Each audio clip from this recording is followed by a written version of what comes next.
What? Late? Who's late? Me? Late? Never. What? That's crazy. That's crazy. So I'm late again. Damn it. I'm having a hard time being on time. So annoying. All right, what is our second week of our brand new live stream show, Brand New Thoughts? And I have been late all damn week. What is going on? So I'm still working out the kinks. Hi, Diamond Dozen. Congratulations. Congratulations, Diamond Dozen. I have been seeing all of the amazing press coverage you've gotten. I've seen you going viral. So I'm going to clip up our interview later tonight or later today so I can have my Diamond Dozen interview out. Send me a picture, by the way. Send me a picture, Diamond Dozen. Let's see. And Diamond doesn't send me a picture. Send me a picture because I'm doing a thumbnail for our interview, and I was like playing around with how it could look because it's the first interview. So it's like, how should the thumbnails look for the interviews? So I went and stole some old ass picture off the internet. I'm like, I know this nigga. Like, nigga, I was 12 in this. What the fuck is going on? So send me a picture. Maybe go to my Twitter and send it to me.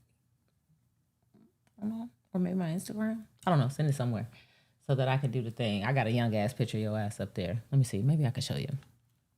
Should I show you? Is that crazy?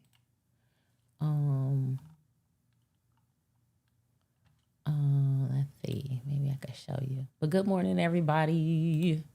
Welcome to the stream. Let me see. Let me show you. Should I show you? Fuck it. We build it while we fly it.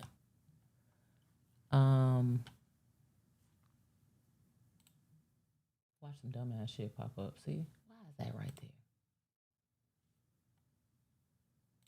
Silly.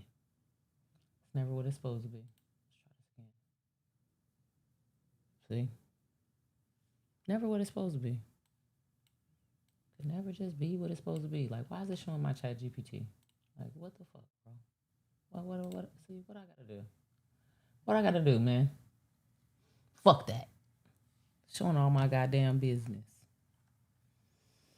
I guess I'll show it to you a different time. I don't know. It's a picture. Let me download it. Should show my text messages the other day. I said, God damn, I'm going through and taking that out. Fuck that. I mean, not that it was anything on a laptop or nothing, but still, as a reformed stalker, I would have been, if it was me, pause. What the fuck we got going on in here? All right, let me see if I can do it a different way.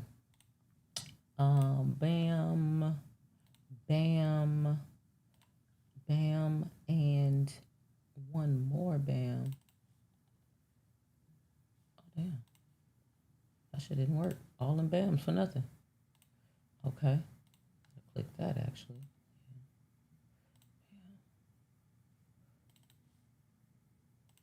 I wanted to do it like this. Look at this. Dime a Dozen Talks new project. OD. Reppin' BK. Nostalgia. And always being ready to get in the booth. Get in the motherfucking booth. But I don't know. Y'all. I don't know. I'm supposed to try to be like, you said this 2024? See, man, send me another picture, man. I don't know. Is this a good thumbnail? What am I doing? I look like I'm like, actually, nigga, a dime ain't a dozen. It's really like 6. So the whole time you double charged us for a dime. This is really 5 cents. For real. Anyway, so I'm doing work. I'm kind of doing my job. So send me a better picture so I can put it there, buddy. Buddy, old pal. But congrats on the project. I have been hearing great things. I see you in so many places. I am happy for you. That was such a serendipitous moment when we did our interview, and it was really fun. You were much more interesting than I knew. No offense. I thought you were just gonna be like, yeah, so I'm a rap nigga, right? Which means that I be rhyming a lot. And then, you know, beats. But no, it was very interesting talking to you. I really like the concept. I like concepts on projects. Did somebody send some shots though, Dime a Dozen? Did somebody say some smart shit though? Cause I saw Joey drop that vlog and it kind of got into the Absol thing or whatever, but I was listening hard as hell. My ears was this motherfucking big. My ears was big as hell. I was like, oh, you dropped something, huh? Ears big as hell. What he said? What he said? What the fuck he said? Every time he stepped towards the mic, I was like, he said what? What was that? What happened? But I didn't really catch no mess in them big ass ears I had on. So I don't know. But I am paying attention, sir. I do want to see where this goes, sir. I sent you my IV. Okay, where'd you send it at? I have so many places to be sent things. Where'd you send it, buddy? That's footage from last. I know, but I was still looking. You never knew. Never knew what was gonna happen. That shit could have switched over to. And by the way, he could have killed and Mike your ass. This nigga mad that I'm rich.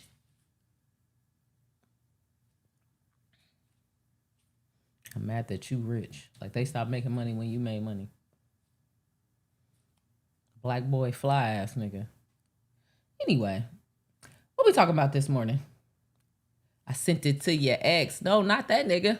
I'm just playing. It was a joke. Jokes. It's Friday, so I guess I'm feeling jokey.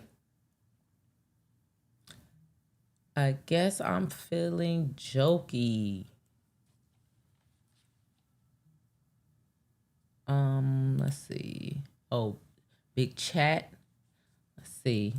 But good morning. Who else is in this thing? Good morning. Welcome to the stream. I see Bozo's World in here. How are you? Good morning. Welcome. Let's see. Let me pop it. Oh, I see you. Hold on, fam. Pop it in there and bring it back. We just be doing shit on the stream. That is so funny. We just be doing whatever the fuck we want to do. This like that one class that's like a free class where it's like everybody else come in there and like got structure and shit, and we just come in here like, what we fucking with today? What you playing with? What we doing? That's our life. So we went viral a couple times in these last couple of days. That Culture United was crazy, man.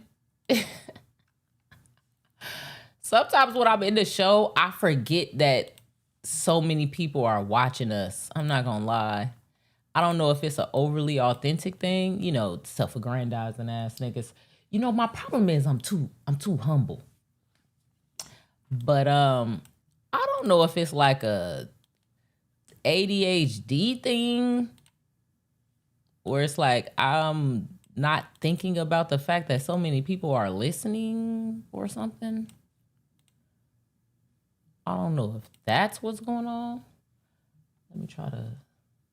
Why the fuck want to share my real screen though? Let me try this again. Damn.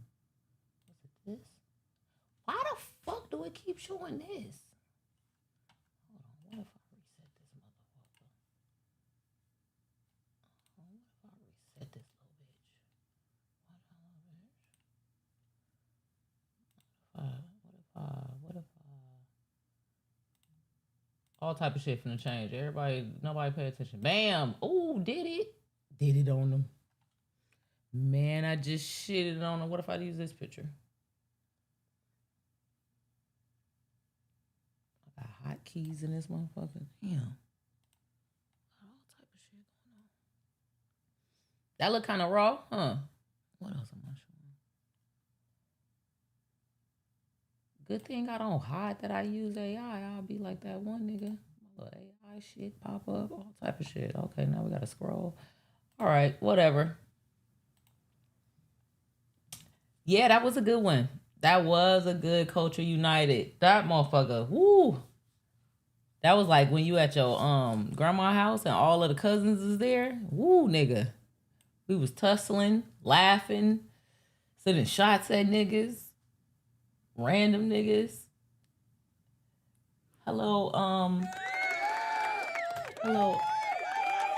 Is something abstract? People so creative. Okay, hello, something abstract. Welcome to the stream. I think your takes on CU are well meaning and speak on things people feel.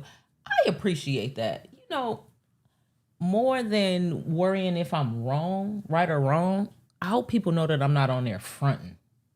That bothered me more than anything. Like, I don't see anything wrong with being wrong. Actually, being wrong is actually in some ways a blessing because it gives you the opportunity to learn things. I love to learn things and build on the knowledge that I have. So the funny thing about being wrong is it actually gives you the opportunity to build knowledge, because if you don't run into something that you're actually wrong about, then sometimes you don't know that you need to develop knowledge in that space. So I don't have this relationship with being wrong that people assume that I have. Like, she just thinks she know everything. And actually, I'm absolutely sure I do not know everything or close to everything. I just know what I know and I ask what I ask. And I am well meaning. I am. I am. Nobody, there's no value in being like, well, I'm just going to say anything to make content. Okay. I was looking around at pages. Niggas make great content about all sorts of dumbass shit. If I just wanted to make content, and yes, I am moving over so that my frame could be correct. I did shoot TV shows for a while, so I do still have that inner, this is the correct framing. This is in thirds for people who do framing. This setup is in thirds. Boop. Actually, it's a 2-3. So if you put it in thirds, right? Boom. This is the framing. So what I'm trying to do is have this third, the text, and these 2/3 that are right here. I'm trying to be centered inside of the 2/3. That's the correct way to have that shot. But since I keep looking at this screen instead of looking at the camera, it's still fucked off anyway. But anyway, if I wanted to just make content, I can make content about all type of shit. I saw, because now that I'm, like, that's what I was telling people. I'm not making content yet because I have to close a couple of other chapters so I can have enough RAM to focus on it. So now that I do, I go around to other people's channels or whatever. And I found one yesterday about planes. This nigga just make videos about planes, little stupid ass simple videos. This nigga got millions of views about, damn it, planes, man. He just standing at the airport videoing planes, looking up the planes and telling us about the fucking stupid ass planes. Millions of views. So when people talk about just doing shit to make content, I wouldn't be talking about people to make content. I would go and be Lady Flower, and I would go around and find flowers in everybody's city. Today I'm in Washington D.C. looking for flowers. Let's go, buddies. And we would go and be like, what is this? A Procranius naseratus? And then I would make the flower pop up and give all the elements of the flower and where it comes from in history. And then I would come back to DC and we would go find a different flower. That shit, I have millions of views.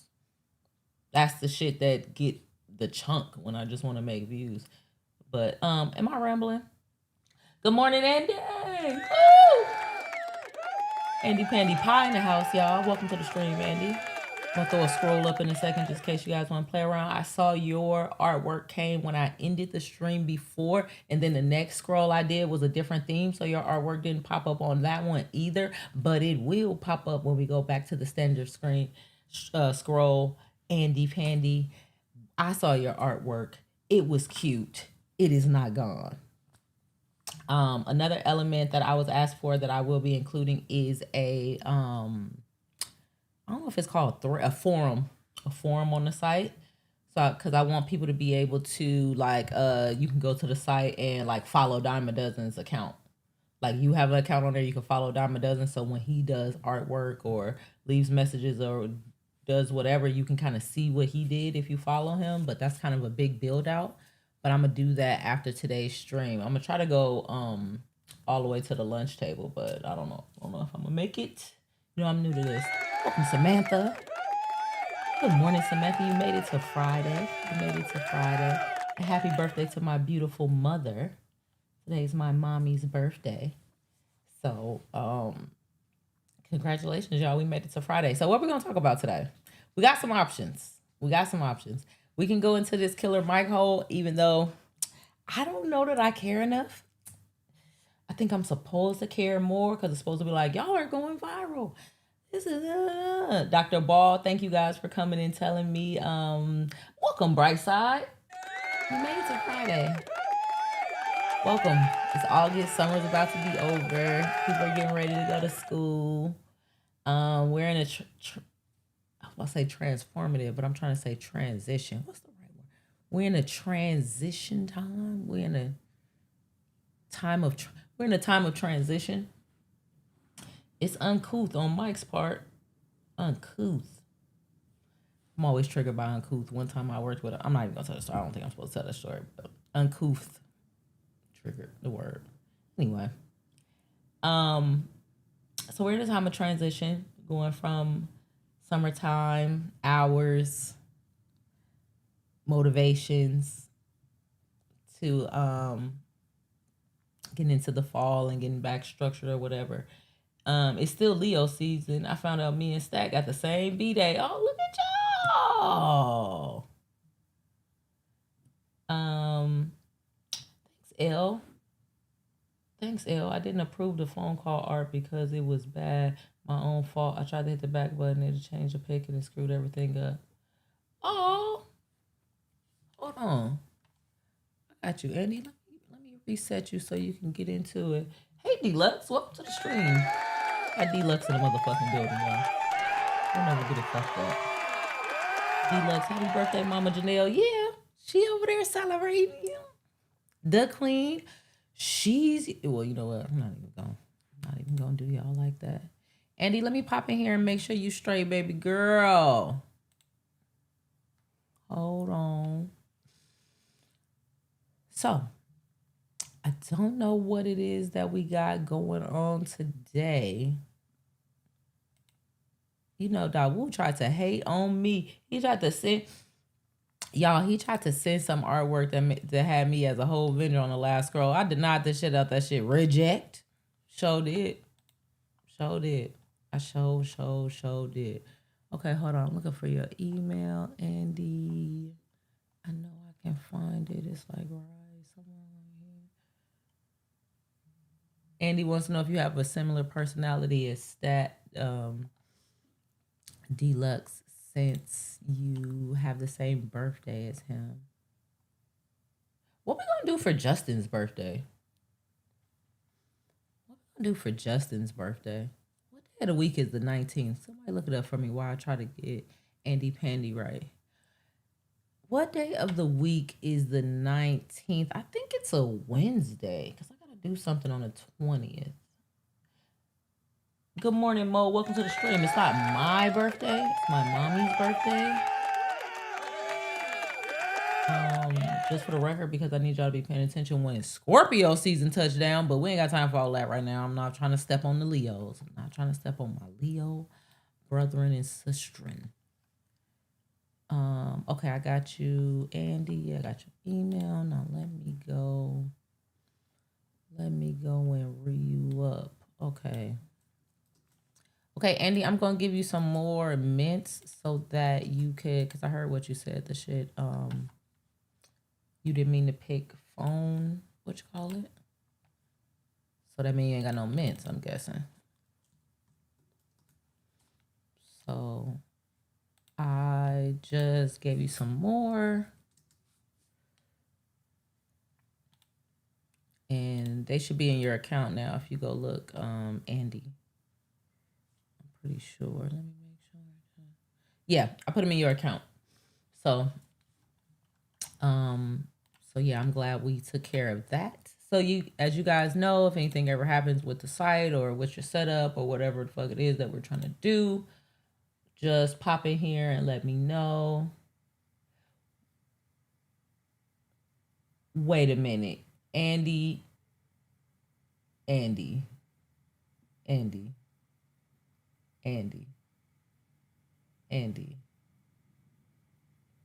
Hold on. Andy Pandy Pie. I know you did not just say this. Andy.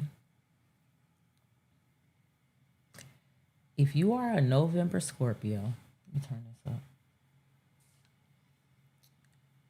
I want you to know, Andy, you are insane.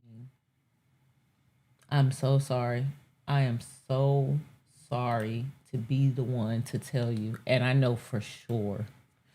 Oh my God, this is a very serious moment right now. Bring it in, Andy. So sorry. I gotta tell you. Damn. Shit. So hard to have to break the news. Andy, you have received a motherfucking red flag alert. Oh my God, I hate to be the one to tell you. I hate to be the one to tell you. Andy, if your fucking birthday, if you are a November Scorpio, and your birthday is the same day as fucking Joe Biden in future, then I'm pretty sure that we got the same motherfucking birthday. Let's fucking go. It sounds like me and Andy Pandy Pie have the same motherfucking birthday. I gotta double check to make sure this is true, because brand new thoughts. If your birthday is November 20th, the way that my birthday is November 20th, then we're here. November 20th, the cusp of revolution. One of the greatest cusps in the history of astrological knowledge, when the Scorpio season transitions into Sagittarius season. A time where the richest, deepest, most insightful Scorpios were launched into this thing we call a world, which is actually a multitude of worlds mushed together, seemingly crossing over to each other. But we can see through all of those worlds. That's why we're born on the cusp of revolution. November Scorpio, November 20th. Is it true, Andy, that is in fact your birthday? Is that true, that is in fact your birthday, Andy? Got him. We fucking got him. Is that what is going on, Andy Pandy Pie? We have the same birthday? Wow. That's your birthday. Wow, Andy. That was fun. That was fun. That's why you be crashing out. That's why Andy be... You know what, Andy? Fuck it. Let's make this about you for a second. I be seeing you crash out. I be like, why the fuck is Andy going so hard? She be crashing. She don't give a fuck if you respond. She don't give a fuck. She gonna say, you do not have to bring Lupe up every time. I ignore you every time you do this. Andy, stop it. You know I'm sensitive. That's my client. That's my favorite rapper. I'm signed the 1st and 15th. You do not gotta rig Lupe up. We can have our own separate relationship. She said, even when I disagree, I blame Lupe. That's so funny. But I be like, damn, she gotta get it out. She don't give a fuck. She gotta say it. Andy don't care if she rub niggas the wrong way. She don't care if she wrong, because some of that shit you be wrong, Andy. I don't care. It's over now that I know we got the same birthday. I'm gonna talk directly to your soul. Now I'm not even talking to you. I'm talking through the first layer to you. This over with now, because now I know you psychic, so I could talk right to you. So it's really over. All that just ignoring it to be nice. No. That might be true. That might be true. Andy, I see this. I'm gonna act like I ain't agreeing with it, but I hear what you're saying. Andy, I understand you completely differently now. Wow. Who fucking knew? I never would have guessed that in a million years, Andy. I can't believe me and Andy had the same birthday. Shout out to that.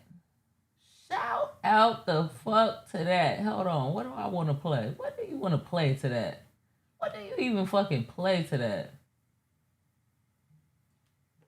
I should have hit this. Anyway, yes, Andy. If that is your damn birthday, which I'm just saying if for no reason. I don't know why the fuck I'm saying it, because obviously that's your birthday. But yes, we have the same motherfucking birthday. And I have been somewhat problematic my whole life too, Andy. As a matter of fact, Andy called me. Don't bring up Lupe though. As a matter of fact, never mind. But that Ren and Stimpy ass sound, I don't even know what it sounds like, because I don't got my I don't got my headphones in, so I don't even know what it sounds like. It just said, I don't even know what it said. I was like, fuck it, let's go with this. I ain't even hear it. That's crazy. Okay, I'm trying to process through that. So I have multiple thought streams I'm getting less as I get older. I used to be able to have like 5 thought streams. Now it's kind of down to 3. And if it's too much traffic on one, then it's like the police come and slow down these 2 or whatever. I know, Andy, I'm not going to lie. My bias for you, woo, just went through the roof. Very serious about birthdays. Very serious about birthdays. I don't fucking play that birthday shit at all. So we got the same birthday? Wow. So you've been through a lot. That's what you're trying to say. Heard you. It's kind of hard always trying to develop the heart to look people in their face and say what you truly think, what's true. Take off the facade of society, because how much weight could you carry with the facade of society on your back all day? Get this shit up off me. This is what's true. Now what? What you gonna do? Kill me? It's kind of hard living that way. Run into a lot of confrontation, don't you, Andy? You feel like you're on the right side of everything because you try real hard to educate yourself to the point where you can be on the right side, and you grow the courage and strength to fight through it, push through it, right, Andy? I'm gonna give you a tip, Andy, to consider. Fuck these people. It may not seem like it right now, but you have a limited capacity to act and move, and you also have superpowers. So, and you also find pleasure in highlighting. You also find pleasure in highlighting what is wrong. So in some ways, yes, you're fighting a good fight, but you're also pleasuring yourself. So you want to be careful about using your powers for good and not, what do they call it? Tossing pearls to swine and using that to make you feel like you're using your powers for good. I'm just giving you psychic Scorpio lessons that I've learned over time, because we were born on a very special day. It's a very rare day to be born. It's not a common day to be born at all. It's not a common weekend to be born, nothing. And it's a whole lot of super deep Scorpio shit going on that day. So that was crazy. That's not what we were supposed to be talking about. I know niggas is listening like, are y'all done having a personal conversation back and forth? Sorry, y'all. Okay, so welcome to Brand New Thoughts. Me and Andy Pandy Pie have the same birthday, y'all. So we are similars in ways that you may not have noticed, but they are there. Okay, who is this? It's fine. It's your platform. Oh my God, Don was in the chat. Yo, I listened to the album on my way to work this morning, running it back this afternoon. Is that too fucking loud? Because if I heard it through my headphones, it's probably loud as shit. Sorry, I'm trying to get my levels right. Let's see. Not exactly. I like uplifting my people, but to do that, I have to rid the world of charlatans and bigots. I'm telling you this right here. You should look into, I can't remember the word for it, but if you start looking into your chart, it's not that this is contraindicated. This right here, this how I already know. I already know who you are. I know who you are. I know exactly who you are if you got my damn birthday. This right here, right? This sounds good, right? But to do that, I have to rid the world of the charlatans and bigots. First of all, you don't have the capacity to do this. And I'm not saying it like I'm trying to tell you what to do. Actually, I'm talking to myself through you is what I'm doing. And I'm just sharing what I've learned through my chart. You do not have the capacity to rid the world of charlatans and bigots, right? So even if you go one at a time, well, I may not have the capacity to kill all 3 million of y'all, but I'm going to get you one at a time. You hyper-focusing on the skill sets that allows you to rid the world of charlatan and bigots, and you are letting the muscle of being a creative, of being a seer, of being able to synthesize information and like almost like a translator, synthesize information from here and deliver it to here. All of these other skill sets you have besides the one that gives you the heart to eat a person's face, which you do also have. If you hyper focus on that because of the joy that it brings you, or the feeling of the heroic feeling that it gives you, you allow those other skills to weaken. And those other skills are actually stronger than this, more powerful than this, actually. and more likely to do good with, because this is impossible to do. So that's just where I'm at on my journey. What I found out about being a November 20th girl. I can't believe Andy, I cannot believe this. Okay. I have to transition to something else, but I am highly entertained by this because November 20th girlies, woo! Them 11/20s, boy, woo! Firecracker. That makes sense too, Andy. Damn, I should have asked you when was your birthday a long time ago. That made hella sense. Anyway, I hope you feel seen, Andy. Very much so. Very much so. Very much so. Oh, and this is kind of flesh. That's another thing I want to tell you. You know how people be like, I'm not really a Christian or anything like that, but you know how people be like, it's in the flesh, almost like wanting to be sexual, or all of these flesh-like desires that people try to control. This is also one of them. Rid in the world of charlatans and bigots. When you're a superhero in the way that we are, going out and dethroning a so-called royalty is flesh. That's like an act of flesh. The same way. It's the same thing. So you could tell yourself that it's like, oh, I'm just being great. No, you're just feeding. Feeding is what you're doing. What else? That was fun. That was exciting. That made me happy. So Jared Ball shared us on his page, Dr. Jared Ball. That was kind of cool. BK tore Killer Mike ass up. Oh, she fucked him up. She fucked that nigga up. She said, I don't know if this the year of the bitter rich nigga. Man, I've been laughing at that. So that's fun. The Jay-Z conversation is going. Whatever's going on with Game is going with third verse. What else we got going on? I don't know if y'all are calling because I don't even got my headphones in to be able to hear it. Glasses called and left us some voicemails the other day. I ain't even playing for y'all. I think he did it as if it was gonna play on the show. I ain't even playing for y'all. I ain't shit. Let's see what else. I need to turn on my notification. Oh, she made a new one? Did she make a new one, or is it an old Killer Mike video? I gotta go see it. Let's see what else is going on. What else is going on in our life? I got new sounds I want to add to the soundboard. Where's my call log on this motherfucker? I don't know how to work none of this shit. I'll just be clicking shit. We'll get it right one day, folks. Diamond Dozen, tell me if you like that second thumbnail where I popped in that second picture. So, what are we gonna do today? I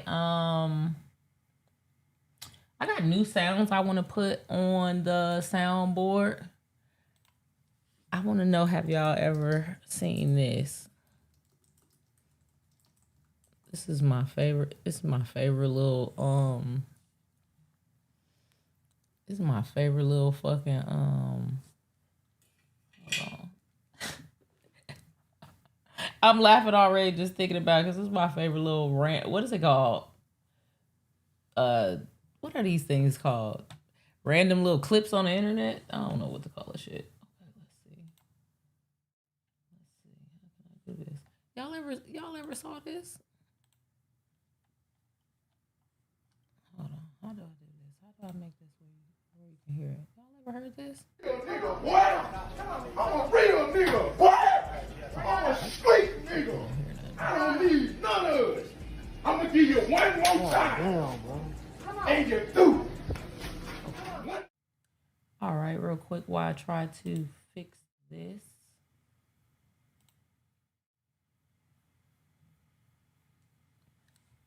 Yeah, I don't know why I'm on shorts, but why the fuck we don't hear nothing though? Why the fuck we don't hear nothing? I touched some, so all right, I'm about to adjust something. If everything just goes silent, please tell me in the chat immediately because we build it in while we fly it. Like we always say. I was going to my damn AirPods. Them motherfucking AirPods, bro. I don't need none of it. I'm gonna give you one more time. Damn, bro. And you do. God damn, bro. You fuck with me one more time, you do. And I don't care about none of it, nigga. I'm a real nigga, boy. I'm a real nigga, boy.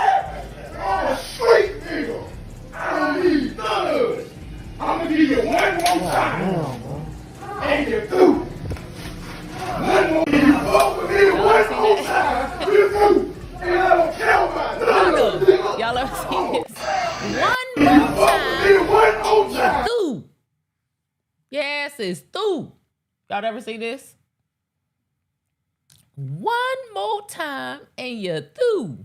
I gotta add this to the soundboard, man. I'm a real nigga, boy.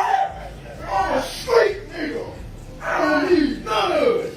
I'm gonna give you one more time. And you're through. One more motherfucking time you're through, bro. I done gave you too many chances, baby. It ain't no joke. Pussy ass nigga. One more time. Over me one more time. Okay, so I'm starting off the morning real ignorant. I'm starting off the morning real ignorant, real ignorant like. But I'm gonna give you one more time and you do. I need that on my soundboard, man. It was another one. One more time and you do.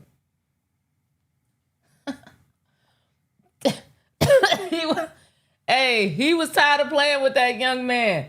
I'm gonna give you one more time and you do. That lady ain't know what to do. Oh man. So I don't know what that's called. I know that's not a meme, but I'm talking about like what's the name for like cultural viral videos in the zeitgeist that you can just mention and somebody be like, I saw that one more time video. I don't know what that's called. I need to add that to the soundboard. And I also need to add, it's another one. The one that just went viral yesterday. What did the young guy do to him? We don't know. That's the thing about these videos. There's these like, they're videos that go viral. All we know is whatever happened in the video. We don't ever get the background story, nothing. But people would just be like this one more time and you through shit.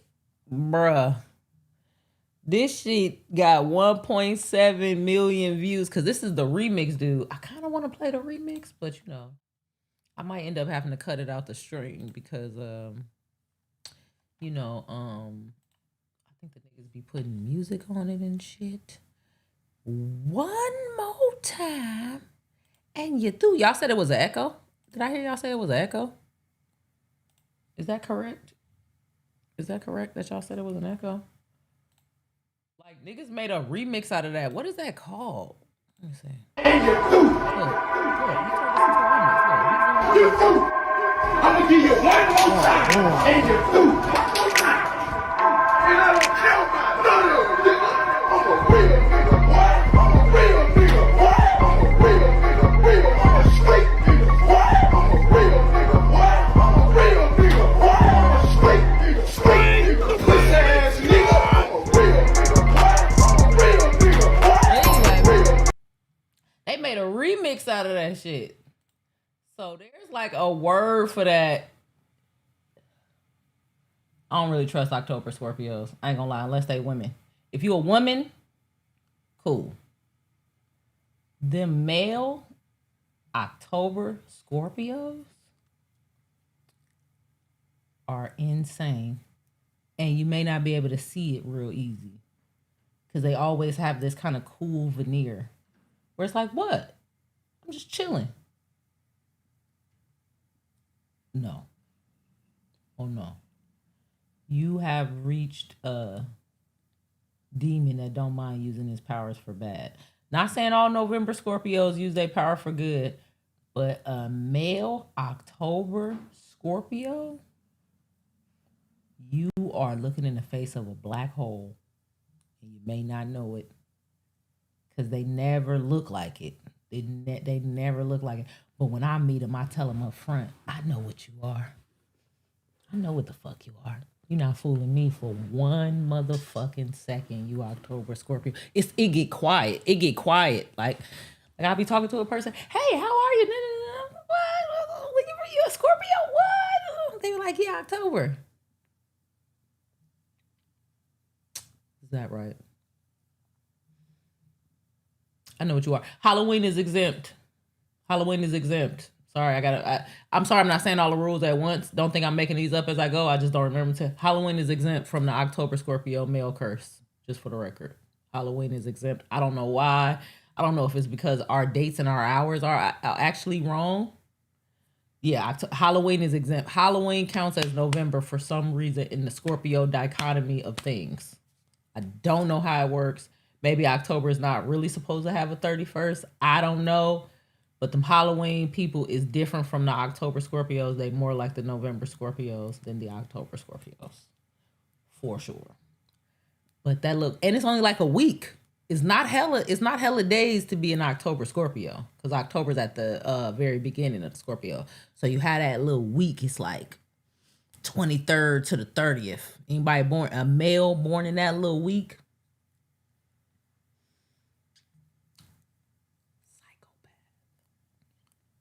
Probably a sociopath. I don't know why, really. I don't know why. I'm trying to find more words. I don't know why. Do they scare me? Not really. I'm not scared. But it's like, I know what the fuck you are. It's not that you're scared, because it's like you a Scorpio too. So it's like we in prison together, but you, I heard about your case before I got here. I don't know. I need a better analogy than that, but them October Scorpios, make them niggas answer all the questions. Question they ask. Do not let them just do not let the October male Scorpios set the standards for reality. That's the thing. Don't let them be like, well, this is what it is and how the world works and what we're gonna do is you cannot set the stage for what is real, what is fake, what we doing, none of that as an October Scorpio with me around. No. You will be questioned. You will have to validate it. I need receipts. I need everything. Because the beautiful thing about Scorpios is we are imaginative is not really the right word because it makes it like it's kind of fake, but we're really good with alchemy. So we can build a world in our mind and bring it to the real world. Not in a fake way. Like I can't make myself fly or anything like that. But you could build a structure in your mind very vividly and begin to bring it out of your mind into the real world. That's like the superpower of a Scorpio because we're real deep. So we can go deep down into what motivates people and all that shit, right? He can bring that up. In October Scorpio, they do it in a way that I would say lacks in empathy for others. Which, I mean, maybe they don't have to. Do they owe it to do they owe it to people to have to consider them? I mean, maybe not. They cool with being individuals. They're very cool with being individuals. So, them niggas make me nervous. Nervous is not the right word. They just make you look for your wallet. Like, where the fuck is I got my wallet. You know when that one cousin come over and you look for your purse, kind of? Like, my purse in the coat room? Or where the fuck is my purse? So you start checking for shit. Okay, where's my weed? Anyway, something like that. That was a terrible explanation for the October Scorpios. Y'all still Scorpios though, but buddy. Okay. I can't believe we talked about cautious, uneasy. Yeah, maybe cautious. Maybe look for my wallet. Like, what's the word when you know a thief come around and you start being like, well, I know he a thief. I don't think he would steal from me, but where's my wallet at? Just to make sure. Let me just make sure. Okay, it's right here. All right, cool. It's like that. Whatever word that is. Anyway, what the fuck am I talking about? I think I was going to show y'all the other one because we just having fun on Friday, I guess. I was going to show you guys the other video that whatever this word is. We didn't come up with the word for like the viral videos or whatever. Like, what is it called? It's not a meme. It's like a I don't know. It's like a moment in the cultural zeitgeist, social media zeitgeist. I don't know what the fuck it's called, but did y'all see the one yesterday? I ain't your slave. Y'all seen that one? That shit was funny. The white lady ran up on some black lady talking about talking about did you leave this garbage out here? And she was like, lady, I ain't leave no fucking garbage. You can pick it up. She was like, I ain't your slave. And she switched to like a southern accent. That shit was crazy. I ain't your damn slave. I gotta put that on there too. That's wild funny. So what are we gonna talk about today, guys? I have a few things. That I thought were interesting. I really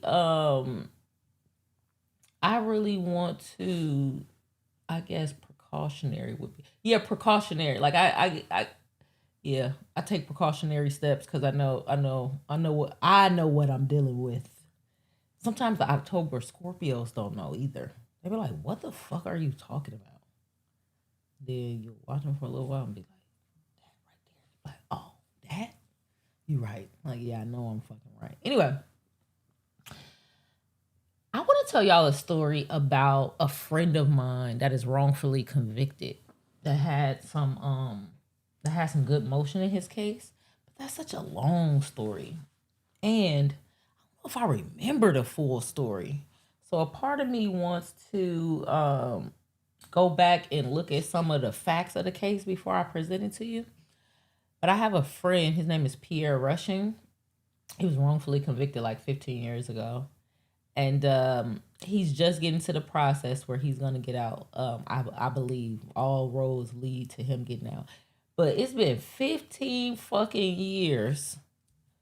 15 damn years. I remember when he first got convicted, we was like, wow, I can't believe you got convicted. But, you know, you obviously didn't do it. So we just going to start the process of getting you out. Like, it was obvious he didn't do it. And they still convicted him. They gave him 50 years in Alameda County. So it was like, damn, we really couldn't believe it. Like, you really got convicted. And so we were kind of like, well, we just, we got to go through the process or whatever. I never would have guessed. I never in a million years would have guessed that it would be 15 damn years later that we still fucking talking about this and this nigga still in jail. It is crazy that he is still in jail. My friend Pierre Rushing was convicted of murder in 2011. No physical evidence. The murder is on video. He has an alibi. It was one witness. The reason why he was convicted is because the one witness said he saw him, he knew him in the hood, and he's the one who did it. That one witness has now, 15 years later, this is the first time this is not the first time. This is not the first time he was in court giving a statement saying that he lied on the stand. He did it before, maybe 6 years ago, when he first started to say, all right, I was fucking lying. I'm sorry, I was on a lot of drugs. The police told me to lie. The fucking police told him to lie. The first time he did the deposition where he was like, no, it wasn't a deposition. He wrote a, what's the word for that when you write maybe it is a deposition. Start with a D, pause. Start with a D. Where basically he wrote a statement saying, nigga, I was lying, right? The first time he did that, the judge brought him into the courtroom. Pierre was trying to appeal it. So the judge brought the witness into the courtroom and said, so you saying you was lying about witnessing the murder or whatever? Or you were lying about saying he did it? I'm trying to find a part, right? And he said, yeah, I was lying. It wasn't him. He wasn't even there, right? And the judge said, listen to this shit. The judge said, well, then who did do it? And he was like, well, I heard who did it. I know who did it, but I don't want to say who did it because that nigga's a killer. So I don't want to say it right here because that nigga might come kill me, right? And do you know that judge said, well, if you can't tell us who killed him, then how can I believe in? No, this is what she said. If you can't tell us who the killer is, then you're not being fully open and honest with us. So since you're not being fully open and honest with us, I'm throwing out everything that you said, including you saying you lied on the stand. That was like 5 years ago. So he still had to go to jail and go through the process, right? Then he got a better lawyer. Hold on, you see this? During cross-examination. Okay, Green, this is the witness nigga. Green's account this week was different. Under questioning, he said Rushing was not the person he saw, and he had told police it was Rushing because officers indicated they already believed Rushing was involved. What the fuck? Excuse me? This story should be much bigger than it is. This black man was 22 years old. Officers indicated they already believed he was involved, went and found a fucking crackhead to say on the stand that he witnessed with his own eyes, saw Pierre murder somebody. There was no other evidence that pointed to Pierre but that. He has an alibi. What an alibi witness. The video is, the murder is on video. The person on video don't look shit like him and is much bigger than he is. You know what they said in court? You know how they do? They wear a bunch of hoodies. They put a bunch of hoodies on top of themselves so you could be a small stature and make yourself look bigger in a video. And from that testimony and no other evidence, they was able to give this nigga 55 years, right? He just has the heart to continue to fight. When the witness, that only little bit of fucking evidence that you have, this witness, the nigga said he was on a drug binge during the time. That was said. So a drug-fueled fucking witness, right, was enough evidence for a black man with an alibi witness who was not on fucking drugs, right? That was enough for them to get that nigga 55 years, right?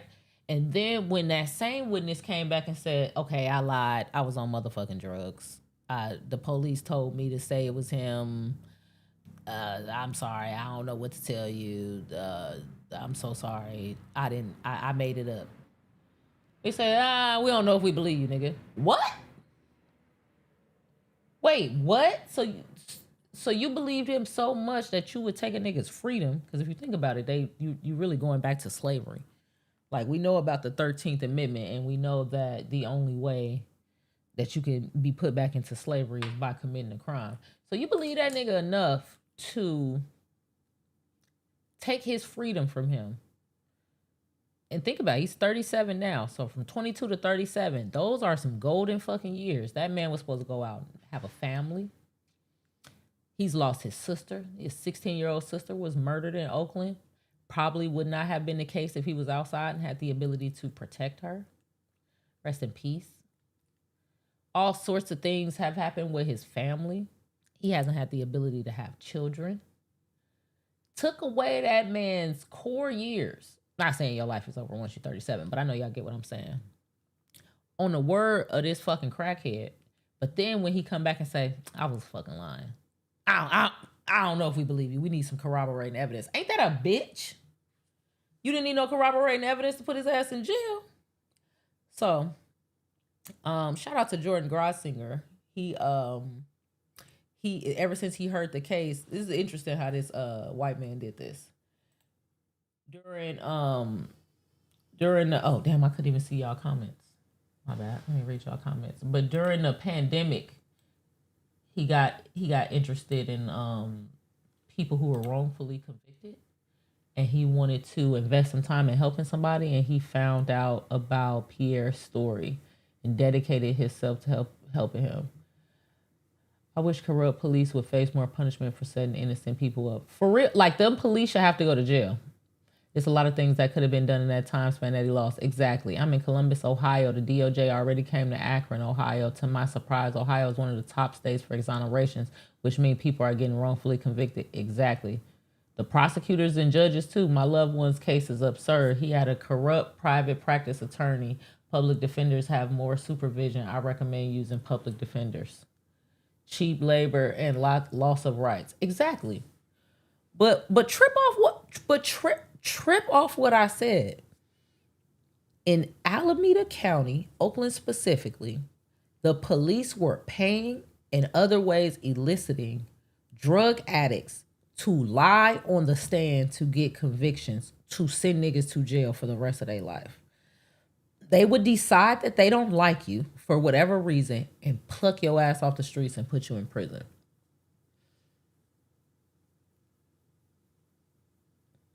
What the fuck? Then that's how fucking corrupt Oakland police was. Oakland police was so corrupt, the federal government stepped in. They was on federal receivership for years. I don't think that shit really fixed anything. I think they off now, but it is an indicator that even the feds looked and said, God damn, what the fuck is y'all doing over there? This shit is crazy. So trip off of the fact that Oakland police was doing that. Then the county elected a revolutionary motherfucking DA. I know that sounds crazy. Everybody brace yourself. I know y'all are like, ain't no such thing as a revolutionary DA. I had never seen one before either. But DA Price was a defense attorney who went to become the DA because she knew how fucking corrupt that shit was. Became the DA, started charging the police, increasing victim services, going back through old cases that motherfuckers had forgot about and all type of shit. When I tell you the police came back with a bang, the police said, oh, no, you're not about to be charging us. Got our ass recalled. The first recall of a DA in the history of Alameda County.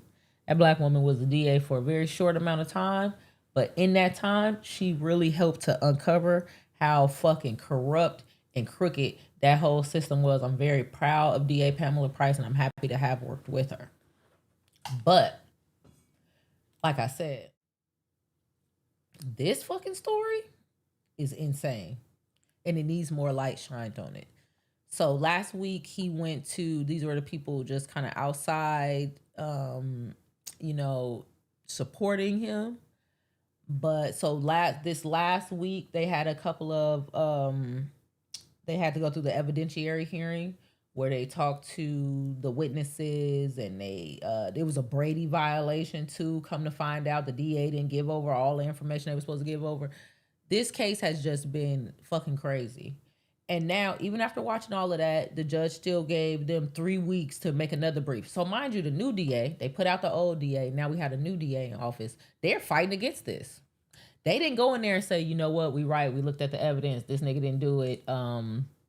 We fucked up. Let him out. This is a travesty, a miscarriage of justice. We're not going to fight against it. Them motherfuckers drafting a brief from their side. From our side of the story, he still could have kind of did it. What? Did you hear this, man? Did you look at the fact that this witness is the only thing that got him convicted, and this witness is on the stand in court saying, hey, man, I was high as fuck, and the police told me they already knew who did it, so I just said whatever the police told me to say.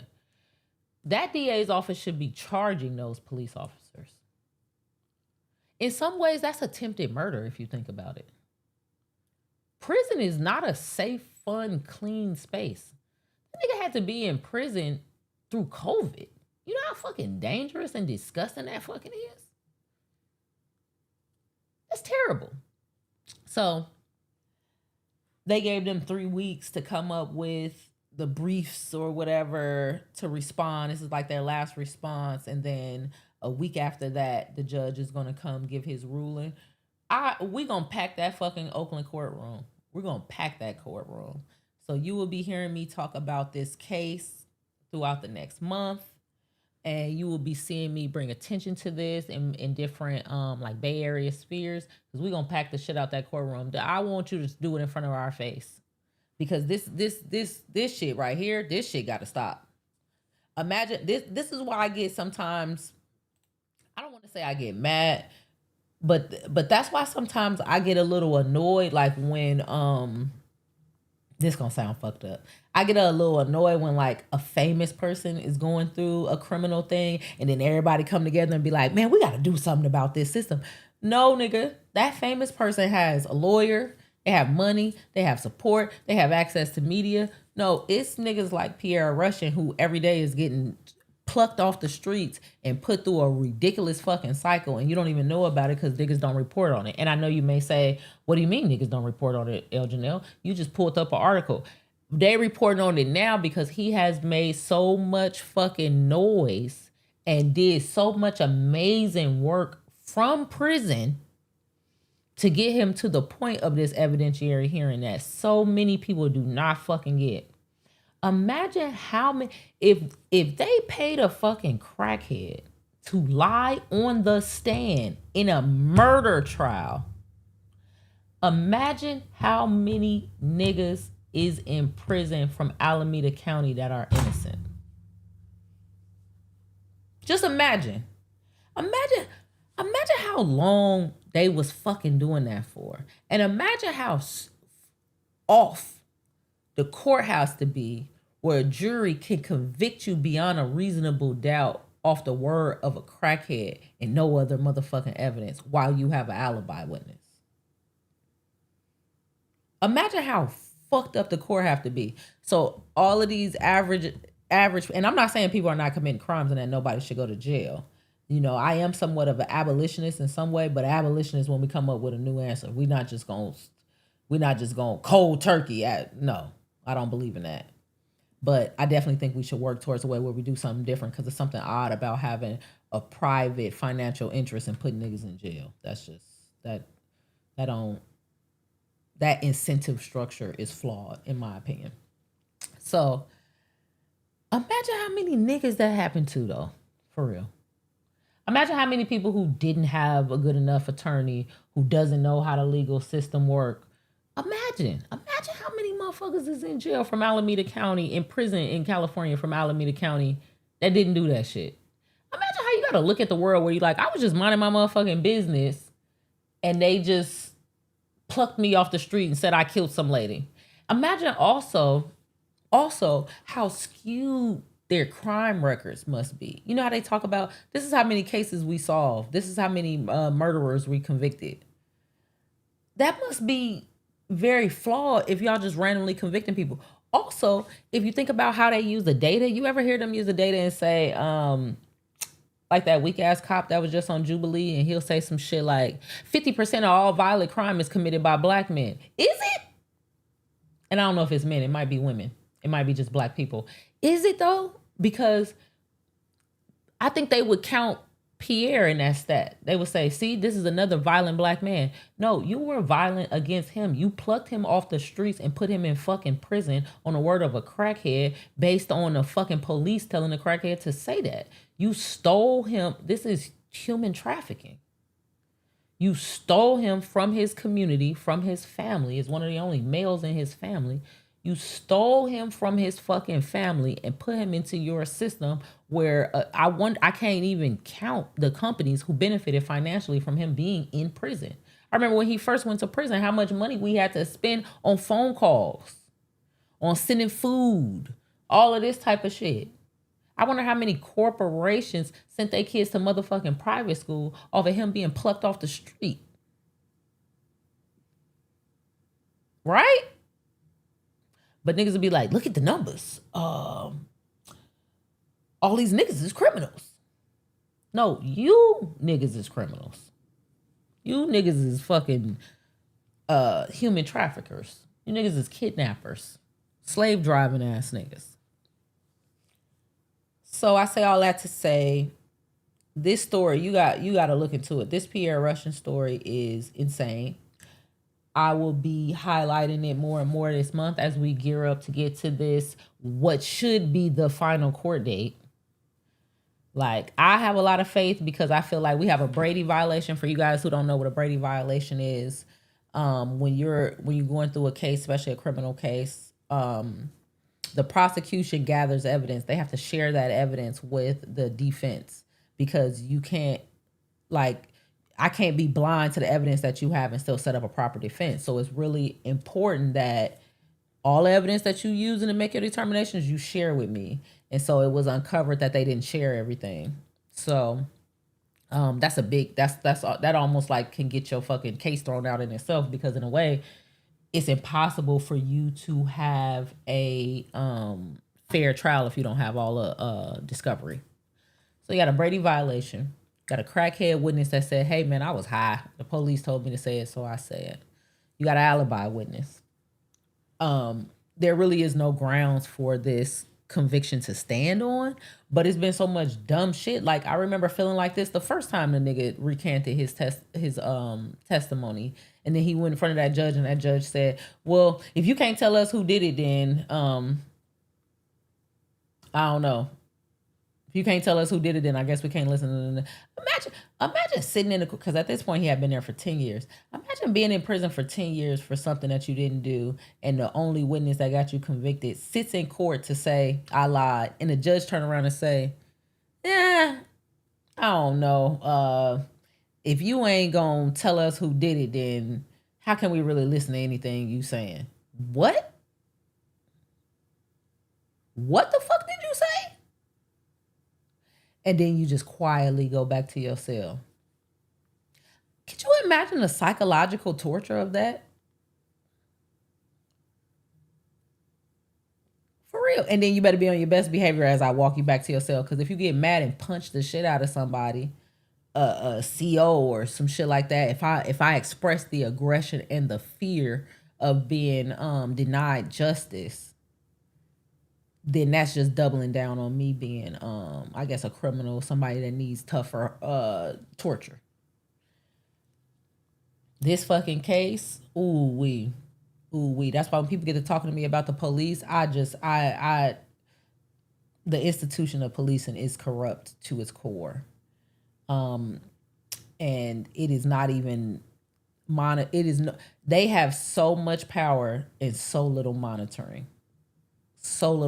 This story should be everywhere. This story should be everywhere. What the fuck? It should be appalling that a police officer would pay or otherwise incentivize a crackhead to lie on a murder. Why? Because you start asking yourself, well, why? Why would you do that? Because they didn't like that. Because they didn't like that nigga. They didn't like Pierre. So imagine that a cop decides, you know what? I don't fucking like you, nigga. I'm gonna put you in jail for murder. What? What the fuck? So we got a month. So in a month, I will be in Oakland because I will be here. I will be at this next thing. That's why we don't want to admit that's why they don't want to admit they got it wrong. They will have to pay them millions to the years, even months, for the mental health crisis they caused for the wrongful conviction. I know, Andy, and that is fucking trash. So because you worried about having to be accountable for so it's a lack of accountability. You want people to be accountable. You put people in jail. Your job is to make people accountable for crimes, right? But when you miscarry justice, you don't want to be accountable. It's hypocritical. You want to be in charge of making everybody else accountable, and then at the same time in charge of making sure you're never held accountable for when you fuck up. It's flawed. The system of it in itself is flawed, and that's why I get excited about different like people who try to do try to take the revolutionary action and being like, well, we're gonna go take the office over. You know, some people say it's a fool's errand because because they put her ass. When I say I never saw so much power congeal to get her out of that fucking seat. They like, hell no. Y'all let a revolutionary become the DA? They like, hell no. And what's crazy is the problem is that she wanted to help the people. Isn't that insane?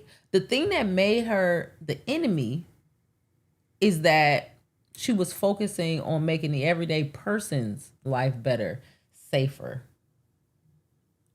And that made her bad. Isn't that fucking perverted if you think about it? It's crazy. But yeah, we will be following this case. I hope this is the last thing, Pierre, because that's a strong-hearted boy, right? Man right there. That man has stood strong through so much, so many times people looking at his face and being like, nah, nigga. No, you right where you supposed to be at. You right where you supposed to be at. And he has just every time stepped over that, grew over that. Tamika Mallory helped a couple of times by bringing attention to her story. Sway in the Morning has helped bring attention to his story. He had his lawyers on. His lawyers actually went on the Breakfast Club along with Jason Flom from not the Innocence Project, Wrongfully Convicted podcast. He has an episode there. I'm actually on that episode.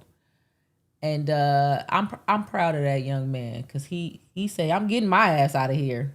Fuck that. Y'all got the wrong one. And I believe when he get out, he's going to do a lot of great work for other people that's in his position. So I am very proud of Pierre. I think Pierre is on his way out. I think we're a month away. And I will be there. I will be there with bells and whistles on. And I will be talking about this story all motherfucking month. I think I'm going to do a separate video on it just to really break down the details of how fucking ridiculous this story is. And how things like this, I mean, I hate to say just imagine because that kind of invites you to make up shit, but I'm going to say it anyway. Just imagine how many niggas is in jail from Alameda County from this same thing. This is not an overly special individual who is like famous or infamous that they felt like they just had to get off the street, so they did one unique thing towards him. This nigga was just a regular nigga. He was trying to shoot videos and wanted to be a rapper and was living with his grandma and all of this, had a family, just a regular Oakland nigga. And he got chosen to be like, it's like slavery in a way. It's like we chilling in our neighborhood in Africa. It's like, well, we need a couple slaves, nigga. We come do a wave, take 10 of y'all out of there. Like, that's really what happened. They just snatched him off the street and was like, yeah, you doing this. And I know a few other people that had similar stories. Some of them had much more negative outcomes. Much more negative outcomes. They don't have the same level of poise and rebelliousness that Pierre has to just not, take that sitting down. But 15 years. 15 fucking years in prison. Multiple prisons through a pandemic. You know how fucking that. I didn't go outside for 6 months during the pandemic. I said, wait, explain it to me again. So it's a disease floating around that attacks your respiratory system. I have asthma. That attacks your respiratory system, and just standing around niggas and they talking and shit float out of their mouth and then float into your nose and then fuck up your respiratory system and it could kill you. Nigga, I remember when I closed my door and locked that motherfucker and didn't go outside for 6 months. Nigga, get y'all contagious ass the fuck away from yuck.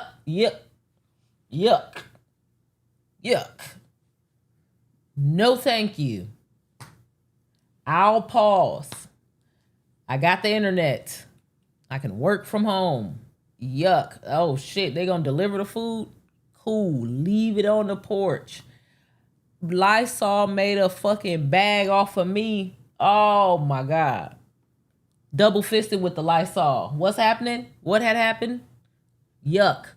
Imagine being in prison through that shit.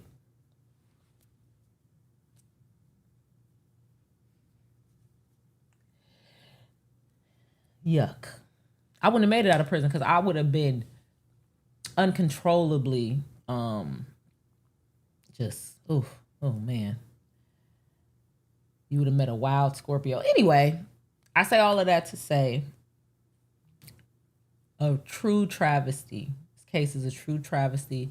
Shout out to Pierre. Shout out to Papa Ali, who's been holding him down for hella long, his dad. Shout out to everybody else in Oakland who has been supportive of Pierre going through this entire process. And I think it's almost time. I think it is almost time. They're going to write their briefs. I can't wait to read the new DA's brief on, like, what are you going to say? What could possibly be the reason why he should stay in prison? Like, what? Like, I can't wait. I can't wait to read this. It's going to be so telling. Like, what are you actually what's going to be the reason? Right? So, and I'm sure the defense's brief is just going to be, even though I think it's the opposite. I think because of the way we're doing the evidentiary hearing, maybe they are the ones that are the plaintiffs. I don't know. I could be wrong. But and Pierre's attorney's brief, that is going to be good because his going to be laced with, this is some corrupt ass shit and there's no way this should have fucking happened. So when those come out, maybe I'll get them and pull them up here so we can kind of look at them. And then on the day that the judge, because the judge will have a week to go over the briefs. So when he has his court date and the judge gives his ruling, I will be in Oakland for that. And I will be sharing that story with you guys, live updates, so that we can kind of organize to let people know, you know, we're not fucking with this. We not fucking with this at all. And I really need to get somebody to pay attention to this because I want them to go do the data. Like, I want somebody to go through, and I don't know how you would do this, but I want somebody to go through and identify how many people have been convicted in Alameda County off of only eyewitness testimony. Only. No other corroborating evidence, just eyewitness testimony. And I'm not saying that eyewitness testimony is not valuable, because you definitely can witness something and actually witness it and be the only evidence and be like, yeah, but I saw this motherfucker do this, right? I'm not saying that that's impossible. I'm just saying, what if we find out that it's 10 cases that got the same eyewitness? Then what? What does that mean? What if we find that it's 50 cases that, what if we find out that it's 50 cases that, I'm trying to think of another trend line that might speak to, it's 50 cases where the witness in the case was also a confidential informant to the police. Like, somebody needs to do some sort of study or data scrape. I don't know how they would do it. This is actually what I'm going to school for. Like, I know I talk about philosophy, but in the end, I want to be able to kind of pull this type of data and do this type of research. not necessarily to just what's the word I'm looking for? Like, okay, they have think tanks, right? Think tanks exist where they study a bunch of data and they decide what's the best policy or whatever. I don't know that I want to just do that, or just like, I don't know if I want to do it in that manner. I think I kind of want to do it a little bit with media, where it's almost like, not Dateline. I'm trying to think, what is a show that will go through and highlight that type of stuff? I feel like we had a bunch of them when I was younger, but I can't think of a current one. Like, what is a show right now like Dateline who might do a study like that? Like, well, we looked into the data and then come and present the data. Like, and that is an episode of that show. I feel like we had a bunch of those when I was growing up, but I can't think of one currently right now. So tell me if I'm missing one. But the think tank idea, I think it's cool. And I think think tanks are very powerful, but I also think a lot of, and I don't know this, But I also think a lot of think tanks are funded by people with an agenda. So I wonder if I would get there and I think, oh, we walking into this think tank, nigga, and we're looking in a Barney bag and we found a lot of things, and whatever we discover is what we discover. And I'm going to walk in there and find out, no, this not the Barney bag where whatever you discover. No, our think tank is focused on validating a specific idea, and you're going to work to validate that specific idea. You're going to get the fuck out of our think tank. I'm pretty sure that's how it is in most of them. I don't know this. So I kind of looked at it like, I wonder if you could mix a think tank with media in a way. Yes, Young Turks is one. Absolutely. Good answer. Great answer. Great motherfucking answer. Yeah, 100%. Think tanks aren't actually working for good per se. I don't think so, Drew. And I like to admit when I'm not sure. I don't know that I have the evidence to be sure, but I'm pretty sure. I'm pretty sure. If I was to be proved wrong, I would accept it. But I am pretty sure that them people are putting all of that money forward to push a certain agenda in some ways. And I think it comes out in even what they choose to study. Like, there's a shit ton of shit that would be blockbuster information to be found out. And they like, well, yeah, we're not even going to study this shit. Like, oh, okay. Guess we'll never know, since we don't have a huge institution to go and actually get the data and spend 18 to 24 months synthesizing that data in order to tell us what we want. I guess we'll just never know about things that specifically, target certain communities. But so I would be interested in having something that's somewhat of a merge of the media and the think tanks, or the people who synthesize data, basically. So we could probably do something like what I described. Like, okay, let's take Alameda County from 1975 to 2025.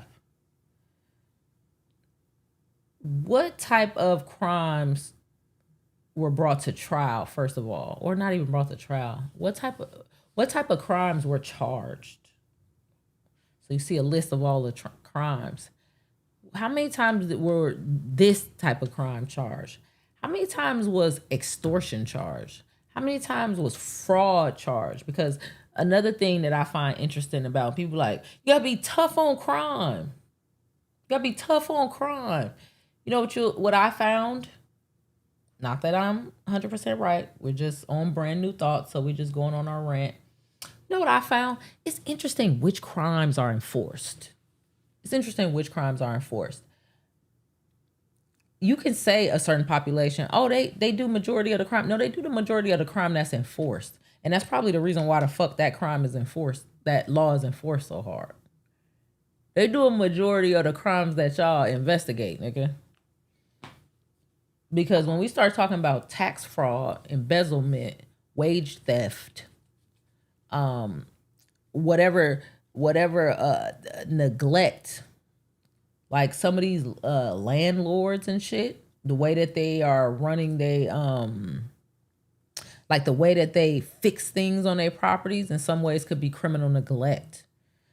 It's so many other crimes that are like, well, we don't give a fuck about that crime. We give a fuck about these crimes over here, like shoplifting. Like, yeah, but this is a building of 30 people, and the fact that this landlord is not being watched for the dangerous things that they do is affecting these 30 people, as well as a generation of children growing up in this building, which is also in some ways affecting this block and changing the culture of the area. Yeah, but this person robbed a CVS. CVS? They walked in this store and took products from CVS, man. We can't have that. That'll fuck up the neighborhood. Like, you know what's also fucking up the neighborhood? This building over here that is consistently, habitually violating all of these different ordinances and be creating somewhat of a hazard. Almost everybody in this area has been injured from it, but we just go to the emergency room, nothing ever happens. we haven't come together to sue, or there has been no sort of enforcement or punishment. That's why we need the government to step in and do something about it.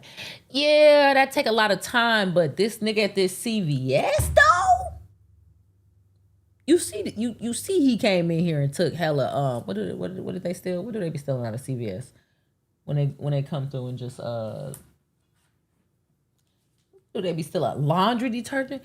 Do you know how much that laundry detergent costs? This nigga came and took 4 laundry detergents and walked out of CVS without paying. This shit got to change. And you know what else is interesting about that? In some ways, it's like, so the police only work for corporations? Because think about how in some ways that is padding. I want to make sure I word this correctly because I don't want to say it's saving CVS money. Like, CVS has a product, right? They have products on the shelf.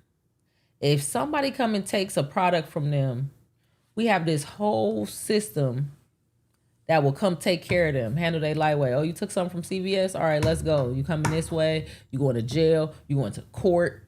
We following you around. If you owe restitution in some way, we'll take that shit out your check. So it's this whole huge system. You fuck with CVS. CVS don't even got to do it. CVS don't got to fund it. They don't got to have the managers doing shit. CVS, like, we just going to keep getting our money.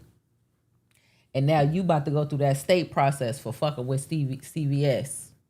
Shouldn't have never fucked with CVS, nigga. We ain't paying for that process, but yeah, you better watch what the fuck you doing. And you go, okay, well, yeah, you shouldn't steal out of CVS, which is true, right? But then let somebody infringe on your rights. You as an individual. Let somebody steal from you. Let somebody bust your windows out your car and steal your laptop out the backseat of your car. In Oakland, this is quite a phenomenon, bipping. If you don't leave shit in your car, you might as well just leave your windows down. That's the best way to think about your car. That'll make you not leave shit in there. Just park with your windows down, right? That way you won't have shit in there, right? Somebody does that to you, infringes on your property, costs you money. You think they gonna find out who the fuck did that?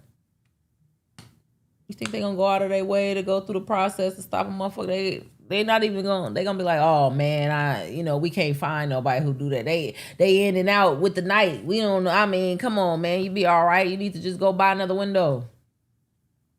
It got so bad in Oakland that for a while I had a theory that I think the window people was just breaking niggas' windows at some point. Because if you think about it, the glass, it's only a limited amount of people who can replace glass in that area. I'm not saying they was doing it, but I was like, that'd be a good like Law and Order episode. Like the whole time it was the glass makers. It was the glass replacement. The windshield niggas was just breaking windows. Anyway, so I say that to say, it's interesting which crimes are investigated and which laws are enforced. Going back to this thing with the police. You paid or otherwise incentivized a crackhead to lie on a stand in a murder trial, which resulted in an innocent man doing 15 years in jail. How much time should that police officer have to go to jail? Even asking that question, I think, feels odd because nobody. What the fuck was that sound? Oh shit, they coming to get me, yo. Not on my mama's birthday. How much time should that cop have to do? And you know what's funny is I think that's an odd question because I don't think people automatically like expect the police to go to jail. I think they look at it like, well, the police kind of ain't shit. And, hey, Jamie. Welcome to the stream, Jamie. Who else got here? I'm just over here. I've been rambling for hella long, huh, y'all? I've been rambling for hella long. Hey, Kay, welcome. I'm just rambling like shit. Happy Friday. They focus on the crimes of poverty because those perpetrators are vulnerable. Therefore, they're easier to put in jail to use for labor. Exactly. Shout out my pops. He taught me how to replace my own windows and glass. Damn, wait, so if somebody break your window to break into your car, you could replace your own motherfucking window in your car? God damn. That's fantastic. I'm trying to imagine it. I watched a nigga replace a window. God damn, he replaced her own windows. I know niggas was like, she a superhero. Anyway, what was I saying? I'm fucking ranting. Oh, how many years do you think? I think he should go to, I think it's life. I think he should do life. I'm gonna tell you why I think he should do life. He should do life because Pierre could have died in that 15 years. He's in prison. He's in California State Prison.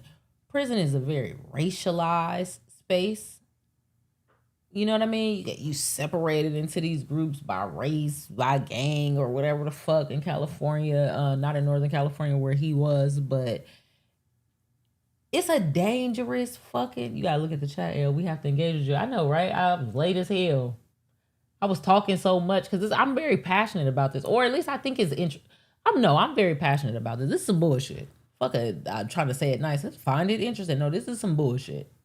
This is some bullshit. And it's a problem, and it's too normalized. Like, oh, that's the police, so of course they get away with it. Dialectical materialism be the change you want to see. I think that officer should have to go to jail for the rest of his life, and I'm gonna tell you why. You attempted to murder somebody, and you probably attempted to murder and probably did murder multiple people that you conspired against to sell their bodies to private companies for profit. That's exactly what you were doing. You also were stealing money from the government by claiming to be, by lying on your oath. You said that you were here to uphold justice.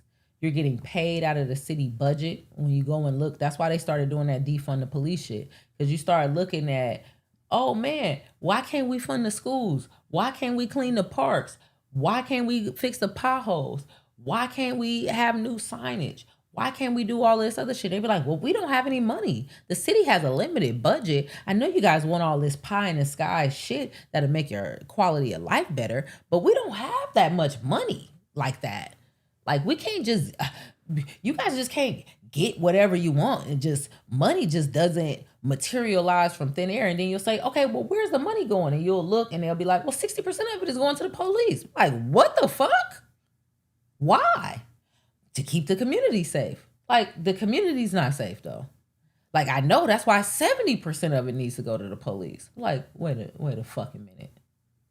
And then you go, because then you realize that's the scam. We have to keep the community unsafe because the less safe you feel, the more money we get.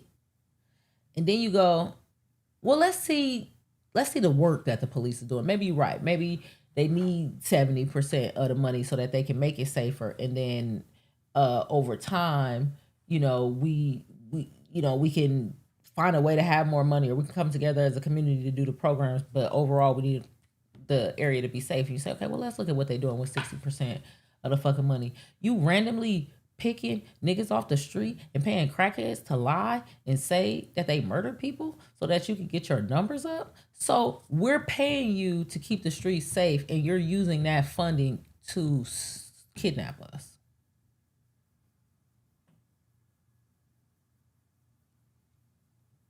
That's very problematic. That is very, very, very, very, very, very dangerous and problematic. And it's a problem that needs to be solved. It's a big issue. It's dangerous. I know people like to hyper focus on what's going on with celebrities. Once it happens to a celebrity, then it becomes an important thing to talk about. You see how they did that? You see how they did that millionaire nigga? That was crazy. No. We need to shift it to where it's like, you see how they did motherfucking Uncle Bobby. You see how they did Georgia and them son. Individual, regular people, so that we can organize and talk about shit that we can do for regular people. Because those are the people who actually benefit more from our collective voice. I think. I understand that people enjoy talking about celebrities or whatever, people who have money, but I think that they have ways to solve their problems that Pierre did not have. And I think that we would be we would be more beneficial to be able to help the Pierres of the world than the fucking Puff Daddies of the world. Niggas tried to get us to organize to help Puff Daddy. Man. Oh, brother. I was like, man, y'all gonna have to go to hell. Anyway,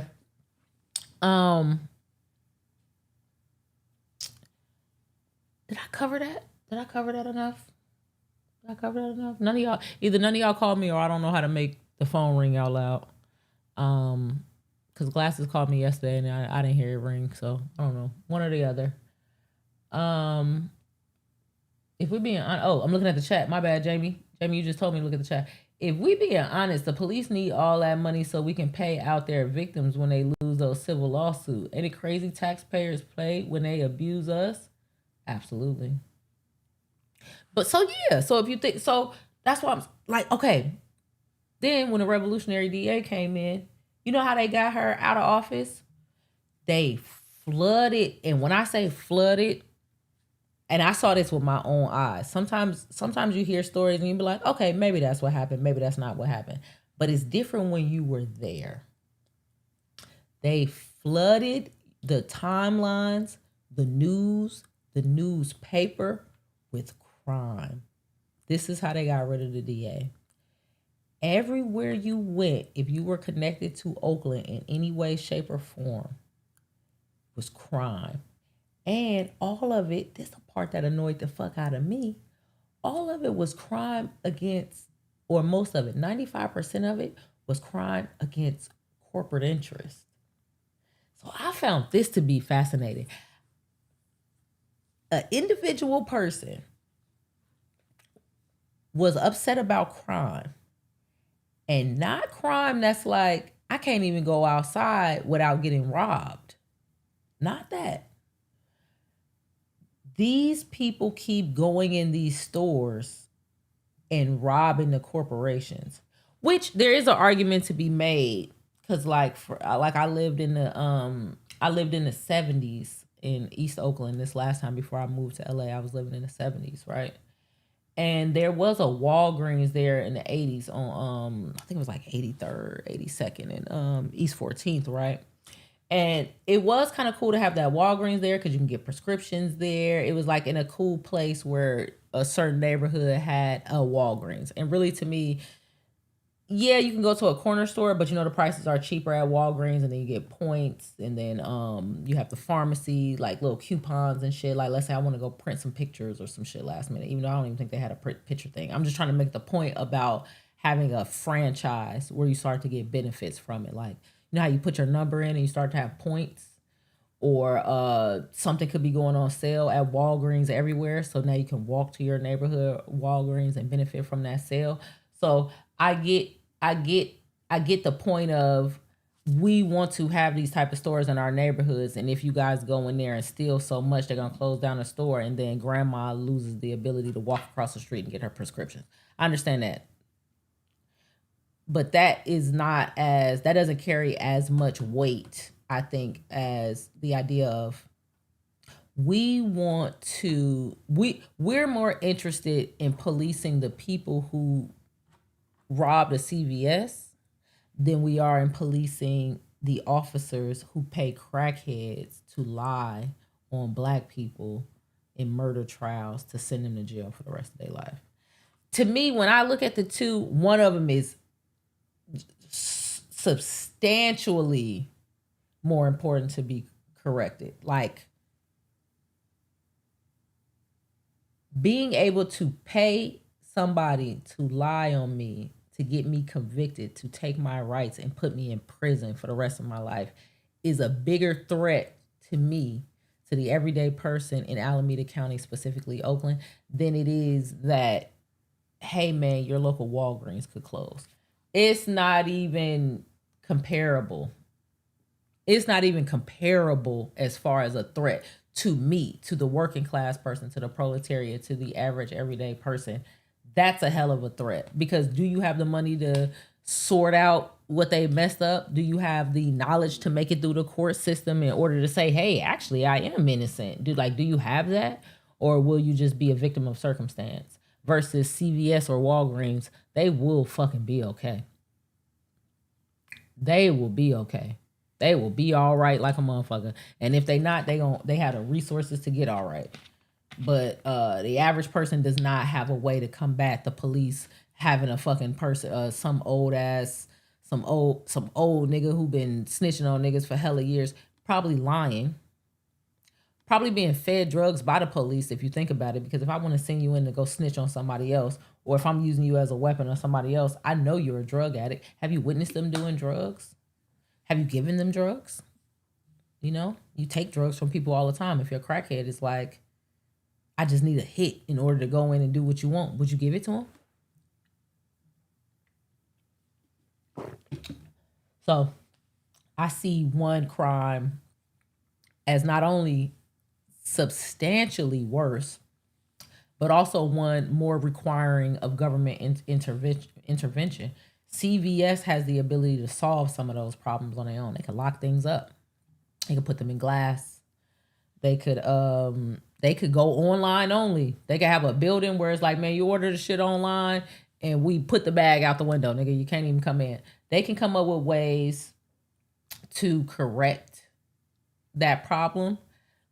The average person can't come up with a way to correct the problem of the police hired a fucking crackhead to lie on me and say they witnessed me murder somebody. That is something that needs more government organized intervention. And I know some people are like, well, not government, we have to do it ourselves. But I'm just saying the whole idea of in philosophy they talk about, now I'm about to switch to philosophy. I'm all over the place. But in political philosophy last semester, we were talking about how governments spark up anyway. And there was, who was this? I'm not good at remembering the niggas' names yet. It's kind of embarrassing. I remember the theories and what I agreed and disagreed about the theories, but I'm like, who said this? Was it Spinoza? I don't fucking know who said it. I think it was Spinoza though, but I don't know who said it. But they talked about the theory of how governments came to be in the first place. Basically, they said, like going into families, humans grouping together is a natural thing. You group into families, then you group into like similar to neighborhoods, really like small communities, and then they become neighborhoods and then cities. It's a natural grouping that humans do because they want companionship and they want to work together in a systematic way. And they said because before that grouping, you were in, let me look this up so I can make sure I'm in the right person. But they say before that, you're in what's called a state of nature. And then, it's actually Hobbes. It's Thomas Hobbes. I told you, I just be making up niggas' names. So they said before that, you're in what's called a state of nature, right? And in that state of nature, you're better off. Basically, you have rights because you have innate rights. But the difference in the state of nature is you have to defend your own rights by yourself and other people who have interest in your rights. So if you have a weaker defense, you basically, you're not going to have anything. Because in this state of nature that is kind of chaotic in a way, a motherfucker just could walk up to you stronger than you and be like, you planted these carrots? Guess what? I'm hungry. These are my motherfucking carrots. And it's either you kill that motherfucker right there, or, you go and you make some more carrots because it's really nothing for you to do. And so what happened is the little frail motherfucker who couldn't protect his own carrots started to need to convince other people to be like, hell no, nigga, you took my little frail pot of carrots? We ride at dawn. Right? And so that's why when I say, that's what made me bring up government when I said government to protect people's rights. Because in some ways, that's kind of the beginning of creating cities and I don't mean the beginning like historical beginning. I mean the beginning as far as in human nature of grouping yourself into societies, because in order for people to have even rights, even distribution of rights, or somewhat fair, maybe not even, but a fair distribution of rights, it required a more powerful body that can enforce those rules for people who didn't have the ability to enforce those rules. I don't have big homies to come fight for my carrots. So basically, I can't do nothing. I can't really thrive because a nigga could just sit and wait on me to thrive. Like, go ahead and thrive, little nigga, thrive, little nigga, thrive, little nigga. Let me get that, and just rob you. And so that was kind of the beginning of the need for like this government body, this overarching body. And so if you fast forward that all the way to today, who needs this government body, this overarching body in order to protect your needs? CVS or Pierre? Which one of them needed a stronger power structure to step in and protect their interests? Oakland, a company that don't really give a fuck about you, that's just showing up to sell whatever products they could sell, make whatever money off any real estate, or a product of you, a person whose whole family is from Oakland, a person who came up in your school systems, who represented you in many ways. Who needed the resources, help, the understanding? I would think it was Pierre, but instead the organizations and the institutions that are set up in Oakland actually sabotaged Pierre and fed him to the private prison dogs for their own profit, and instead protected CVS. And I think that is a travesty. And I think that needs to change quickly. Very, very, very quickly. So I feel like I'm rambling like a motherfucker, but my point was, I don't even know, what was my point? Did I make my point? I don't know. Let me read the chat. Let me just read the motherfucking chat. Ooh, sister girl got the rambling. All right, let's see. Let's put this over here for right now. I can't fucking read this. Hold on. Let's pop this shit over here. All right, still can't read it. All right. All right. I wonder if I can put like a blue, like a little blue. I'm sorry, I'm doing that thing where I'm thinking and talking. Y'all gotta forgive me. I wonder if I can put like a little motherfucking blue fade going across, so that it can cover the chat, so we can still see the chat when we're talking. Because I don't know if y'all ever see me do this, but this is me doing this to try to use my hand. Please excuse my hands. They just wanna touch. They just wanna feel. What's that, Jamie Foxx?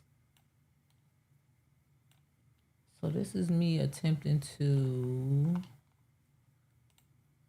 y'all know we build it while we fly it. So I am about to, damn, what is the right blue though? That ain't the right blue. Sorry guys.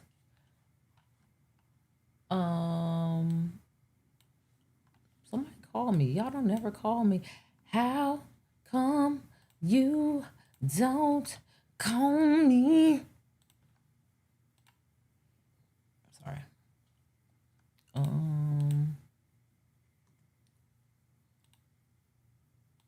I ain't gonna lie, I'm saying call me, but I don't know if the thing is gonna actually ring. So if you did call and you like, really, I called, I'm so sorry. I'm building it as I fly. I wonder if I can put a little fade here, so that when I am in this mode and it's early, blue fade. I wonder if I could make it where it's to see.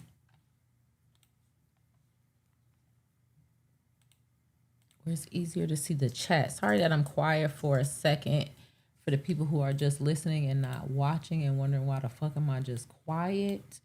What I am doing is attempting to add a gradient here so that when I am reading the chat, it is not hidden by the light. Did that work? Can y'all read the chat better now?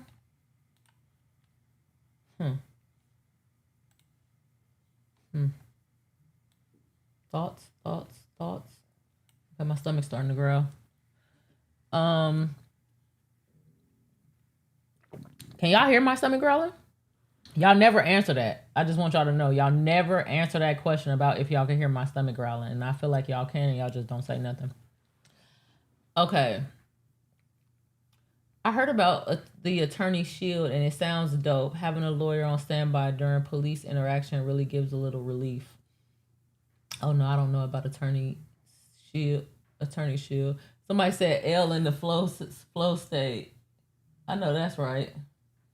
Thank you. Let me give myself some applause because I was just mad. I think it needs to be darker too. Thank you. I'm glad you said that because I was trying to make it match the blue from the call-in thing, and I was like, it matches, but I still kind of can't read shit. Am I tripping? I kind of can't read shit. Darker gradient needed. Okay, hold on.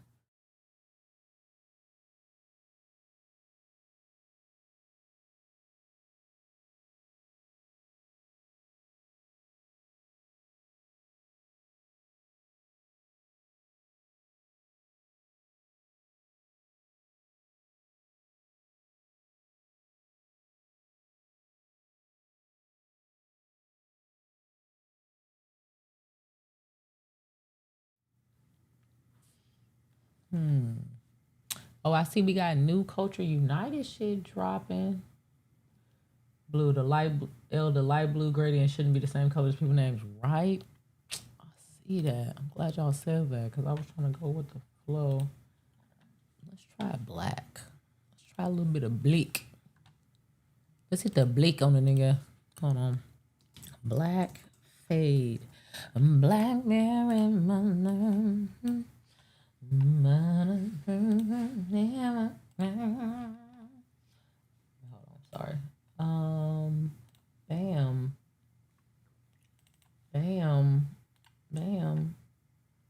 What about gray? It should have been black. I tried to do a little je ne sais. I tried to have a little je ne sais. That ain't right. I ain't say none of that shit right. Anyway, also not to spam, but I don't hear any stomach but my own. You making lunch? Drew, what you making for lunch? Thanks. Pulling doesn't sound as violent as Arache in my mind. Can you read it fine? Yeah, I can read it much better. Yeah, that's better. Yeah, I can read it great. You got it pulling weeds or separating the wheat and chaff. I was adding a thing, so I don't even know what y'all talking about. Je ne sais quoi, yeah. I tried to add a little je ne sais quoi to it by doing gray instead of the gray is nice, right? I felt like it kind of. All right, we're gonna do gray. We're gonna add that gray there because when I say I couldn't read that shit, I couldn't read that shit. Okay, so I have gone on a few rants. I talked about my friend. I feel so bad for my friend. I would have been tripping. Ooh, I would have been tripping. That's like Ray and Claude from fucking Life. Chicken and biscuits, boss. I kind of want some chicken. I kind of want some gumbo. You know what I want? I want some Thai food. Hella bad. Thai would be delicious. Some crab fried rice, maybe. That sounds hella good. What else is on my mind today? Do I have other brand new thoughts? Kind of wanted to talk about I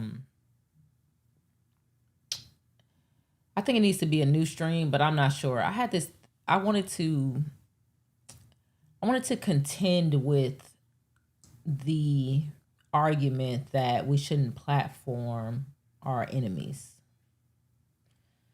I know that just came out of nowhere and y'all like, what the fuck are you talking about? But I'm slowly unraveling it. Why is Dawood calling this phone? Hello, Dawood. Oh shit, hold on. I went to my AirPods.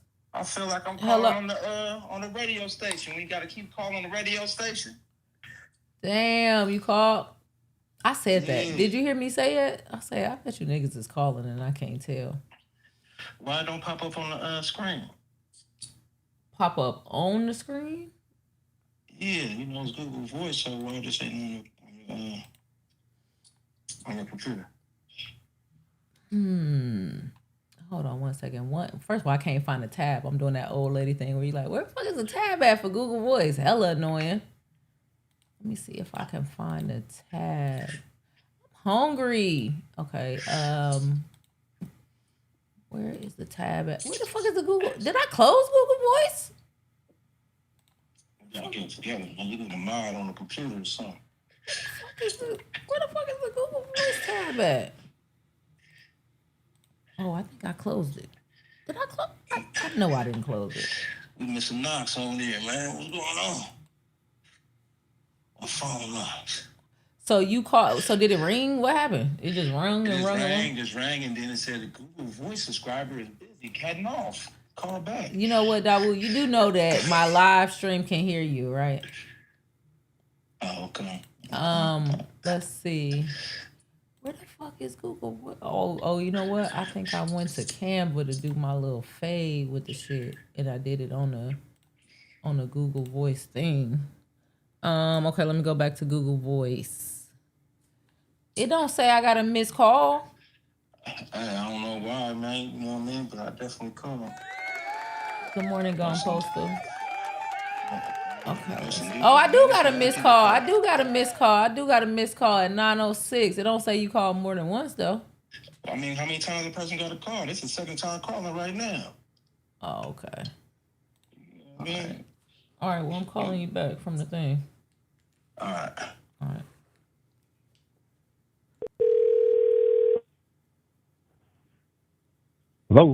Hello. Okay, What's going on? Nothing much. Before we do too much, I changed the settings. So, guys, tell me if there's an echo. Might be an echo. If it is, I will fix it because I changed the settings yesterday when we were trying to listen to shit. What was we trying to listen to? We were trying to listen to something through the phone, and I used this to do it. So, guys, if you can, tell me if there is an echo when I'm talking to Dawu Muhammad. Okay, say no echo. It sounds good. What's up, player? Welcome, Dawu, to the stage. What's going on? Not the stage. What the hell? Welcome, Dawu, to the stage. Yeah, I'm on the stage. What's Clubhouse? Welcome, Dawu, to... What's going on? Jamie says good morning, Dawu. Hey. Who said, who was that? Big Jamie. It's my homie. Big Jamie. Yeah. What's up with Jamie, though? What's up, Jamie? So how can I help you? How are you doing this morning? What's on your mind? Oh, man, just tapping in, you know what I'm saying? Just calling to make sure I can get in contact with my partner, man, before she blow up and then can't get on the phone with a nigga, you know what I mean? Because she on the phone with Beyonce and Oprah and, you know what I mean, all this top of the toe chain folks, you know what I'm saying? So I got to use it while I still got access to it. You dig? Dawu, please. You know I'm going to get right off the phone with Oprah and call you so we can gossip. Stop it. Yeah, I know about 3 days, you know? Oh, my God. Is it worth it? Is it worth it to wait the 3? I mean, it could be. You know, if I need the 3, I might need the 3. Yeah, Brightside Boulevard says, good morning. I turned the volume down a little bit. Skip Victor, tell me if it's too loud still. Brightside Boulevard says, good morning, Dawu. You got fans. Man, I ain't got no fans, man. It's my family, man. You know what I mean? Yeah. No fans, man. It's fam. It's fam. You feel me? But yeah, tell Brightside good morning, man, was cracking. But on the real, I was calling to let you know these mints is burning a hole in my pocket, though, man. Well, I can't do nothing with them. Oh, you want to spend some mints? Spin that I'm shit. just saying. Spin that shit. I'm not trying to spin that shit. Spin them mints. Spin them mints. Yeah, spin that shit. Yeah, trying to spin that shit, man. Trying to make it rain around this thing, man, you know? All right. Let's see if I will be happy to oblige. My bad, guys. And I guess it is mint time. Everybody get your mints ready. We are about to spin that shit. Spin that shit. Let's go. All right. So make your way over to... Is my what's the name up there still? I know you rejected one of them, but you can still approve it. I thought maybe you had to change your heart. I did not have a change of heart. So it is time for our community scroll. This week's community scroll is sponsored by the largest Black-owned screen printing and embroidery company in the country, Big Printing T-shirt company in the lovely Bay Area, right across the street from the Oakland Airport. You can go to Instagram at Big Printing to find out about all of the amazing embellishment and decoration services that they offer. Today's community scroll, which is a interactive portion of our show, it really gives the community the opportunity to be seen and be heard themselves. So you go over to elementsalign.com where you are able to add your picture. So we have the first one coming down. Hold on, man. We got the first one coming down the scroll. Look at that big old player. So this week's scroll is an embroidery patch style design. We got DSP coming down that thing. Damn, that one loud as hell.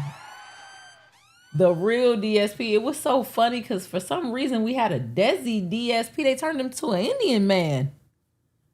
They turned that nigga into an Indian man. He said this is the picture he gave me, but I'm going to go through the back end of the system to see if that's really the picture he put up. Sorry, I don't want to call you a liar, DSP.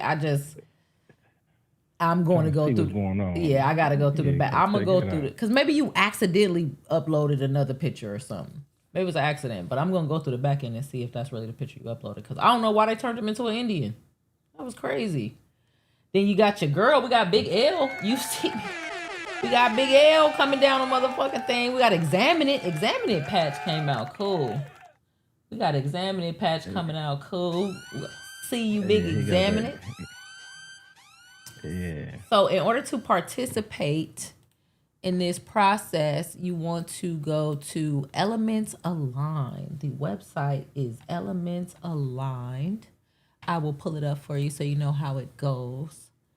And if you don't have no mints, let me know because I may go and make it rain for you, baby.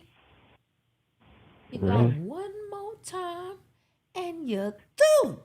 Okay, so you want to go to Elements Aligned. Now, Elements is spelled with 2 L's. See what I did there? Elements. You see that? Y'all see that? Elements Aligned. So you want to go to elementsalign.com and you want to get an account. When you sign up with your account, when you sign up with your account, you know, I got to do something about the way that this shit just kind of be telling my business sometimes. I'm sick of that. But when you go and sign up for your account, you get a few free mints. And then what you're going to do is you will upload a photo. There's something called a community scroll in there. And in that community scroll area, you just upload a photo. You decide what words you want to say. You can say your name. Look at Rory. We got Rory coming down the thing. Our homie Rory. We got North Woman coming down. Hold on. Let's give it the fuck up. Give it the fuck up. We got Light Bearers, North Woman coming through, fanned out in my element. So what you do is you go to the community scroll. Yo, L, is it possible to create a pre-recorded video of you describing how to set that up on your site? Describing how to set that up or set what up on my site. Oh, poor K is out of mints. K been making it rain around that thing, man. It's on a canal. So what was I gonna say? Can I do a pre-recorded video explaining how to set up your account? Walk them through it. Give them a walkthrough on how it works, because you advance with the technology, so you think everybody should be able to bust a move with it. But give them a quick little video on how to do it. You might as well pull it up right now. Make one real quick. Well, I'm not sure if he means. Yo, L, is it possible to create a pre-recorded video of you describing how to set that up on your site. So it sounds like he's saying, how do you make a scroll and put it on a website like that? Tell me if I'm tripping. He said that's exactly what I No, I mean he tripping. It's a product that I offer for sale. Not the video itself, but you don't have to set it up. You could just get a subscription and you can have your own scroll and put it on your own site. It's a really easy process. It's available. That's why when you go to the main page, it says live tools, and then it also says Elements Universe. So the Elements Universe is really just explaining my shows and where I use my interactive elements. But the live tools part is really for creators. It's not available right now, but you can get on the wait list. But creators will be able to have their own back end where they have their own scroll and they can go live and have a community scroll or a ticker as well. So, I mean, I probably won't have a tutorial to tell you how to build it yourself, even though if you were here the first day, we kind of shared a bit about it because we were building it live. But you will have the ability to pay a monthly price to oh wait, I think we got another call. Hold on, let me see if we can do three-way. Hold on right quick, Dawood. I'm trying to do three-way.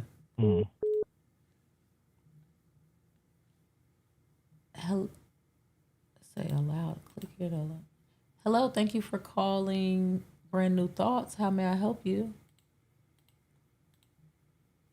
Yeah. Why did it say allow mic? Hello, thank you for calling Brand New Thoughts. How may I help you? Oh, they hung up. I don't think they could hear me though because Dawood, can you hear me? Yeah. I don't think they could hear me though because when they called, it said allow mic access. Let's try to call them back. We ain't scared to call niggas back. Allow mic. Click allow to use your microphone here. What the fuck do you mean? Click allow. I already clicked allow. Bro. It says I'm using my motherfucking microphone. Allow on every visit. Hello? Please leave your message for... Hello? What happened? Somebody called and then it said that I needed to give my microphone permission, Access? which was crazy because I was already talking on my microphone to you. So must have been a glitch. I like the little on hold music. What it sound like? Do do do do do do do do. I wonder if I could change it. Got a little on hold music, trying to be like Big Friend. You know what I mean? I mean, you know how. Anyway, yeah, I'm trying to be like y'all. I'm trying to be like us. Trying to be like us. Yeah, that's what I'm saying. So Be whoever like that Big is, Friend, call me man. back. Whoever that is, call me back. Call me back. All right, no, it's all good. I'm gonna hang up so they can slide through. Wait, we talking shit. What the fuck? Hold on. All right, cool. I'll call you back. All right. Hello, thank you for calling Brand New Thoughts. How may I help you? Yo, what up, El? This is Brightside. Hi, Brightside. How are you? Welcome to the stream. Appreciate it. Welcome to the stream. Let's see. Does Brightside Can y'all have hear a... me clearly? Yes. I'm pretty sure they can hear you because I'm using the same system. Well, let's double check. Guys, in the chat, can you hear Brightside? Where can I get Hopefully I'm clear. Where can I get a picture of Brightside to make an avatar? I was going to sign up. It wasn't like I didn't know how to do it or anything. I was just giving like unsolicited advice. I was like, because there's no clip of you like talking about it. And I was just like, man, this is a very unique website that you got. So I was like, maybe somebody's going to clip it up and, you know, maybe create something and, you know, give it to you or something like that. But no, that's all I was saying. Oh, so like, you're saying... What bro was saying on the phone. Okay, so you're not saying, hey, give us the sauce so that somebody can go steal it because you know that's kind of what's probably, you know. Well, I don't want to say that that's gonna happen because right. Justin No, is always like, I definitely get what you're saying. Yeah, Justin is always like, thoughts are physical, so don't just say shit. But I mean, okay. Anyway, so you're saying don't give away the sauce, but make a promo video just about For the your community. interactive scroll, explaining to people what it is, how it works, why it's different, because it's innovative. Is that basically what you're saying? No, I was just saying basically just, hey, this is how you sign up. Go here, boom, boom, boom. You can use this for this and this for this, basically. It wasn't nothing too crazy or explaining how the scroll worked or anything like that. It was just basically showing like, hey, this is a call to action. This is how you operate on my site and how to do it, and where to go. Basically like that. You know what I'm saying? So, Got you. That make a lot of sense. I will take that advice. So tell us about you but now that I have you on the phone. Nah, hell oh. no. Got your ass. No, I'm just playing. What were you about to say? No, you good. I'm definitely gonna sign up. Hopefully next time I call, my picture will be up on there and everything. Mm-hmm. But you said tell you about me. Yeah. So my alias is Castle Brightside. I am a music producer. I am a DJ, and I am a cinematographer and director. I have credits ranging from Ritz, Big Crit, Jackie Chain, Spanky. It's a few guys that I've produced for. Also, I DJ actively now. I also film independently as well, music videos and such. You can catch those on my profile. I'm actually dropping my first video in several months. It's going to be part of my R and Brightside series, DJ series. So I'll be playing everything for an hour. Yeah, R and Brightside. Yeah. I like that.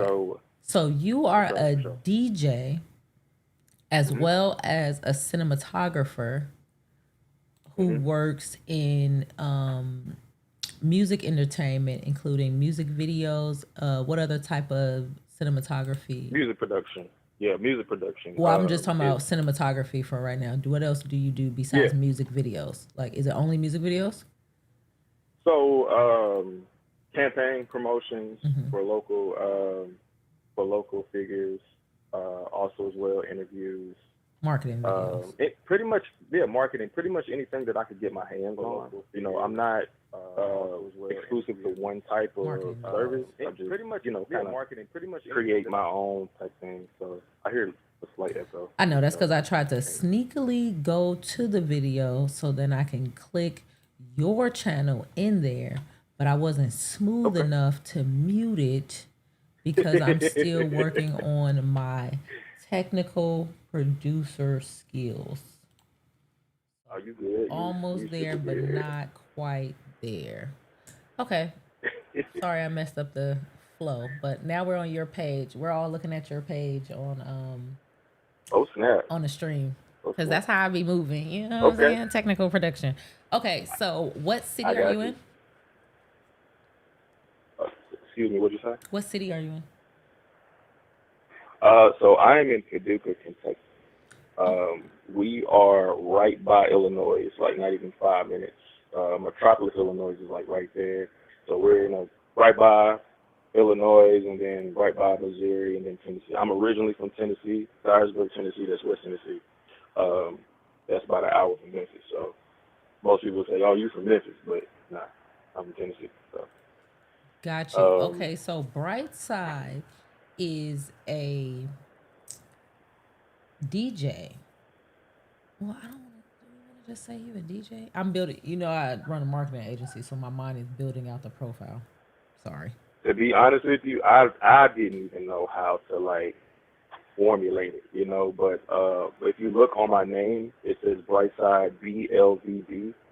The Boulevard is an acronym for Believing and Living Vivid Dreams. So I didn't want to just direct it towards just videography or directing or beats. I wanted to be a street or avenue or a lane for people to be directed to enhance their, so to speak, their ideas. So I'm just that lane to provide a jovial environment for them. I know it has to be somewhere in the middle of those two. It has to be somewhere in the middle of, I'm just a lane for you to express those jovial ideas, and I'm just a DJ. There has to be a middle. Night Owl is kind of like whole. It's kind of like up at the top. That's the Brightside, Gray Jackson, and Anime Sunset Night Owl. Wait, say it That's the again. Say production. it again.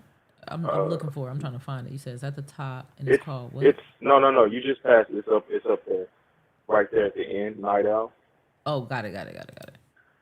So that's a production that I made, but I also filmed it at the same time. So that's kind of like what I do and what I'm trying to market myself as, you know. So I'm still figuring it out, but. So you're definitely a creator, a visual, and maybe you're a visual and auditory. I'm a visual and auditory creator that brings together multiple creative talents to express ideas and create jovial spaces. Yeah. I'm a visual. So, right? And you said you're from Tennessee, but now you live in Kansas. Is that right? No. Kentucky. Kentucky, sorry. You know, niggas that start living in other cities, they start merging all of I ain't never been over there. niggas start merging all of, oh, you said Kentucky, right? Like, I still don't know if it's Kansas or Kentucky right now. Hey, no, it's Kentucky. It's Kentucky. It's always been Kentucky. Okay. But I'm originally from Tennessee, and I don't even put Kentucky in my vocabulary because I'm so Tennessee. You know what I'm saying? So. Got you. Gold grills, coupe de villes, you know what? I mean, anyway, what was I talking about? Okay.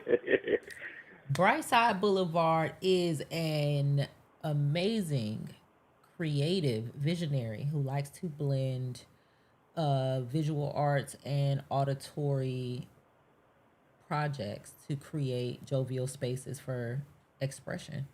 He focused on cinematography, which he's done with music videos, as well as content he's created as a DJ, and also music production and unique mixes where you get to hear some of your favorite songs, music, throwbacks, blends, and you also get amazing visuals to go with it, somewhat like this Night Owl series that we're showing right here. So let's make our way over to his page, which is Brightside Boulevard, BLVD. That also on means all platforms. On all platforms. That also means, did you say believing and living vivid dreams? Is that correct? Correct. So let's make our way over to Brightside Boulevard's page and click that button. Y'all seen that button I just clicked? Go ahead, click that button, because now Brightside Boulevard is going to add more things to this page to keep us even more entertained, to see more and more visual and auditory amazingness. And also as well, I just started something. If you hit that little videos button, you'll see there's a video premiering tomorrow. Okay, there you go. Because you heard how I got at you, right? You heard it, right? Oh yeah, I know what's up. Right, so I'm definitely prepared. Glad you know. So right now the DJs are somewhat battling AI. Mm-hmm. I took it upon myself to create this series where I put the curation in the hands of the people, and you send your playlist, and I mix your playlist up to an hour. But it's through competitive voting. So everyone sends their playlist. Out of those that were sent, I would pick 3 because I want a little bit of variety, and I post that voting up for the people, so your friends can vote. Their friends can vote for it. Whoever has the highest vote, I consider take those songs and mix up to an hour and make a DJ series for episode like 14. The next one will be 15, you know, and so on and so forth. Where do I and vote? You'll see. Oh well, the voting is already over. No, I know. I'm asking about the mechanism. It'll be through Google. So I'll do like a Google. I think it's Google Docs or Google something, and I'll send it through a link. Yeah. I don't understand. So if I wanted to vote on the next, so everybody sends playlists. Where do they send the playlist at? And then so they would send it directly to me through email. You can send it through email, Casper@BrightSideBoulevard.com. Mm-hmm. It's still a work in progress. Oh, yeah. I'm still trying to develop it. But it would primarily be through my email, you would send it through. It could be Apple or Spotify. Those are the two that I convert, and I'll create a playlist. The Yakin playlist has its own playlist, so you can go to Spotify and see it. And there'll also be a download link where you can listen to the mix and download it on your personal phone. Hopefully, I just answered your question. It'll be through email. You answered my question, but I'm about to hate on your answer. Yeah, go ahead. I'll take off this, constructive criticism. Okay, because this sounds fun. It sounds like you're saying basically this is a playlist war of sorts, where basically is your playlist better than the next person's playlist, and Correct. you pick the top 3 playlists, and then those people go to like, I don't want to say rapid fire, but what's it called when it's like the last round of competition? Is it called rapid fire? No, that's a word for that. Sudden death. Those people go to sudden death, where it's like, okay, y'all vote on which one of these 3 playlists are the best, and then whoever wins that gets the actual mix that makes it to YouTube. Is that correct? Somewhat, yes. I haven't found a way to actually for people to see the voting and how, that type of thing. But there is a way for me to personally see it, because it's through, I can edit it, like as far as to see and make color changes and whatnot, but I can't edit the voting and who's voting. That's through the link. You only vote one time and boom. But there's no voting right now because it's already done. Right. No, I understand. So the next one is not up yet. I understand that. But I guess my question is, it feels limited to whoever you send the link to. So how do you decide? Do you mind talking about this? Because this is like what I do for a living, help people with their creative. I don't mind, and I honestly push, and I hope that more DJs do it, because AI has this thing where they having like automatic DJs and such like that, but it's kind of pushing the DJs out. And I figure like, hey, more DJs need to get more involved with the people, because they know what's hot. This has been going on since the beginning of hip hop. They know what's good. So I'm like, hey, yo, sing your playlist, enhance me in my platform a little bit more, and then I'll get that and feed it back to you, and that energy back to you. And this is exactly what's going on. Sorry, hopefully I didn't share away what you were saying. No. I think it's not exactly what I was talking about, but I think it was an important thing that you're talking about. As a person who I just got into the idea of DJing maybe like 6 months ago, and it wasn't because I wanted to be a professional DJ. It just was because I was having songs kind of like stuck in my head that were like blending with other songs in my head, and I wanted to go through the process of trying to DJ them. Sorry, I'm doing this while also trying to find a cool place for my logo to go. Petty. I did have a website, but someone in the chat said you need a website. I did have a website, but honestly, and which is kind of a good thing, most of my clients were all word of mouth. Nobody was really just pushing that website link, so everything was pretty much word of mouth. I was getting clients word of mouth, and that's kind of good, but I didn't really much have like a social media presence, so I definitely consider what you're asking for sure. Yeah, I was about to say the same thing, but I guess and I'm gonna tell you why, because people want to participate, and this is something I learned just from my work. People want to be interactive and they want to participate.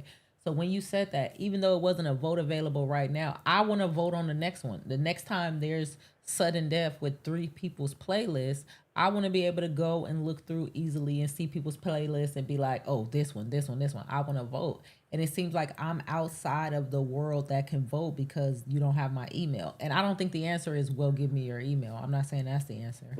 I'm just saying, where did you get those people's emails from? Like, these were mostly all personal friends and acquaintances or people that followed me throughout my career. You know what I'm saying? And this stage right here was kind of like that entry phase where I'm building it.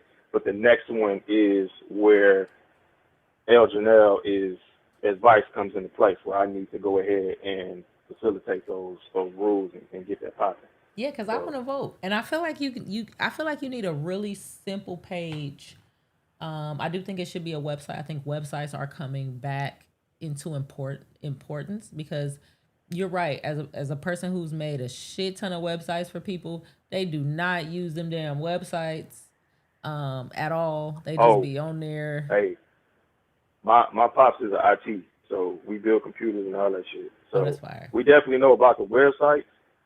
And actually, you know what's crazy? He lost against her.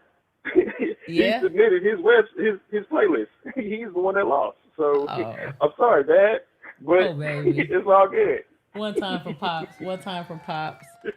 I love IT shit. When you start getting into it, like I'm a software girly, but my hardware partners, like, thank you. Please make this work so I can build the rest. So I love that Right. kind of relationship between the people who specialize in hardware versus software and how it's like we need each Man, other, listen. man. We need each other, man. I've been crashing computers since LimeWire. You Same. understand me? Same. You make that face like, oh shit, you be thinking you cooking. Blue screen of death? Lord, please, not the blue screen of death. Hey, it's worse. It's worse when you get beats on there. So I'm just like, man, I Oh gotta no, I went through restart and that. do it all over. I used to make beat my people don't know this, but my first love was actually rap. The first thing I was supposed to be was a rapper. I was rapping as a very young person and making beats. Let me tell you how I used to make beats. My first computer, I had a keyboard that played different sounds, right? Or different instruments or whatever. Fuck old school keyboard. I don't know if niggas still buy their kids keyboards these days. Casio? Casio. See, ball knowledge. Anyway, so old ass keyboard because I used to play the piano a little bit. I wasn't good enough to really use two hands for real, but fucking few of my favorite things used to smoke few of my favorite things from the Sound of Music. But anyway, so what I would do was I would use sound recorder. Do you remember old school sound recorder? Yeah, like Tascam and stuff like that. I don't know what that is, but it was a very basic. The name of the program was called Sound Recorder. This is early Windows. It's just called Sound Recorder, and you just Oh wait, yeah, I know what you're talking you about. just click record, and it's just recording whatever the fuck it hears, right? So I would click record, and I would start on my keyboard, and I would play the first sound. So I would do the drums, and then I would save that, and then I would do a new sound recorder, play the drums, play that drum recording that I just did, and then play the next key on top of it, the piano on top of it. So that is how I was layering sounds before I found Fruity Loops. That is how I was layering sounds to make beats on sound recorder, and all it took was for me to be off beat one motherfucking time. I could do the whole Right. 2-3 minutes, and if at the end it'd be like ding, you know how it sound when you hit a key a little too late, it'd be that little troubled ass ding, late as hell. So I say all that to say, yes, I have definitely been with a piece of meal, finding a way to put shit together, LimeWire, all of that, and then I discovered Fruity Loops, and then I had a nice little wave of making beats. I had about 250 beats on my computer, and my computer crashed, and I lost all my Oh beats, my and I goodness. stopped rapping for maybe 6 years. Oh man. 6 years, I think. Maybe. Oh man. I couldn't believe it.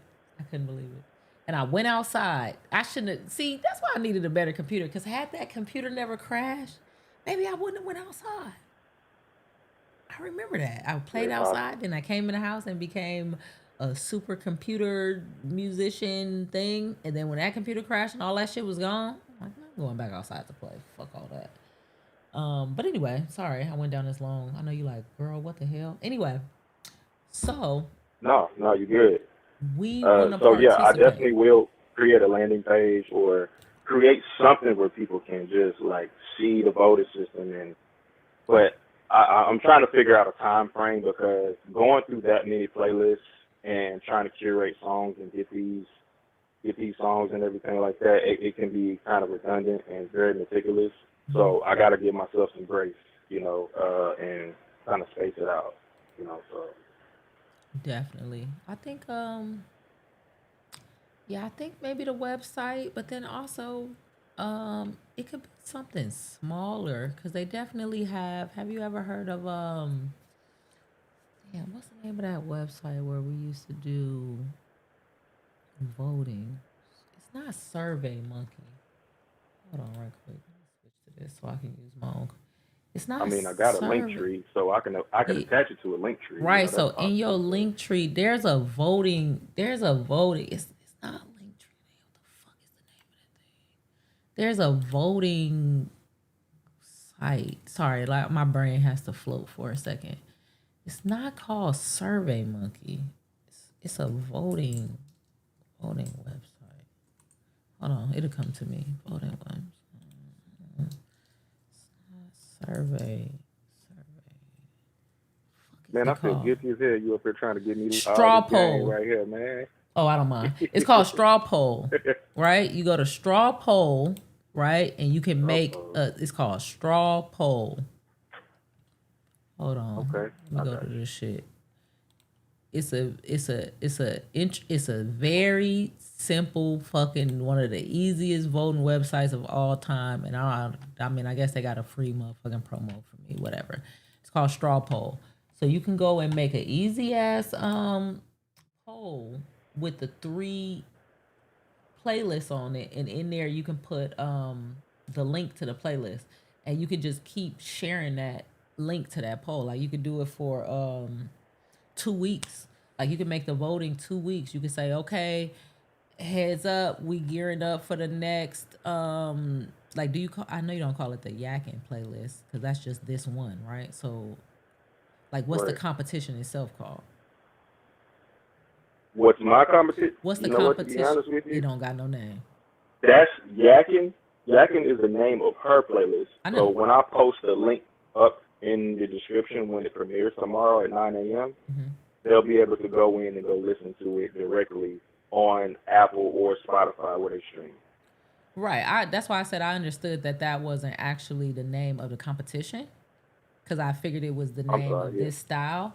But what I'm asking is, have you came up with a name for this competition? I mean, because I like the idea. It's a playlist competition, and whoever wins get the DJ mix, and it's almost like it kind of validates the winner in a way, because it's like, listen to this mix. It must have been a bomb playlist if it could be a bomb mix. You get what I'm saying? I like the idea. It's a good idea. Yeah. And so I'm just saying, have you come up with a name for that in itself? Like the whole process of the playlist competition, the process of everybody sending their playlist to be considered the top 3, you know, making it to the final sudden death. Everybody voting to figure out which one gets picked, and then the content being made. What's the name for that whole process? What is that called? You put me on the spot. You can say I don't have one yet. You know, this is a place where we just honest. We don't even give a fuck. We just tell the truth. We don't. No, you tell the truth. I'm Lord. Curated creations. I mean, all right, well, chat, let's try to help. Chat, let's try to help Brightside come up with a name for that. Like, let us. I'm trying to think. It would have to be something along, because what the main words. That is a safe place, Brightside. We all learning. Yeah, we all learning. We don't need to, like, please don't start fronting, because you'll hear me fade out. You get the front and shit. I'll be like, oh, is that right? Okay, talk to you later. Hey. Like, just tell the truth. I seen that face. I don't want no smoke. You know. Everybody think I'm so that mean. said it. My birthday. I'm gonna call him birthday, bro. Mm-hmm. You know what I'm saying? Oh, yeah, we seen that face, and I was like, hey man, no smoke, okay? I'm a sweetheart. I don't know what y'all talking about. I don't want no problems. But yeah, the words would have to be, let's see. So you start with the keywords. That's how you do. The keywords is playlist. Curated. Curated may be one, but it's playlist, it's competition, it's DJ mix. It's probably party or some type of way, some sort of party or whatever you're doing when you're listening to a DJ mix. Interactive, some type of way, the fact to tell people that they can participate. And so basically you're having like, it's almost like you want to communicate my playlist is better than yours. Kind of. Play for play. Yeah, Play for play is cool. I kind of want to. I want to involve like the people that are listening in some way to kind of let them know like this is for them. So I'm just trying to figure out that word and attach it to curate or Yeah, like what our playlist. I ain't gonna hold you. I charge for consulting. Yeah, let's go, Kay. Play for play. I kind of like play for play. I think it's kind of close to what can have sometimes a sexual innuendo. So I wouldn't approve it, but I think that is inching us closer to it. Play by play.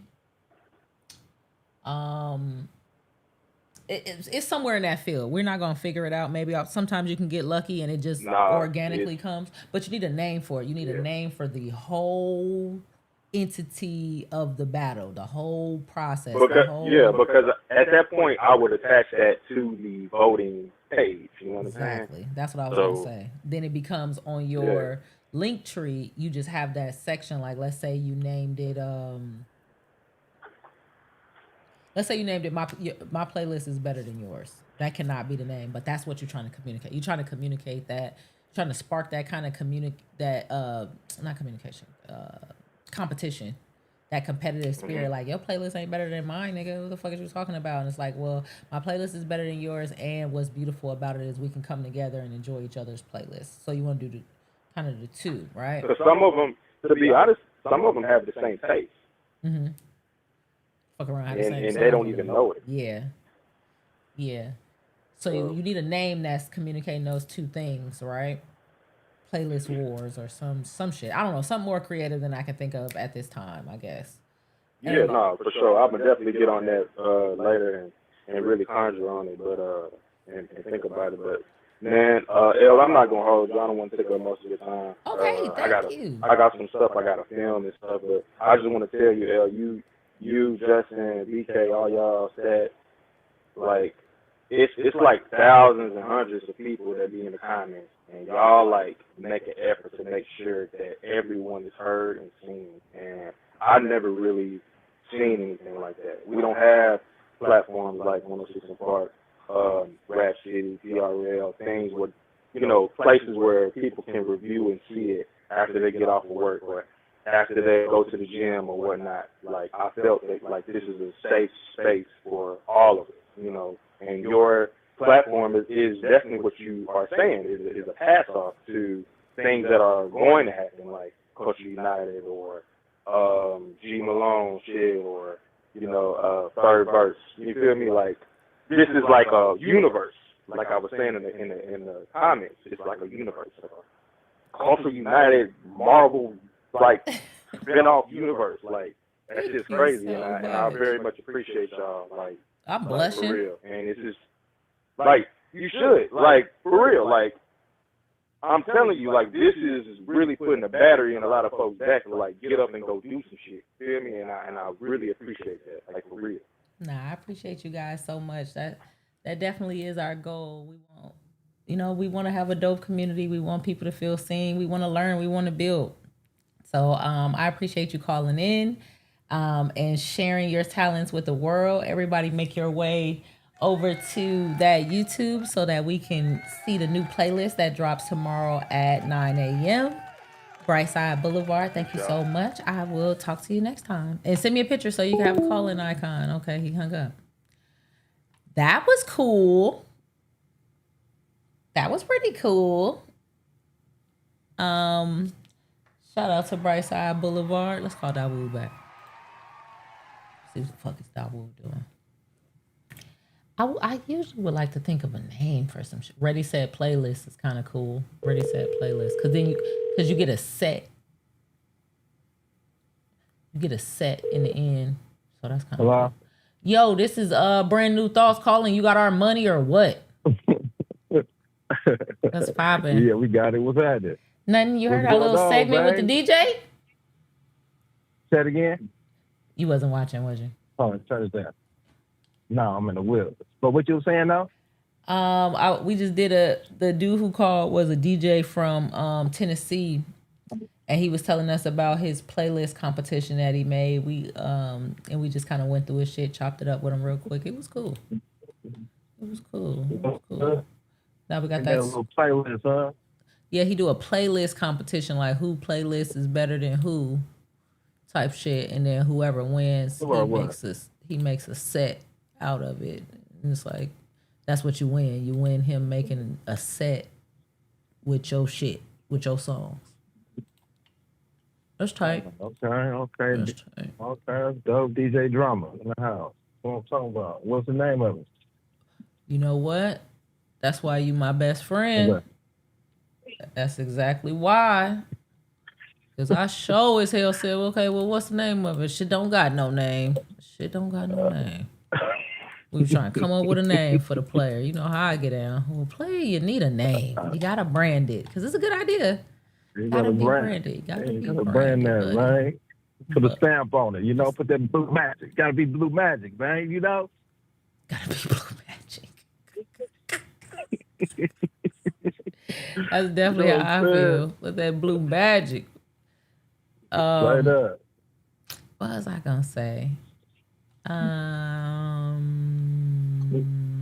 But what's up? Okay, though, so man? What's happening today, though? we've been having a great scroll. We talked about. We started off early with me talking about why I'm always late. Why have I been late all week? Yeah, CT time.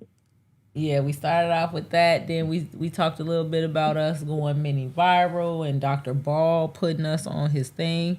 I don't know if y'all noticed this, but I don't be just flipping my hair for nothing. I be trying to like cover up the cord because the producer and me is trying to make sure the shit look right, but I still got it right there, so it don't fucking matter. We did that. Yeah, and I seen y'all going viral. I seen that. I was watching Academics last night. It was on your boy. What's his name? Stack. It was on. Oh, is that I right? seen this morning. They got on the phone with Whack 100, and they was shopping. That was funny though. I ain't gonna lie. That was funny. But yeah, Whack was shouting out the third verse like a mug. He's trying to plug. But yeah, so Okay, we're moving right along. yeah. So that was tight. That was moving. When I was talking about viral, I was talking about the Killer Mike conversation that got people really talking about class consciousness and all of that type of shit. So y'all smashed on him, man. Y'all smashed on him, man. Y'all put hands on that boy. That's crazy that everybody is saying that. I feel like we just explain stuff. Y'all did aggressively. Was it really aggressive, or do y'all just think black women are aggressive? Well, I didn't say that. I just said y'all say you smashed said on him aggressively. Was it aggressive is my question. Yeah, Was it really aggressive, or were we just talking?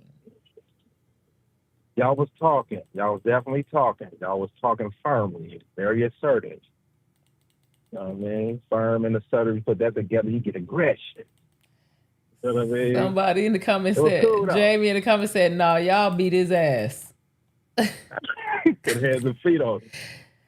I know he watched that clip. I'm like, man, who is that? I know he like, who's these hoes? The fuck?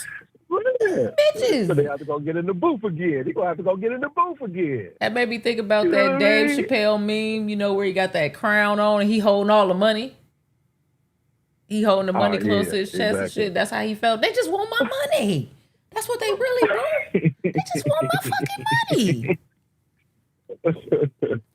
Oh man, that was good. That was entertaining. That's for sure. That's crazy. That shit was such light work. That shit was such light work. The professor dude didn't have nothing to say. He's like, man, let him play. You seen him? You see how he did it? Yeah. Remind me of that old school. I think it was Ice Cube when they did when he was doing a little diss track against NWA. This is what they think about you. And he just listen what the people have to say. Yeah. Yeah. So that was funny. I think he's gonna end up coming on to Culture United one of these days. So, Dr. Ball, I think. Is it Dr. Ball or Dr. Oh, Bell? I think it's Dr. Ball. Dr. Ball, I think he's gonna end up coming on to Culture United. BK asked him in the comments like, "Hey, we would love to have you on," and he was like, "Sure, absolutely."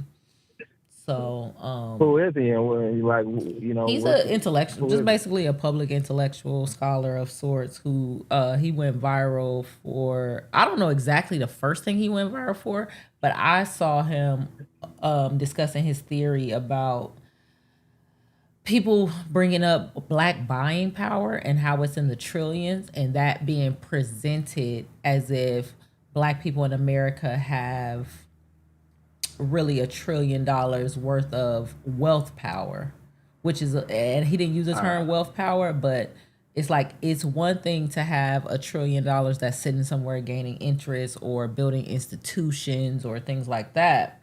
But it's a completely different thing to be like, well, we spend $1 trillion a year. And it's like, yeah, that's not power like you think it is. Because could you stop spending that $1 trillion? No. Is it $1 trillion because you're actually getting fair market rate for the things that you're buying? No. I'm sure the numbers are inflated by the fact they taxing the fuck out of y'all in the first place. Also, you can only buy what somebody's selling you. So it has something to do with like the limits of, like, you talking about black buying power as if you dictate products, but you don't really dictate products. Somebody else dictate products and you get to buy whatever they make available for you because you are not like the arbiter of what gets produced. And you know motherfuckers love that, right? You know, niggas must have loved that theory. No, niggas went crazy like, what, nigga? Black buying power. We got power. And it's like, nigga, not really. It is a little power, some power up in there, when you organize it, maybe not $1 trillion, but, you get a nice percentage and you direct it or you withhold it, it'll definitely be impactful on some level. I said I was going to study it more. I don't think I studied it enough to speak on it. Like, I could summarize what I understood, but I don't think I could really, like, put my foot down and be like, yeah, it is some power there or it ain't. I got to study it. I would have to go through and really look at it like, well, what does he mean? What does the buying power look like? How does that work, Right. Get some more game.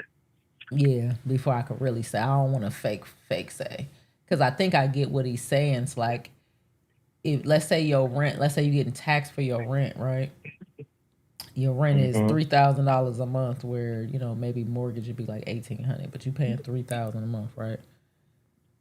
And then you be like, nigga, I got hella power, nigga, because I pay $3,000 a month in rent, and that money is power. And it's like, and you ain't got no choice. You ain't got no choice, and if you don't pay it, your ass would be homeless. So the real power in that situation is the person charging you the $3,000 a month or dictating how much that. And this is my glossed over understanding, guys. So this is not a lecture or me attempting to teach. This is me learning. You can learn with me. But I think the idea is that the real power is the niggas who dictate who gets to live there, who gets to pay whatever price, whether it's $3,000 or whatever, more so than being like, nigga, I got power because I spend this $3, nigga. Spend that shit. Spend that shit. So I think that's his point. A lot of people disagree with that. They didn't like that shit. They felt like it was demeaning to black people, and then some other people fuck with it. And so I think that's his big I think that's his big claim. That's his claim to fame. But then when I started looking through his thing, it's like, well, I'm a DJ. So I was confused by that. Like, nigga, you a DJ? You said what? He a DJ too. So I'm like, wait, is a nigga a DJ? Nothing wrong with being a DJ. Nothing wrong with being a DJ. The last nigga that was on the phone was a DJ. I got my DJ shit right here. He got his spending power, or spending power. You fucked your own joke up. Hold on. Damn, I never heard a nigga fuck his own joke up so bad.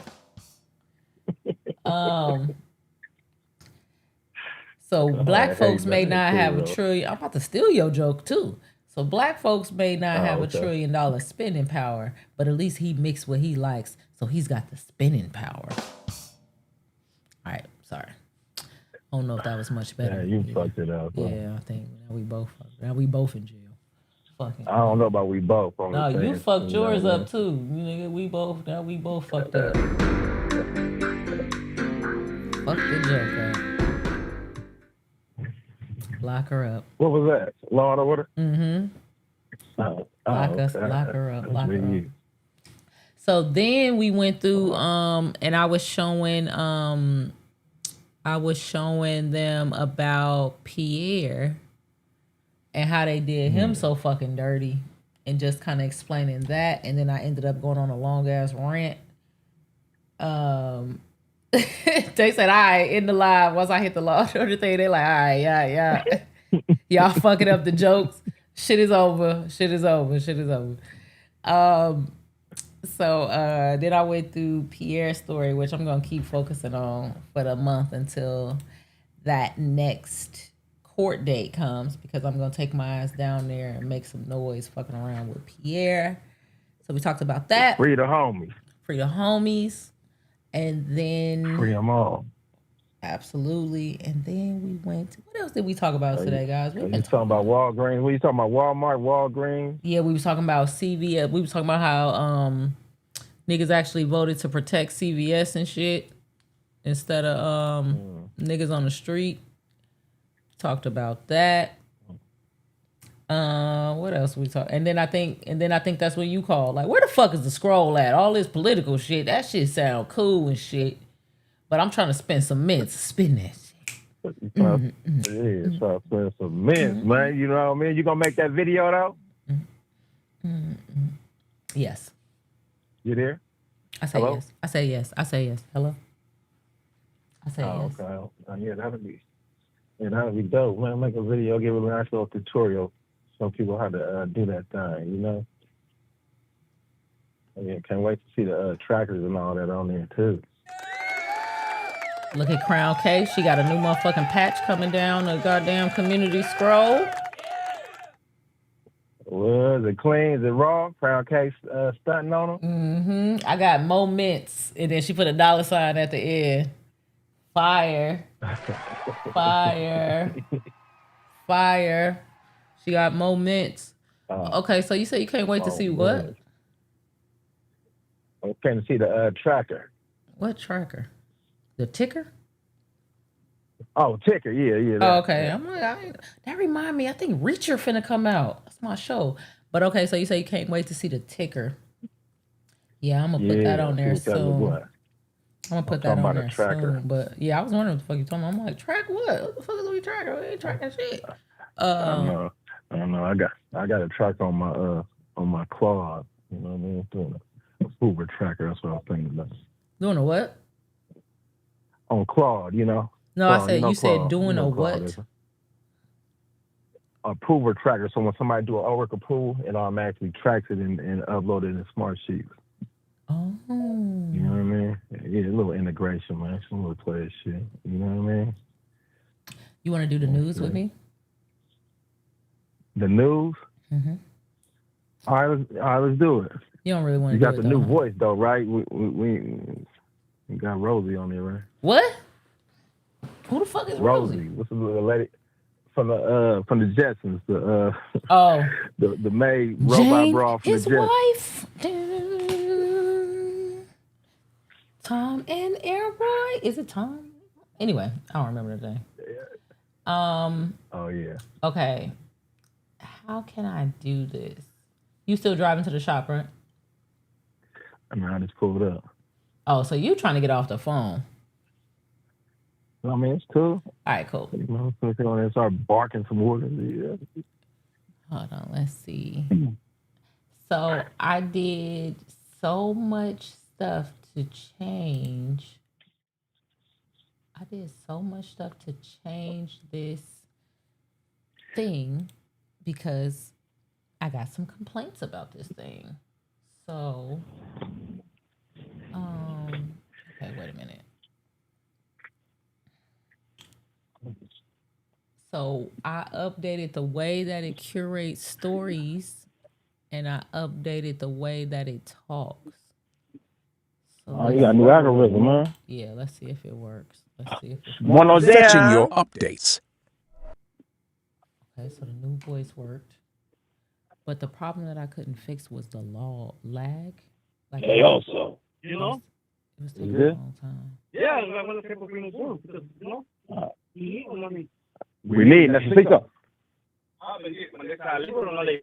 It's like So, you know, making the Turned him down for a second. see, it's ready. Hell, he finna It's start. ready. See. I turned you down for a second, even though it's nice to. Okay, here we go. I think it's about to do it. Buenos dias. I will. Sorry. That's okay. Go ahead. It ain't saying nothing. Buenos dias. Yeah, got it. Hey, Chicago will pay a settlement after failing to track accessibility in affordable housing. Trump linked law firm to get $150 million no-bid contract to represent migrant children. Why did it go back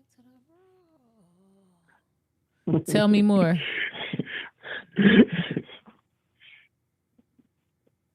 Damn, it started with the dude.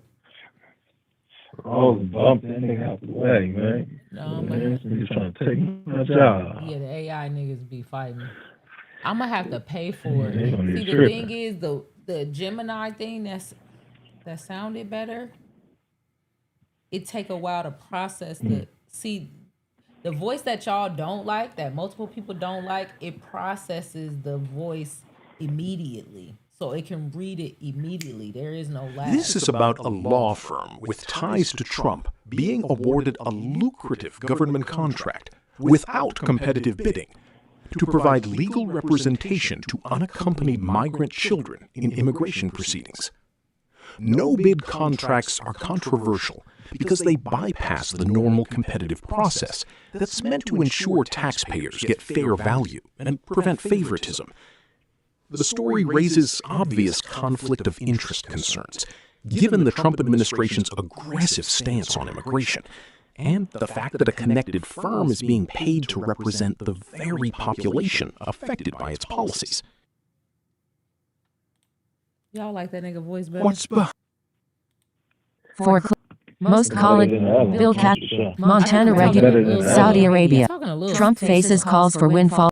Green G, Cassidy backsplit. He talking a little, just a Kurtz, little bit. Chicago and for me. Trump order. Hold on. James Tal, werewolf transformed my anthem. A third immigrant amid cost of living stress. Many parents are supporting children well into adulthood. BLM protester transferred thousands of miles away after they organized against their solitary confinement.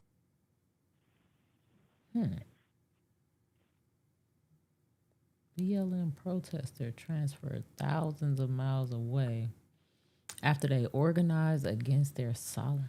Tell me more. What the fuck do that mean? Malik Muhammad, the BLM protester serving the longest federal sentence from the 2020 protests, was abruptly transferred from an Oregon prison to a facility in South Carolina in March, thousands of miles from their attorney and support network. The transfer came just 6 days after a misconduct report flagged Muhammad's blog-based organizing against their solitary confinement conditions. Oregon corrections officials deny it was retaliation, but Muhammad's attorney argues it's a clear punishment for constitutionally protected political speech and activism. What do you mean by blog-based organizing?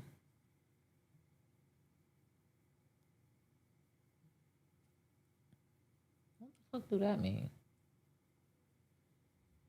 Oh. Great question. Blog-based organizing means using a public blog as a tool for political activism and coordination, basically turning a personal website into a campaign headquarters. In Muhammad's case, their blog Malik Speaks served several purposes at once: raising awareness, sharing their story and conditions with the outside world, mobilizing supporters, posting specific calls to action, like call this prison official or write to this senator, coordinating campaigns, organizing phone messaging blitzes targeting the prison and public officials, fundraising.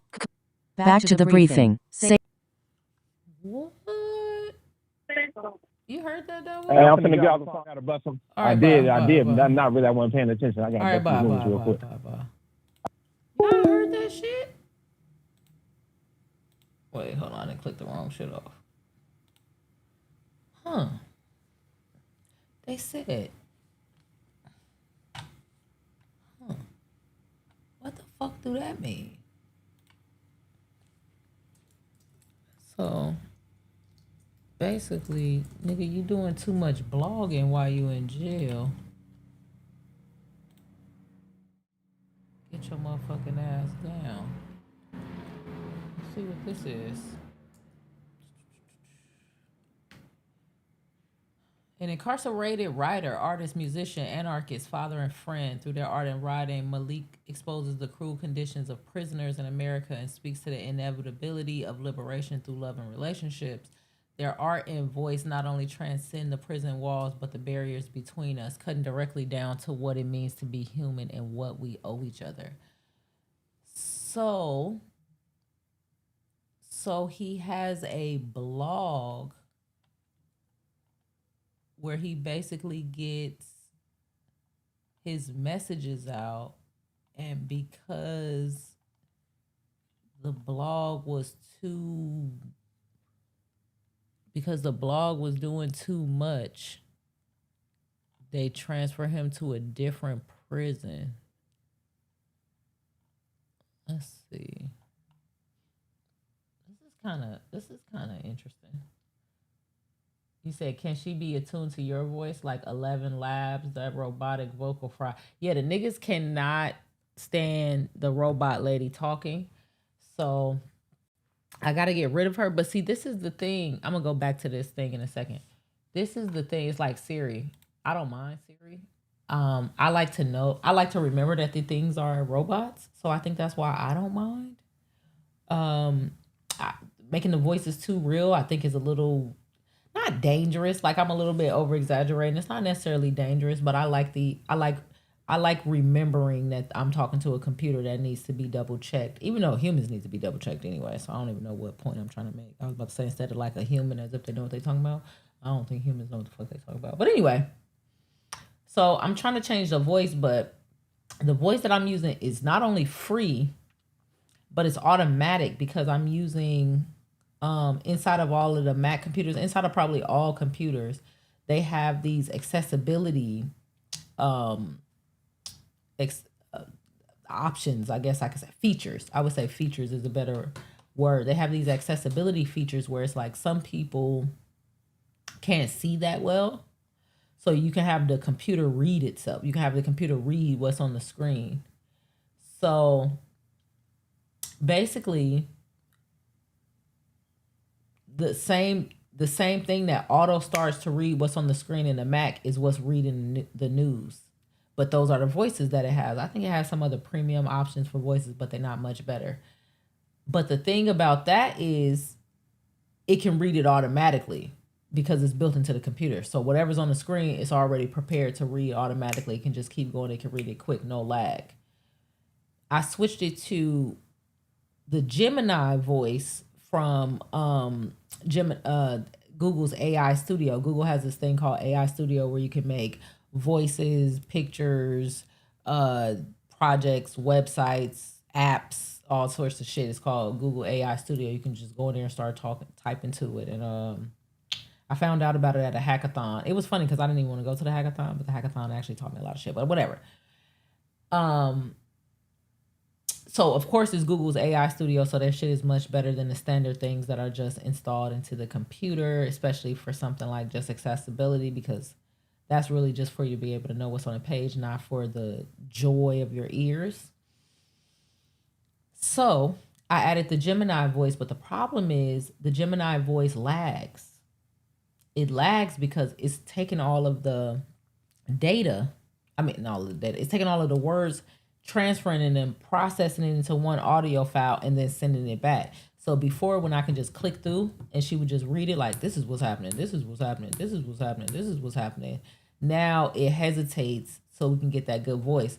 And what it sounds like is if it gets too behind, it reverts back to the Siri thing.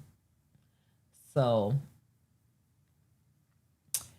I think it matters what people want to hear, because I like the news aggregator. I'm definitely going to do the news aggregator. And if the voice is just terrible, it's not going to work, Because, like, for instance, that news aggregator just brought us this story. I didn't know about this person.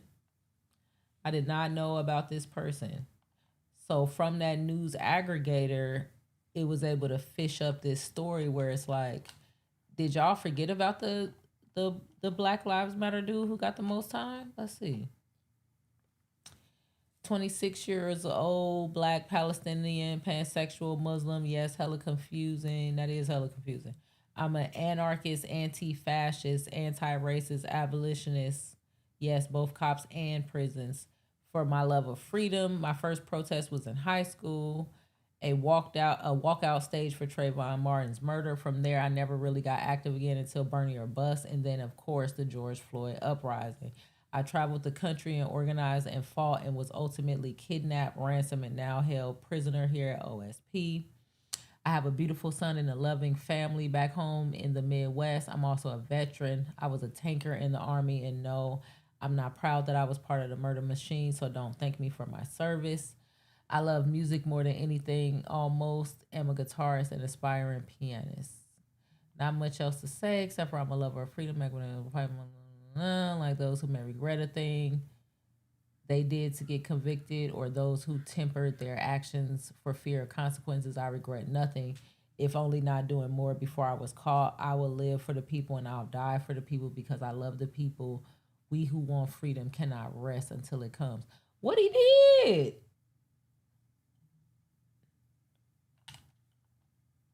What the hell did he did?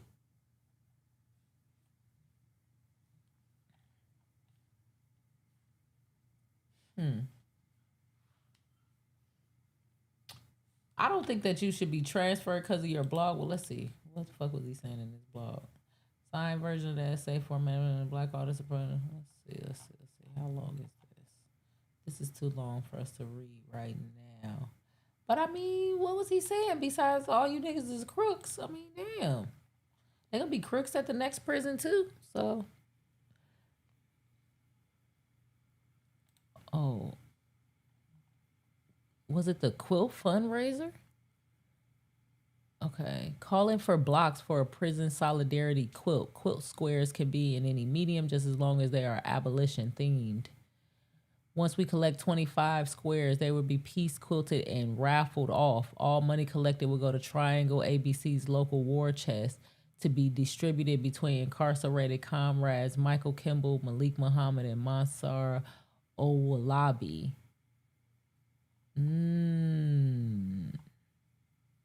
I don't get it. I mean, I guess I don't have enough information. I'm going to, I guess, look more into it. Hey, DSP, welcome to the stream. Our news aggregator uncovered one of the BLM protesters. And, you know, I'm careful with saying that because people love to put those type of labels on shit. He's a BLM protester. Like, was he? But one of the protesters that allegedly got the most amount of time is getting transferred to a different prison because he used his blog. He used his blog to organize against solitary confinement. That seems like a crazy reason to be moved to a different prison, but hey, who knows? Who knows? I would like to know what that nigga did though. Not gonna lie. What's up, DSP? I'm glad you got out of that Desi uniform you was in. Welcome back. Let's see.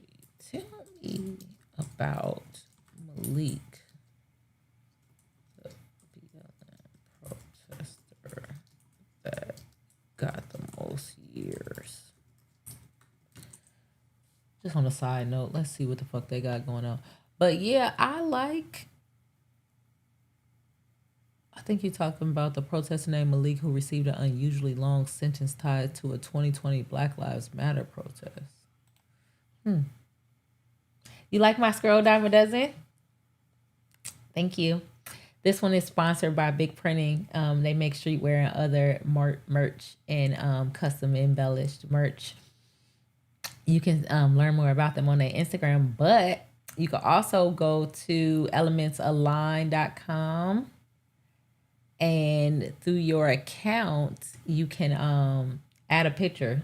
I want to see some more patches. I'm not gonna lie. I gave y'all hella mints. If y'all don't mind, could y'all go to the website and add a few more patches? Cause I want to see some different options. Except for you, Crown K. Well, not except for you, but I ain't asking you, Crown K, because you've been doing your damn thing. Both of your patches is fire. Both of your patches are fucking fire. So, yeah, I want to see some of you guys' other patches too. So whatever comments you put, like where it says what you gonna put on your sign, that'll be at the top. That'll be like, oh, I don't know why I thought I was gonna be able to reach on top of it. That'll be like at the top or whatever, and then your name will be at the bottom of it, and then whatever picture you pick. So let's get some more embroidered ones in there because they're really cute. Andy, I gave you some more mints if you want to do yours. I can't believe me and Andy Penny Pie have the same birthday. That's so funny. Also, Dime a Dozen, you didn't tell me if you liked the thumbnail that I'm going with for our interview. What was I doing? Oh, I was giving niggas mints. Let's see. I was giving niggas mints. Who was I coming to give mints to? Who was that who said something that made me want to give them mints? I forgot. But go to the website and pop some pictures up there on the thing. But we were doing the news aggregator and we was finding all types of cool news, which is fun. Shout out to us for that. But niggas hate the voice. Oh, that's what I was doing. I was explaining why the voice is like that, even though niggas hate it. That's exactly what I was doing. So I'm gonna have to just pay for it. I'm gonna just have to pay for. I'm tired of paying for shit. I'm not playing. I'm tired of paying for shit. So, I might have to pay for it because I want it to be live. I think y'all should like the way that that just brought us that story. So hopefully the shit is doing what it's supposed to do. Cause that was an interesting little story that I haven't heard about. I mean, unless that nigga did something really crazy, I'm not gonna lie. I kind of need to hear what was he convicted of before if you hear the hesitation in my voice, it's like, what did you do though?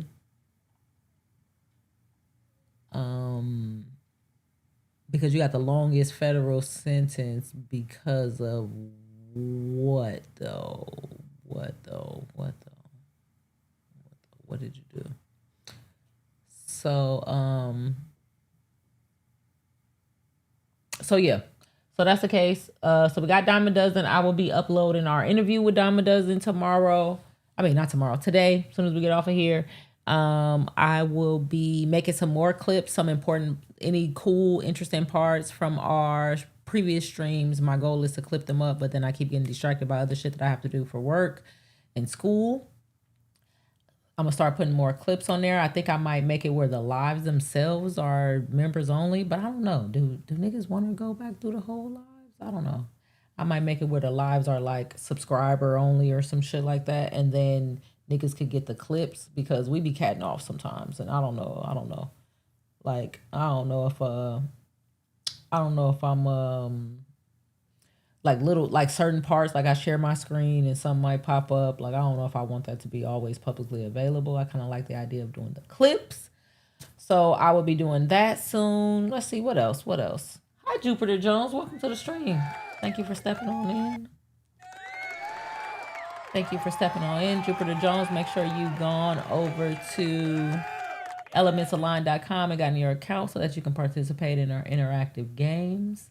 Look at DSP, the real DSP, American Black man. Shout out to him. Fucking go. Oh, goddamn Desi, man.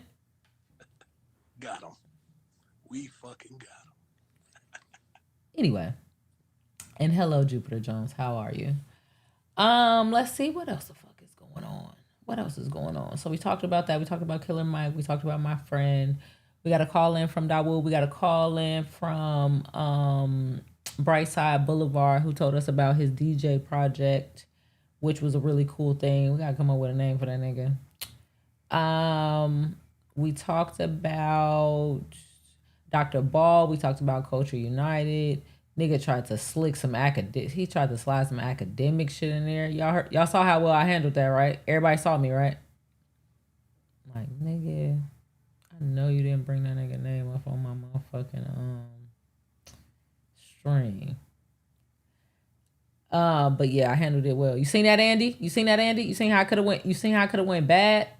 They would have enjoyed me going bad, Andy. Andy Pandy, are you here? Are you here? Is Andy here? That would have been wildly entertaining for me to just, how dare you? How dare you, right? No oxygen. And that shit just died. See how it just died? Evolve Scorpio. What else? Okay, so what else, guys? What are we doing? Are we ended it? Am I out of shit to talk about? I think I need a spark. Am I out of shit to talk about? Let's see. Maybe I am. Maybe I'm out of shit to talk about. Is the voice back? Trump State Department wants Palantir's advice on free speech and countering digital surveillance. New York City is using a new luxury home tax to identify potential tax fraud. Tell me more. Have y'all looked into this? This is kind of cool what Mom Donnie is doing. New York City recently launched a pied-à-terre tax on luxury second homes, and it's already creating an unexpected side effect, exposing potential tax fraud. State officials under Governor Hochul are using the exemption process to identify wealthy residents who've been falsely claiming to live outside the city to dodge New York income taxes, lower insurance costs, or other expenses. The tax targets high-value properties, is expected to raise up to $500 million annually, and owners have until September 18 to apply for an exemption if they believe they qualify as primary residents. Now this has been very interesting. So we did it. We found us something to talk about from the thing. I'm telling you, that's why the news aggregator is fire. See how we were just sitting there like, what now? Or maybe, I don't know, maybe I should just have something already. I don't know, whatever. But basically,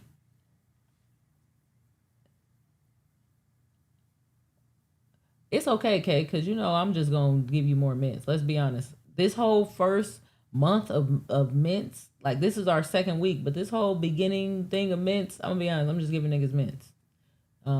At some point, I'm going to stop so that niggas could, buy mints, because it's supposed to be like the same thing as a super chat. It's like monetizing myself without being dependent on YouTube in some ways, and also cooler tech than YouTube, because super chats are cool, but they're not like cool. They don't like spin around or nothing. They just, they like colored, and then they pop up and then they leave. Like it's cool, but I want my shit to have glitter. I don't know what to tell you, but what the fuck was I talking about? What was I talking about?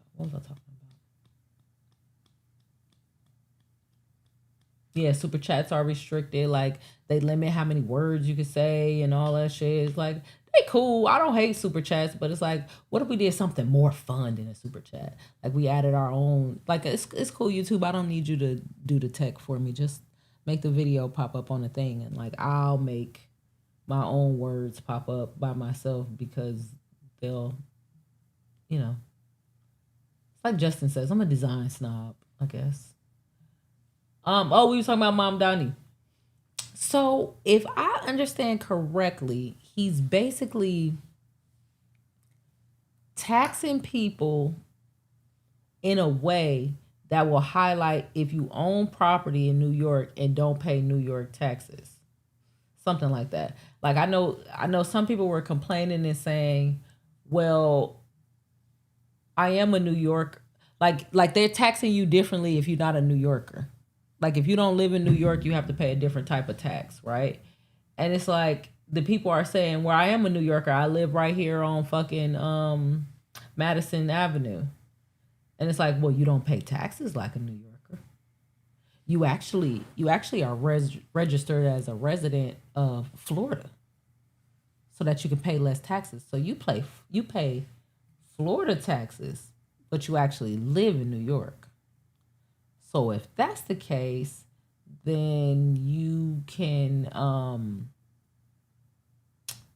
fucking pay like you from out of town, because based on your tax records, you are from out of town. You're not a resident. You're a resident of Florida.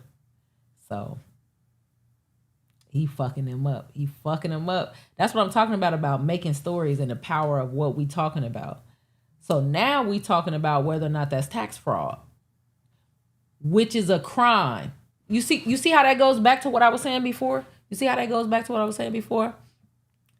is a crime. That is illegal. That is something that's supposed to be enforced and investigated and policed and all of that shit, right? But it does not get policed. I mean, I don't want to say, hold on, wait. I want to be clear. Because remember we said before, sophisticated unshittification. We have to be better at what words we're using. Tax evasion and tax fraud is policed and investigated. But it's also often weaponized against people that do other crimes and they can't catch them no other way. So they catch you on taxes, or you're in a position where you no longer have the network that's able to protect you. So they come and get that money. So I don't want to say that. I'm not communicating that nobody is ever investigated for tax fraud or tax crimes, because that would be a lie. What I'm saying is a lot of people get away with that shit because it's not like top of the choke chain where we just want every nigga and we trying to catch every nigga like it is to catch every nigga stealing a goddamn lollipop out of CVS. That's a little bit of an over-exaggeration, but y'all get what I'm saying. So I'm excited about Mom Donnie doing things like that, because in a very troll-like manner, it kind of highlights like, oh, well, you mean you were committing tax fraud? And everybody's kind of like, I mean, we don't call it that. I mean, we just was business as usual. Like, why would we want to pay taxes in New York? They're higher. Of course I want to pay taxes in Florida. And so think about this. Niggas doing all these complaints about, oh, the people with money will leave. And then they'll take their tax revenue with them. They not paying fucking taxes here. They living in New York, utilizing the resources, utilizing the public transportation, utilizing the police. Remember that? Utilizing all of the benefits that the city maintains through taxes, but then they're sending their tax revenue to fucking Florida. But remember they were saying, hey man, you can't do all of this shit, because if you target the people with money, then they'll leave. And then you won't have no money. Like, oh, you mean these people right here that's not even paying anyway? You don't say. So I just find him to be a hilarious troll. And I don't even know if it's fair to say a troll, because I know he's dead ass. Here. Okay, let's read the chat. Oh, fine, but when they sent out the letters, they're all realizing people lied about where they were registered their cars to pay less car insurance. Oh, they even lied about that. It's lies. It's insurance fraud. Mom Donnie is about to expose a lot. Facts, L. Exactly. That's why the people are being taxed through public transpo, among other things. Exactly. When he sent out the letters warning people they're about to get taxed, it's up to them to prove they actually live in New York. But while trying to prove they live in New York, they're exposing their cars are registered somewhere else for low insurance. See? Tax fraud. Kay said something earlier and I missed it. Let me see if I can go back and find what Kay said. I saw you, Kay, and I was going to go back to it, but I fucking missed it.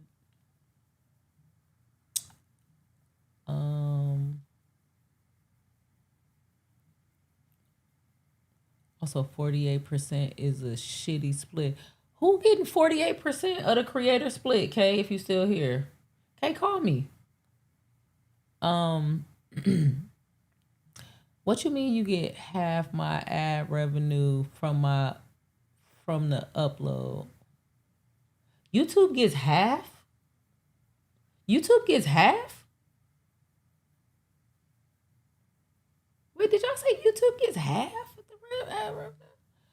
Creators putting it down and you just hosted it. Okay, let me get off my soapbox. Okay, did you say that? Are you saying that that YouTube takes half of your ad revenue?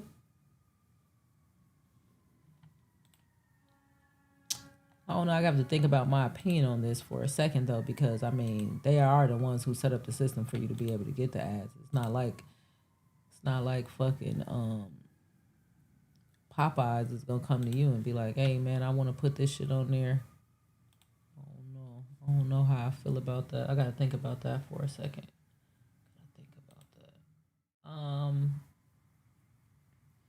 Okay, we're going back to the scroll. We got some new scrolling. Hold on, we got some motherfucking new scrolling. Let me approve some of those bitches. Let me approve these shits. Jamie, whatever you did didn't work. It didn't go through, Jamie, so do it again. It didn't take anything from you, but something stopped in the process. It did not complete.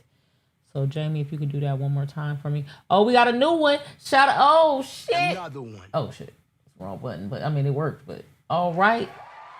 Oh, shit. Me and the homie coming through, Pac-Man. Bring that old thing back. All right, Skip Vic.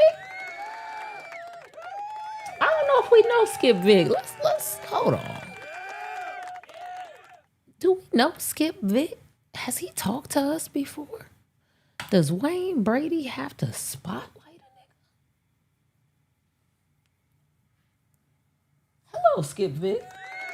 I'm not sure if we took the time to meet Skip Vic yet. What is his name in the chat? But I like this embroidered patch. Bring that old thing back.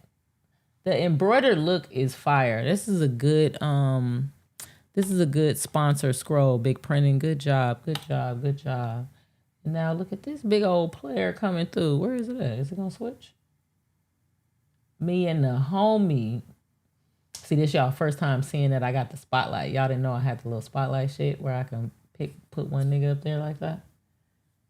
Me and the homie, you and Pac-Man. That's a raw ass little patch. It's a raw ass little patch there, buddy. So yeah, that's cool. I really am loving the artwork that's coming through. It's fire. That's fire. I need to go to my comments over here because it looked like the ladies are giving game like we always do, and I missed some of it. Okay, yeah, just putting it down. Okay, let me get off my soapbox. Let me go back. When he sent out the letters. When he sends out the letters warning people they are about to get taxed, it's up to them to prove they actually live in New York. But while trying to prove they live in New York, they are exposing their cars and are registered somewhere else for low insurance. The tax is not just on rich people. It's on rich people who have a home over $5 million in New York that they don't live in. A lot of foreigners have vacant houses here. Got it. So by them having that house just sitting there vacant, it's actually fucking up the housing market for other niggas who live and work there. Fantastic. That's what I'm talking about. Fantastic. I love the fact that thank you very much, Jamie. You was cooking. Oh shit, we got Lils in the house. Good morning, Lils. Welcome to the morning. So glad to see you. Let's see. What else do we want to say? I gotta get my fucking buttons. I gotta get my buttons a little bit. I don't know. I gotta get my buttons a little bit better.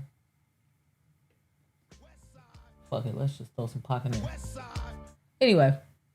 Good morning, Lil. Welcome to Friday. Jamie, that was fire. I appreciate you explaining that to me. So you know how I get down. You know how I motherfucking get down. Let me go ahead on and cash you out right quick. Because that is important thing. That's what I was going to say. That is an important thing to highlight. It talks about Jamie balling. Jamie already balling in this motherfucker. But it talks about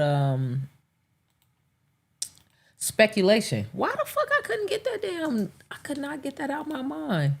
They did that in the Bay too, the speculative housing market.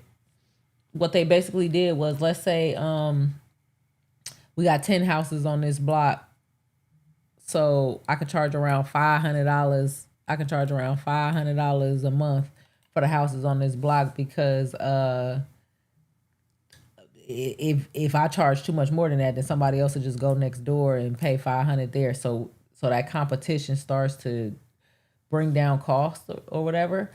And what they started to do in what's called the speculative market, basically, is they fucking they started buying houses to not rent the motherfuckers. Now this sounds crazy, right? If you're in the business of renting houses and making money off rent, right? Having doors, you would think like, nah, I want to fucking, yeah, I want you to rent my house. Why the fuck would I not want you to rent my house? If anything, the house sitting off the market should mean that I'm fucking failing at my job, right? Nope. They looked at it like, if we take hella houses off the market, then that creates somewhat of a manufactured scarcity. So if we go back to those 10 houses on the block, if I buy 8 of those houses and I make 6 of them unavailable, now it's only 4 houses on the block. So before I can only charge $500 because you can go to one of these other 10 houses on the block and pay that $500 or whatever, something cheaper. But now that it's only 4 houses on the block, first of all, the competition is now higher for you.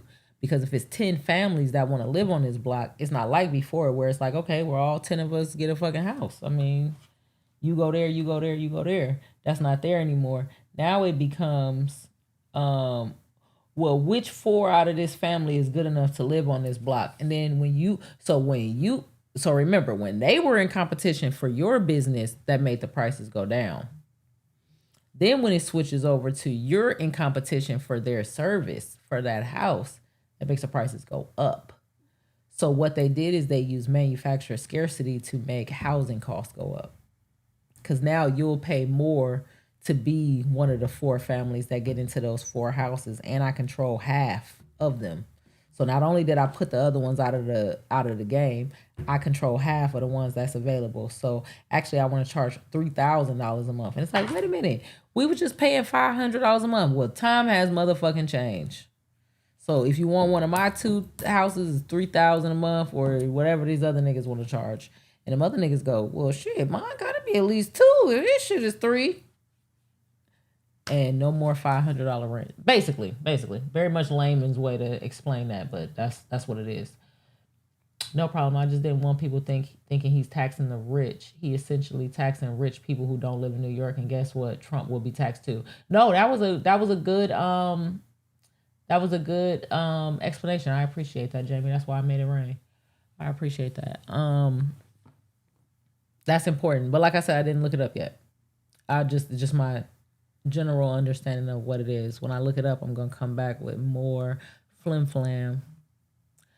Okay, I think I should start doing work. I don't know. Let's see. It's 10:46 a.m. I should probably do work. I got like 3 orders to send out today.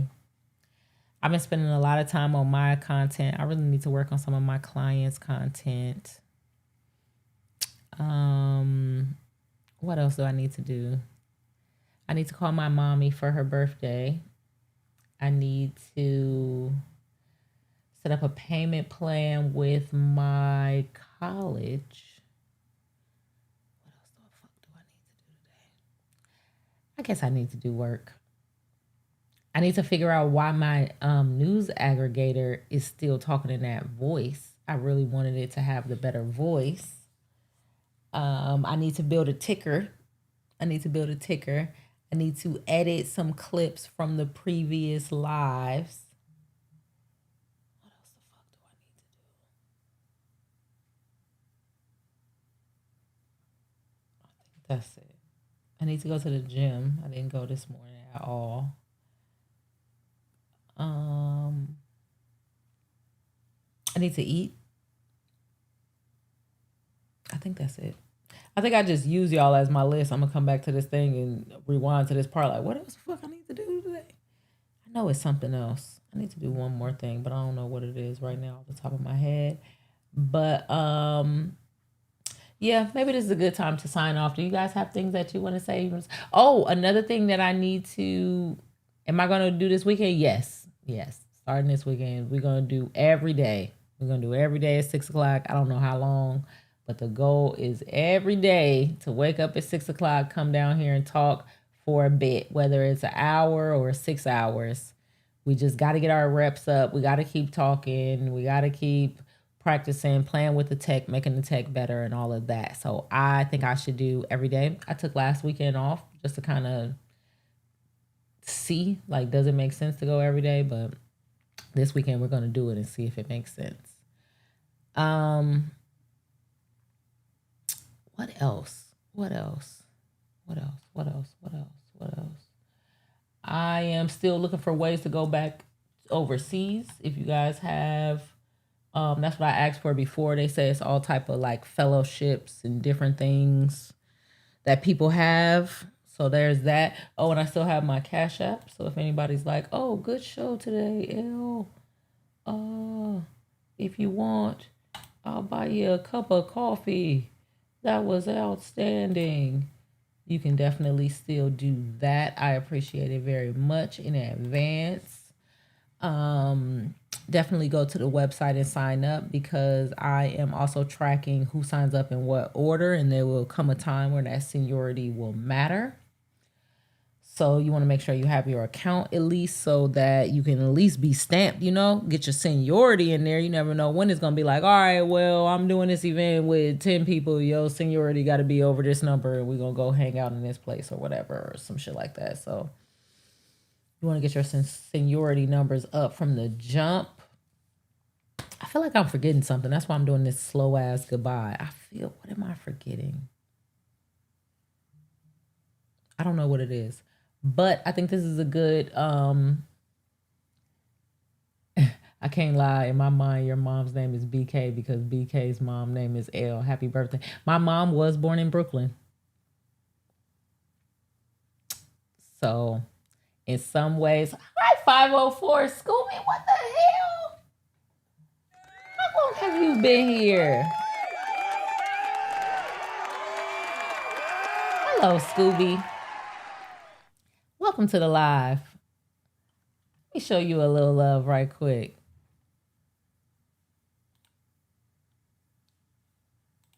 Welcome, Scooby. I got some love for you popping up on the screen. What was I talking about? Scooby, you would come when I'm about to rev up I'm slowing down the live or whatever. But oh, Jamie, we were making jokes. Jamie. So since BK's mom name is L, my mom is from BK. So we do kind of have that. See what I'm saying? I have a BK mom. She has an L mom. We kind of have that. Happy solar return to Mom Dukes. Mine had hers last Friday. Okay, happy birthday to your mom as well. So yeah, I gotta go chop it up with the queen and make sure she's feeling celebrated. Your mom's is Monday. Oh, so we all got Leo mamas. All right, I see what the fuck is going on. We found each other in the ether. We just was out there floating and magnetized to each other through our similarities and differences. I think I'm getting sleepy. Am I sleepy? When I start getting goofy and kind of delirious, I think I'm sleepy. And then plus this filter does this, so it's helping, like, okay. And daddies, not just mommies, daddies. All right, so brand new thoughts. Oh, why did materialism pop up? Clear this shit, what the hell? That was an accident. Yeah, guys, I think I'm having a hard time ending it because I know for a fact, no matter how great our stream was, which it was, as soon as I turn this damn stream off, I'm going to remember what the hell it is that I wanted to talk about. I know it's something else. What is it? As soon as I fucking turn this shit off, I'm going to remember. Well, right now we're waiting on the lunch table. The lunch table starts in 1 hour. I'm stalling. This is my stall voice, just in case anybody, if you trying to learn me as a person and a creator, just know this is my stall ass voice because I'm trying to make a decision. As soon as I fucking soon as I hang up this damn stream, I'm an old ass lady. As soon as I hang up this damn stream, I'm gonna remember something that I wanted to talk about, and I don't know what it is. Let's see what the lunch table is about today.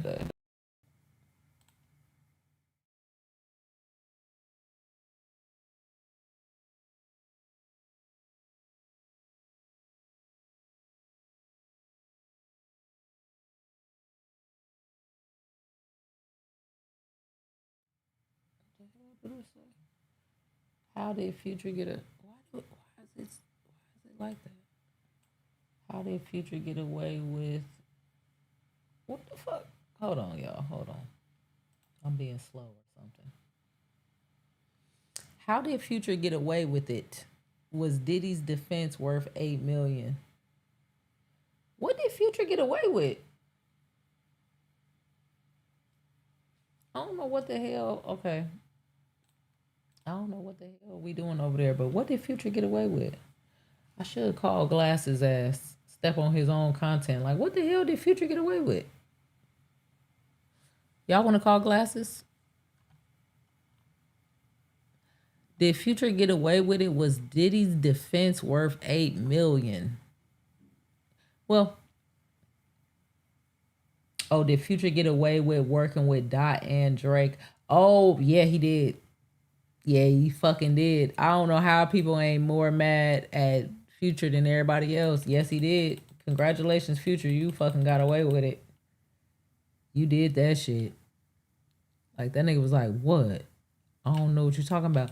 And you know, that gotta be a cold ass, line ass nigga, because if you think about like the baby daddy trope, really is like a lack of accountability in a lot of ways, where it's like, yeah, I mean, what you talking about? I ain't call you back.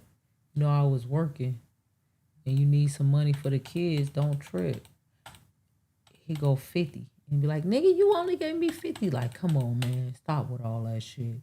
Like, you can do some wild ass shit and it's just like, you're not really going to be held to that high of a standard. I'm just hitting buttons on special effects just in case people was wondering why am I clicking so much. It's hella special effects just going on for no reason. I'm just playing with shit. And so yeah, he's probably used to getting away with shit because he probably like, man, come on, man. Nobody doing all of that.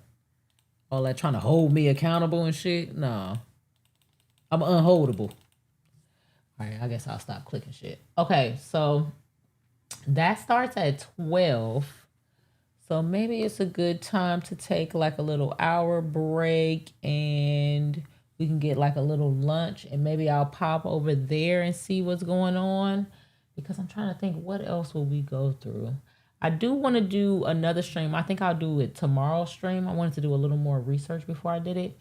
I want to do a stream about that, not responding to your enemies, not platforming your enemies type of thing. Because I think it's a really good point. I think it's a really good point about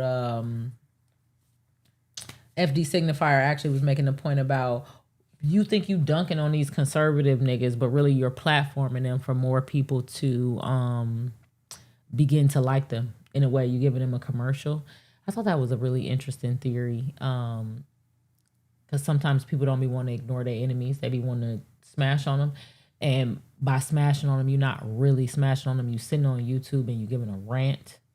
And like, let's say you do a rant, like he says people keep asking him to do a video on Candace Owens. And he's like, why the fuck would I do a video on Candace Owens? I sit here, I rant about Candace Owens. I play Candace Owens. She's brainwashing niggas. She's basically, she has a, I don't know if you guys ever seen The Wiz, but they have this part called the Poison Poppies where they kind of drug, it's like you go through this tunnel and you get kind of deliriously drugged and you go along with whatever the fuck is going on, right?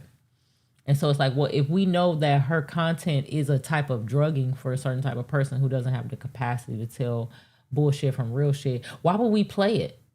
It's like, hey man, these people is out here hypnotizing people. They using this video to do it. And then you play the video. Be like, look at this shit. Look directly at this shit. Look directly in the middle where this shit is spinning around at. Do you see how they hypnotizing people? Then you turn around and look at the crowd. Half the crowd is like, hypnotized. And you're like, damn, did I just hypnotize niggas? Yeah. Not only did you hypnotize niggas, but you helped her reach a group that probably was never gonna fucking stare into that fucking screen anyway. So I think that was a really good point. And then so it made me start looking into, not looking into, but just thinking about it, you know?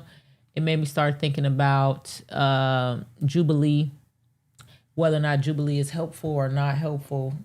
And you know what was crazy? While I was in the process of thinking about that, because I will argue with myself, about it, Jubilee dropped that fucking Officer Tatum, black folks arguing with the conservative black cop video. And I stared at that video. It was like the universe.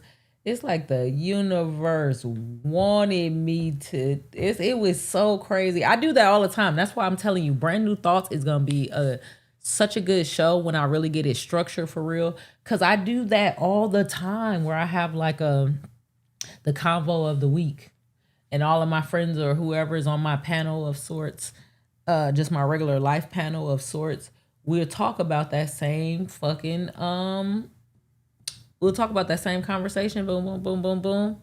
And then something will develop that adds context to it. It always happens. And so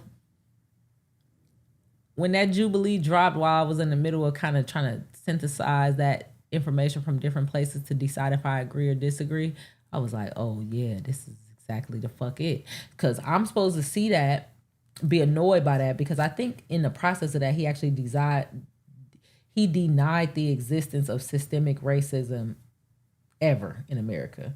Like, he was pushed into a corner because they were saying, okay, well, when did systemic racism end? Which is one of those defeater questions, because it's like, you're never going to be able to pick a year that there wasn't any systemic racism. So you're kind of fucked. So he was trying to wiggle out of that question. He was kind of like, well, never. And the guy was like, well, are you saying we never had systemic racism? And he was like, no, I mean, no. So that just show you how far gone he is.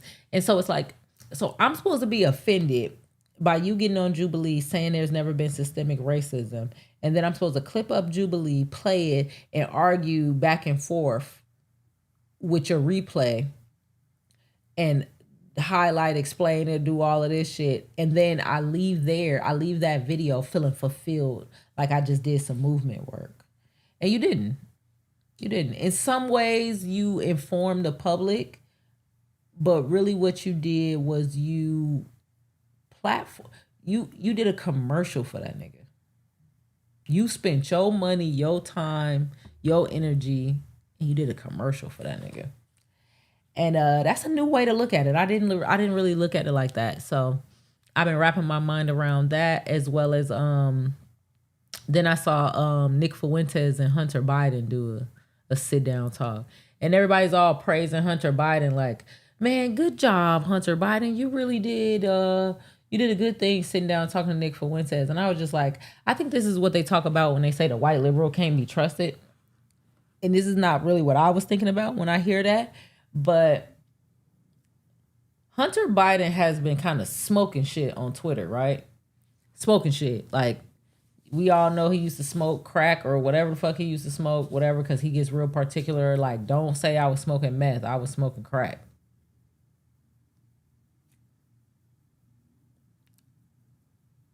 Okay.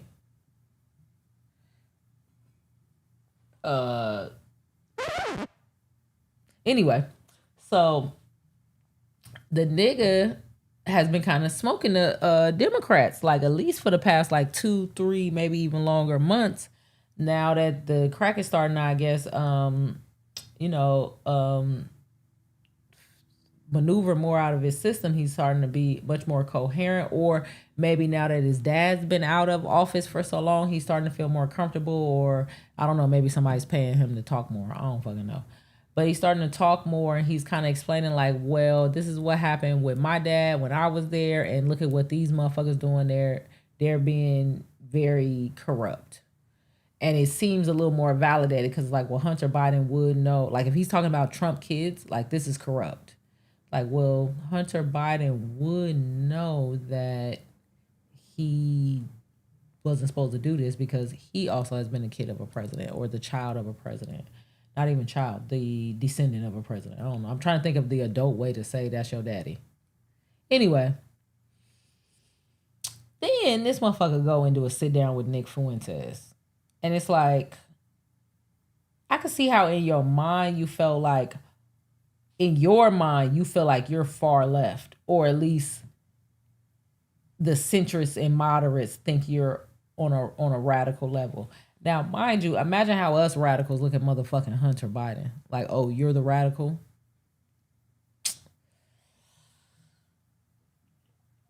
I'm gonna have to go ahead and say no.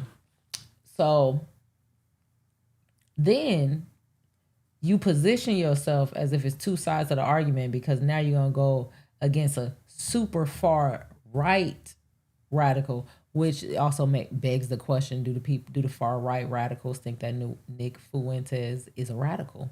And if he's not a fucking radical, then who is?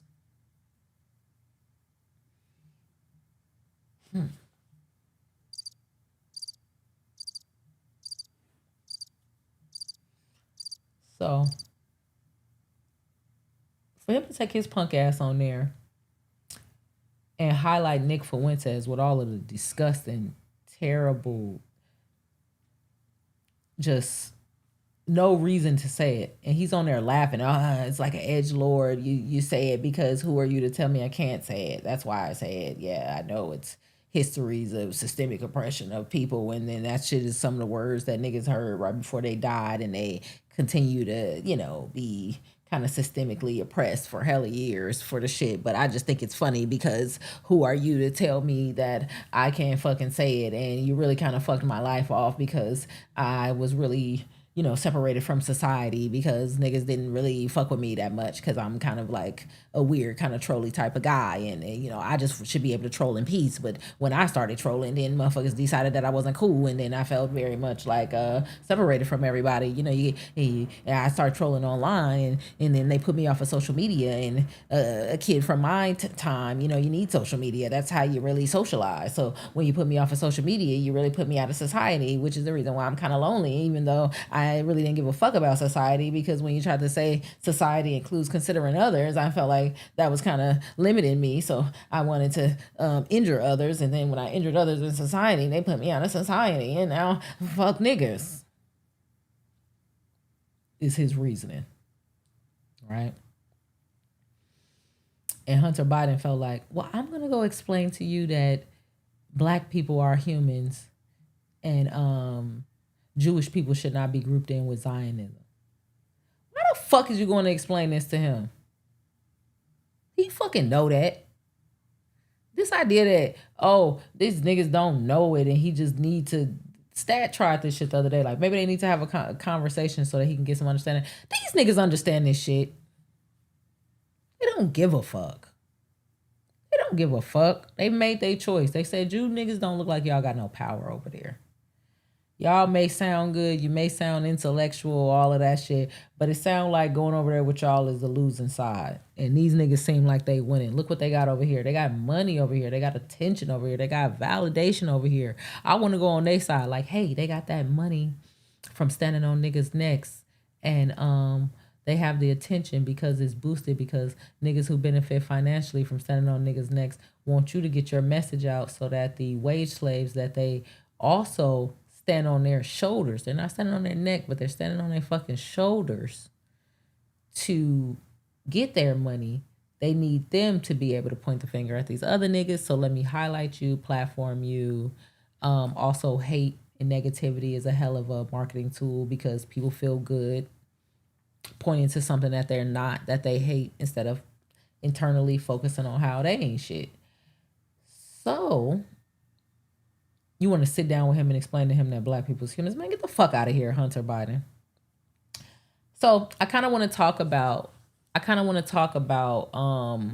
that and what I think is kind of the argument. I might do elaborate on it. Another pre-recorded thing, like the argument of, should you platform your enemies?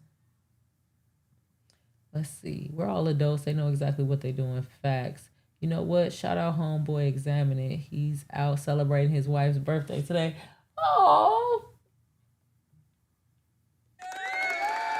I love Examine It.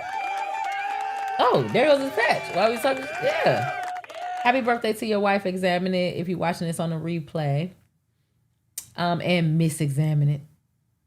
Let's see. That's how I feel too. They know they just don't care. Just that's your daddy. LOL. Skip Victor.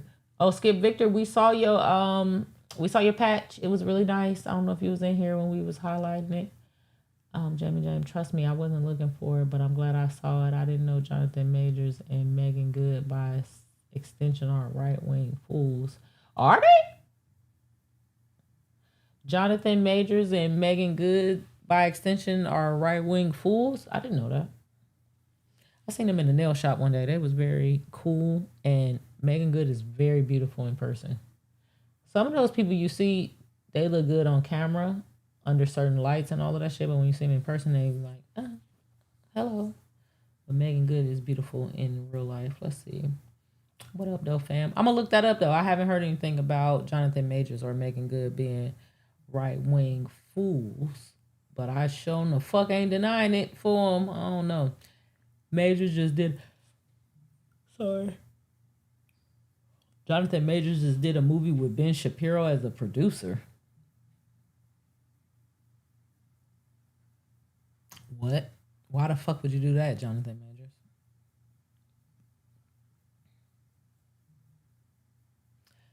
And Nick Fuentes?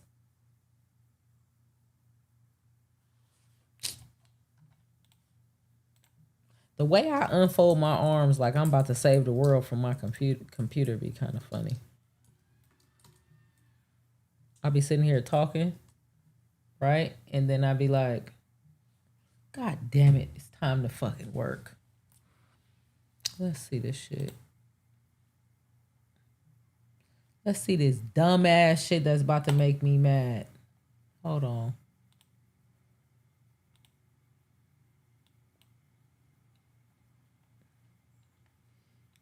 Stupid ass shit.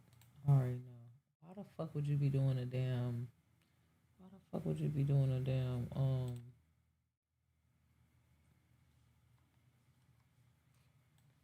Why the fuck would you be doing a movie with, God damn it, I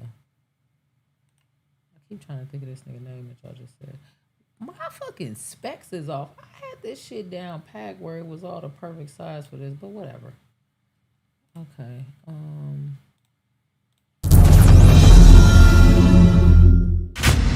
Your country is beneath contempt. We who love and serve Allah fought back against the Americans and the Zionists from the scourge of secularism and the lands of unbelief.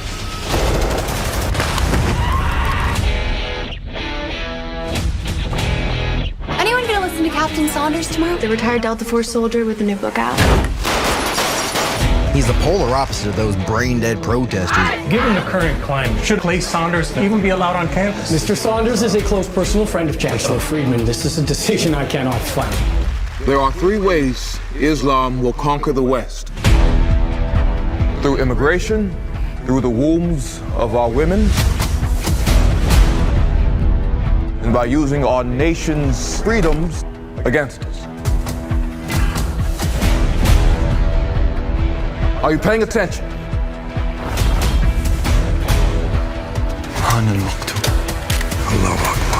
Listen carefully.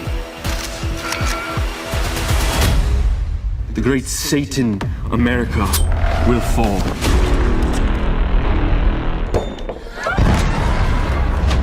You are infidels. The bodies of women are not pure and the men's souls are unclean. What makes them so dangerous? Their goals are not in this life, but the next.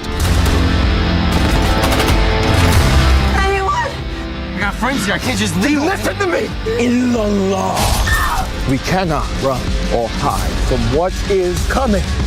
We have to fight. I will be rewarded 10,000 times in the next life. When you die, you're nothing. Only one way to find out. That's the American way.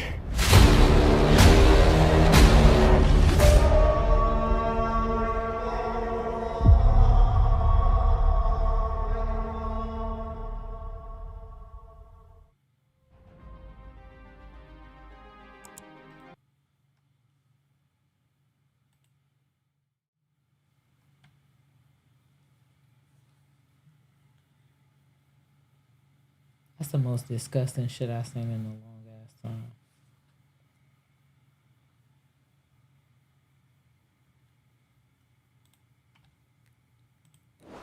What the fuck part of the game was that? Are you stupid? Are you paying attention to what's going on in the world? Are you dumb? That's the fucking, that shit is produced by fucking Ben Shapiro. Is that what y'all talking about? Are you a fucking idiot? Is this the way you got them people off your back, Jonathan Majors? That don't even make no fucking sense. Why the fuck would you do a video? Why the fuck would you do a movie where obviously you're set as the central character to incite Islamophobia in America, and they're using the fact that you're a black man to do it so it doesn't look like white people being Islamophobic? And then you're also presenting the idea of black people being nationalistic. Is that a word? Nationalistic a word? You also presenting the idea of black, ready, set, we doing this for America. Let's go, America. What?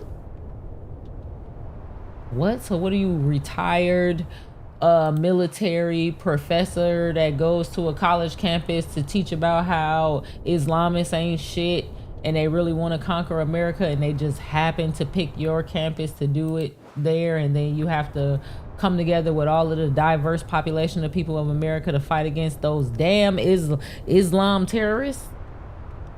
That's what the movie's about? You're a fucking idiot. Damn. That shit just gave me a real headache.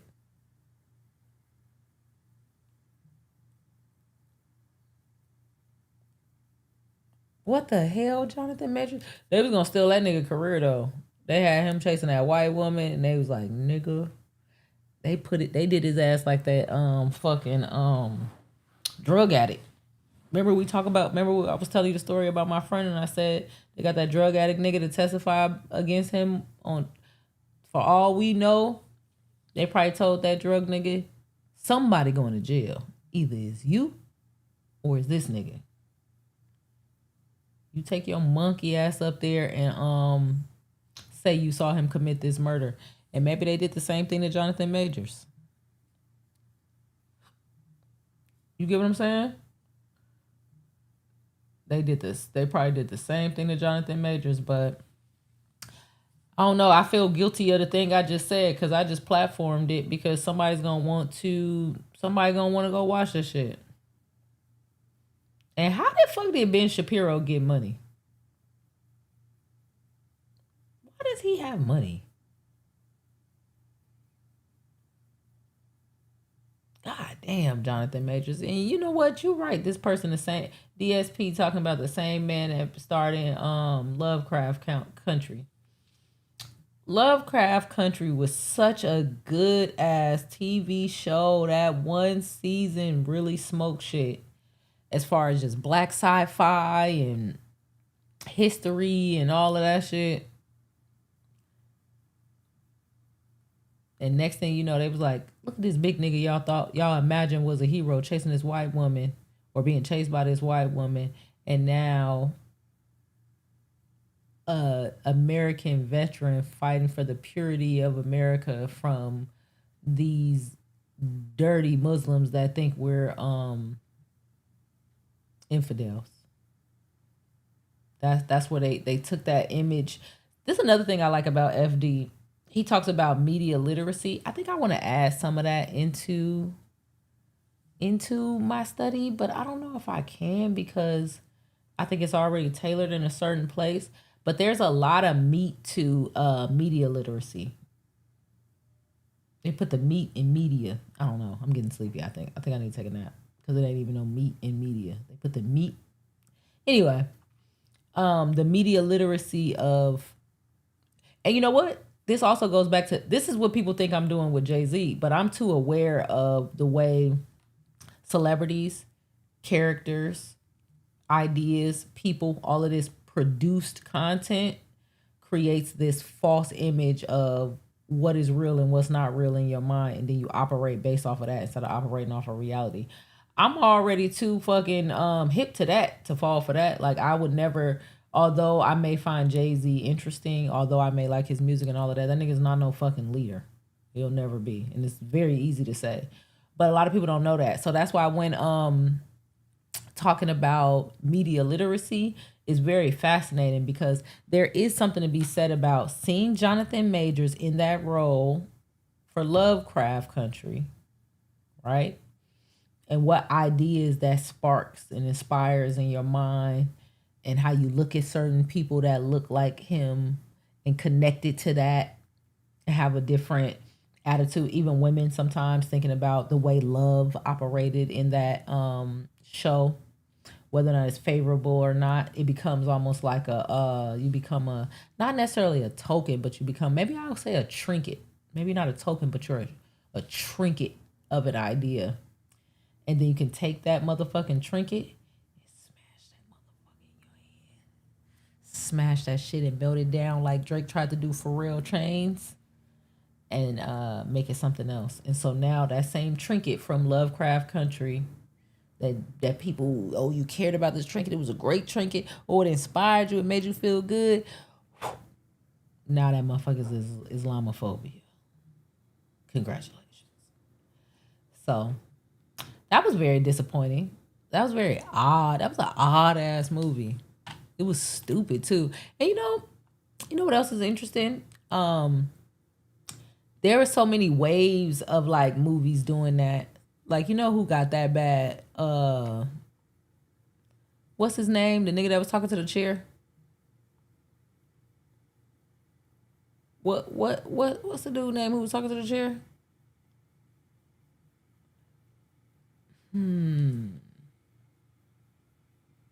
I know y'all know it. I know y'all just typing it out. What's that empty chair talking to ass nigga? Clint Eastwood. If you look at Clint Eastwood old ass movies, man, that motherfucker would pick a group to hate on, and the whole fucking movie would be about hating on that group. The whole movie would be about highlighting slurs and stereotypes for that group. And then in the end, Clint Eastwood would be the hero white man that cleaned all that shit up. Whatever group. Black folks, Mexican folks, indigenous folks, all sorts of different folks. It's like, whoever this group of others is, they ain't shit. To the point that they kind of evil. Right? And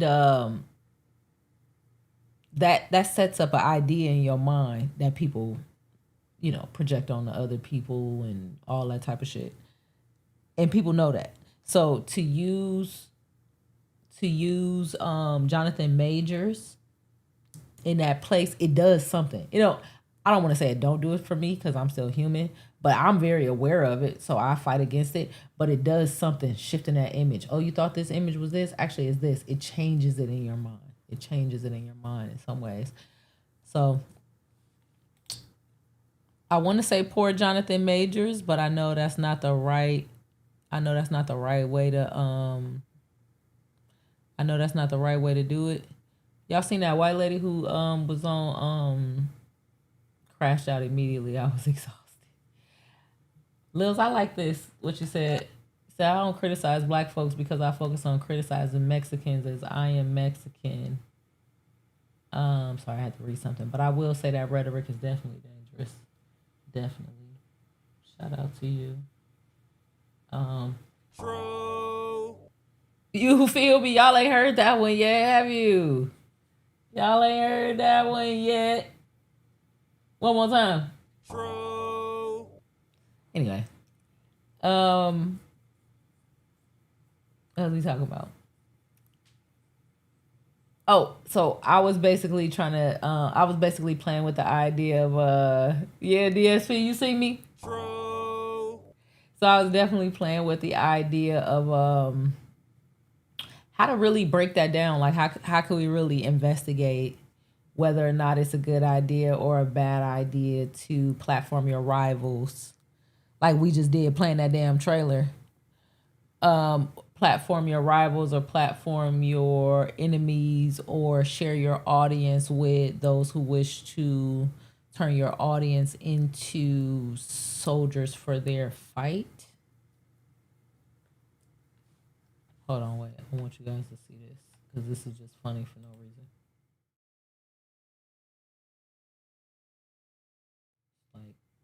It's like literally no reason. Happening today. We're having a huge wave pattern. Again, it looks like you went and got a blowjob at your blowout at your salon. Oh my God. And it looks beautiful. All right, so here's what's happening today. We're having a huge beauty sale. Everything ships to you for free, but that goes away at the end of the day. I will remind you that this is a one-time only price, where the price goes up at the end. Wave pattern. Again, it looks like you went and got a blowjob at your blowout at your salon. Oh my God. And it looks beautiful. All right, so here's what's happening today. We're having a huge beauty sale. Everything ships to you for free, but that goes away at the end of the day. I will remind you that this is a one-time only price, where the price goes up at the end. Wave pattern. Again, it looks All right, like I'm you petty. went and I got don't a know why. blowjob. I don't know why. I don't know what y'all expect out of me. I don't know. I think I might be sleepy. I just randomly saw it and I just had to. I don't know if y'all saw that, but that's been going viral. That poor white lady, and she was face backwards like that. That's why it was hella funny, because it's like, look like you ain't got a blowjob. That shit was funny. But I'm telling you, also the fucking I ain't your slave. That one dumbass funny. Y'all haven't seen that? I ain't your slave. Don't worry, because it's definitely gonna be on my damn soundboard. That one is on the way. I ain't your damn slave. I don't know if y'all seen that one. Hold on. Let me go to it. We might make it all the way to the lunch hour. Let me see if I can get this shit popping. Let me see. I ain't your damn slave.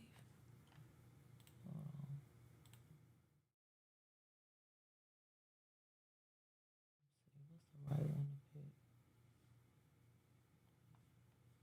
Listen to this. Listen to this white lady, y'all. Listen to this. Okay.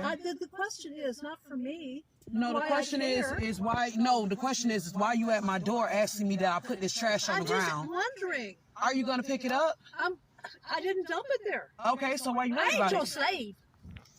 Who the fuck is you talking to? I ain't your slave. I ain't your slave either, bitch. So get the fuck out of my fucking face. I ain't your motherfucking slave either, bitch. So get the fuck out of my face.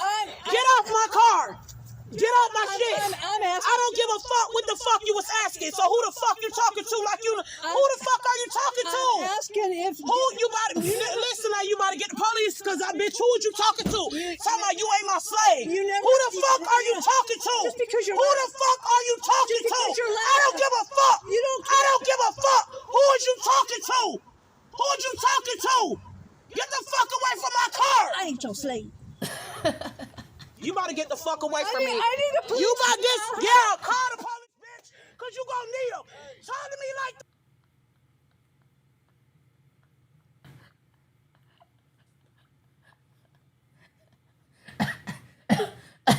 like. Oh my God, I might be sleepy. Oh shit. I am not supposed to be laughing with that white lady. Why the fuck did she? I ain't your slave. Oh my Oh my God. Oh my God. Oh my God.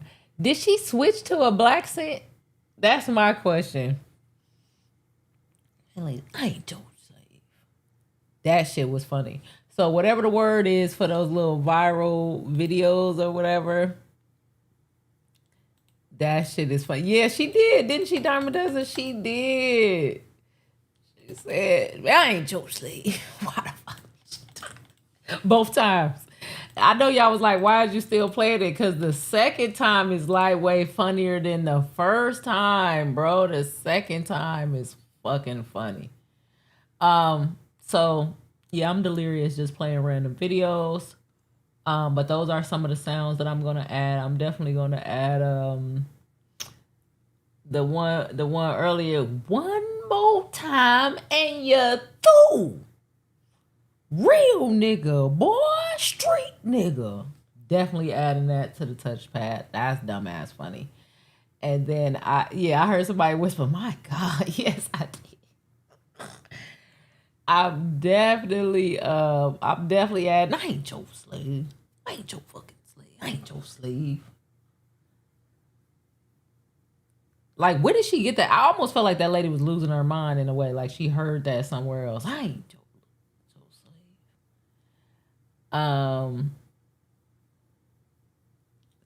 Jamie, you know what? I haven't clicked that yet. Fuck it, we go in there. We do this. I used to have a show called These Social Media Streets. I scrubbed it from the internet. You probably ain't gonna be able to find it, but this is what I used to do in the pandemic. Just scroll through the internet. Jamie, I have been seeing that. Yeah, I was Skip. I think I'm delirious. I get delirious. I have seen that the game recently left a mysterious comment under a video on IG that allegedly criticized Kendrick Lamar for not showing him more respect. One day I'm gonna pull the curtain down so you can see how every clown in their circus. Nigga, stop, nigga. Stop. Stop, nigga. Cut it out. Let's see. Damn, Lauryn Hill is having a hell of a show today. Look at this shit.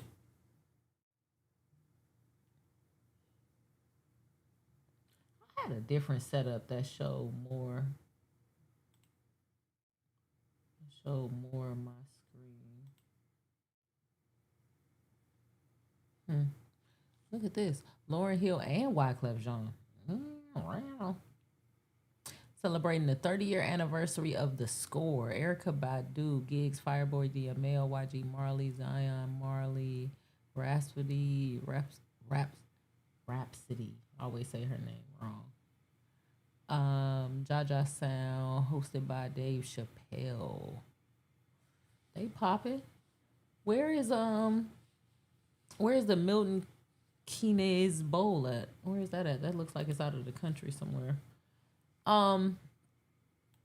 DSP is looking for the website. So DSP, this is how it works. No, not DSP. I'm so sorry. I'm so sorry. My homie Scoops. This is what you do, right? The website is called Ellements Aligned, but it's spelled ELL. Thank you, Lil.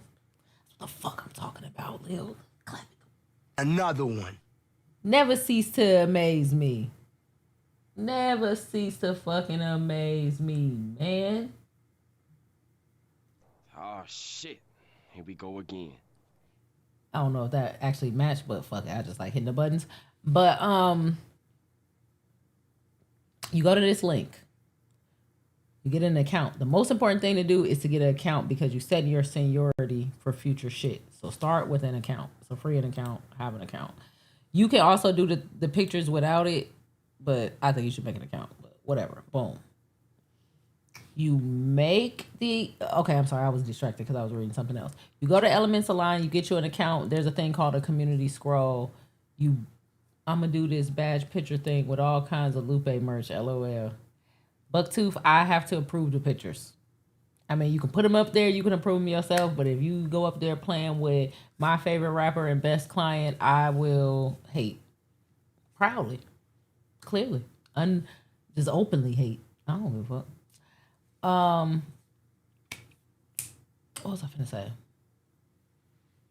Oh, so you go to the community scroll portion. I am going to make a video. We had a wonderful gentleman by the name of Bright Street Boulevard come in earlier today and say, hey, could you just make me just a video that explains this is how the interactive scroll works? We should do it now. Y'all want to make a commercial right now? Nah, I'll do it without y'all, so y'all ain't got to do no work. Because I could just start it off. Hey guys, it's ElleJanelle from Brand New Thoughts. Taking a minute to teach you guys about our new thing, the interactive scroll. I don't know. I got to make a quick commercial for it so that niggas can just understand how it works. Okay. You go to I can't believe I'm still explaining this. This is a terrible explanation. That's why I need a commercial. You go to the website and you either get the account or you don't, but you're looking for community scroll. I feel like I just keep I'm sleepy. And I can't go to sleep because I got to do shit. I'm being serious. Lupe's been my GOAT since album 1. I know, Bucktooth. I'm just fucking with you. But you still bootlegging the merch on the stream. I'm just playing. I'm kidding. Bucktooth. You know anybody that's a super Lupe fan, I probably know you already. There's really no way to be a high-level Lupe fan, and I don't know you. I know you by now. What am I trying to say? Who needs a link? What link? That's what I'm talking about. Motherfucking Lil. I don't know. I don't know if that was the right one, but fuck it. I'm sorry. Person who asked me to explain to him how to do it. So you go to elementsalign.com. You use what's called the community scroll feature. And what that feature does is it gives you the ability to participate in all of our interactive cool shit that we have going on.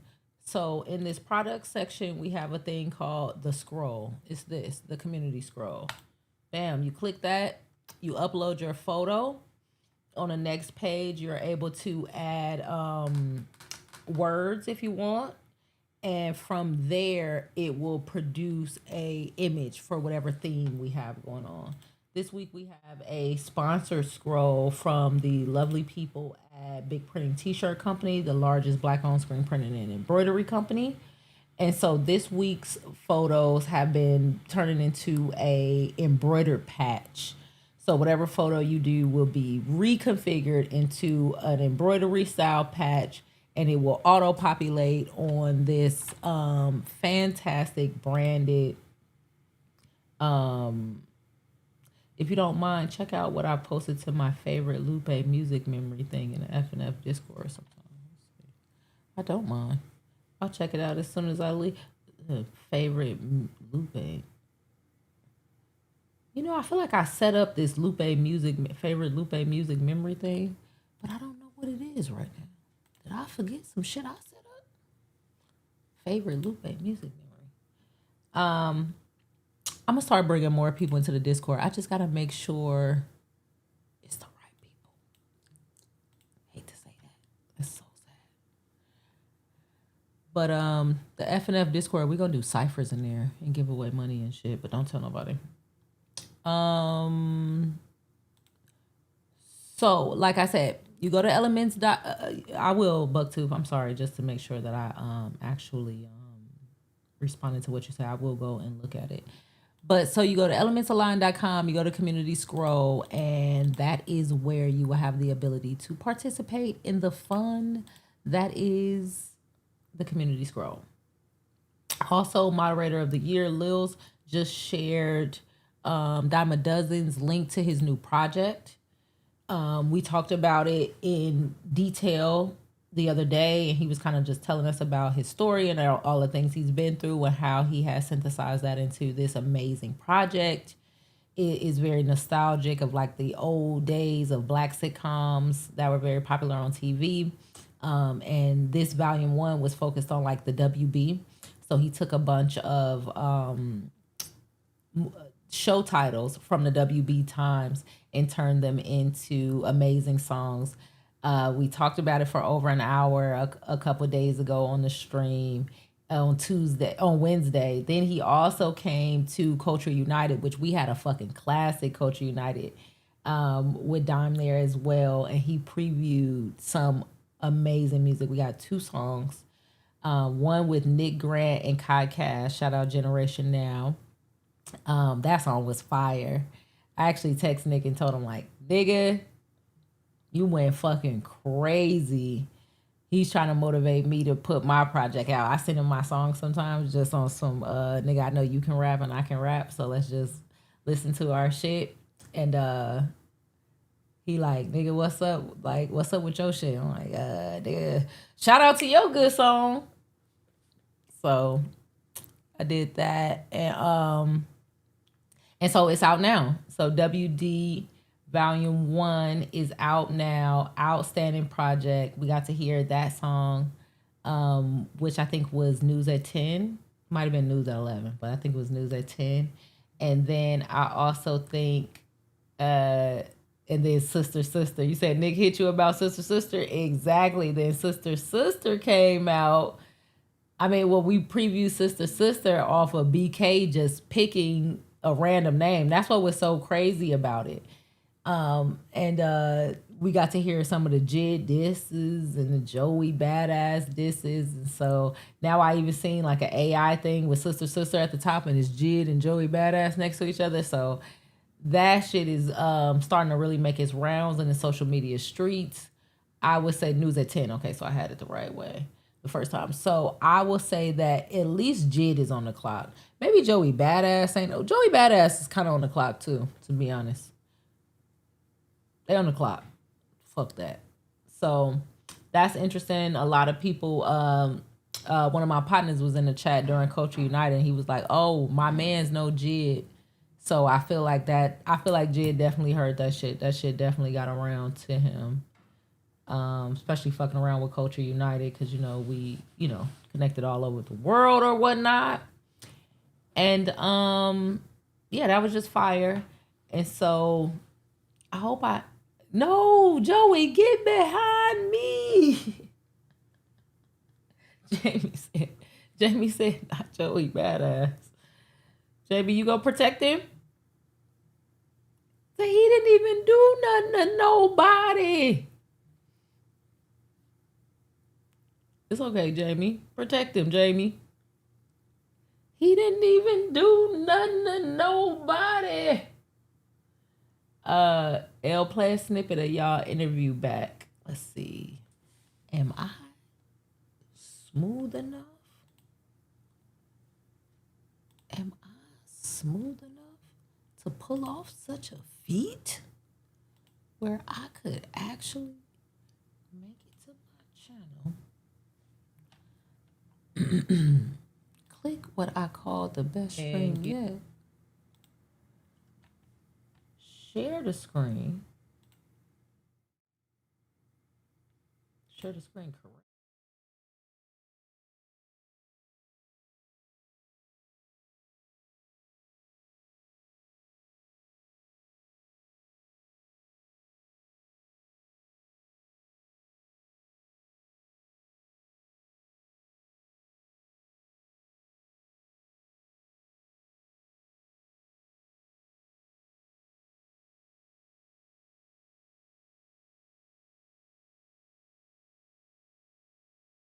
Oh, all right, hold on. Let me go to my live caller.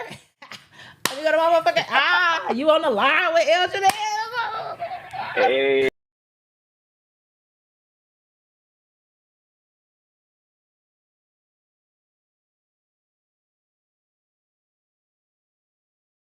I appreciate that. I appreciate you being like family and how many films they had allowed me to go have so many references. So that is like maybe like the most references to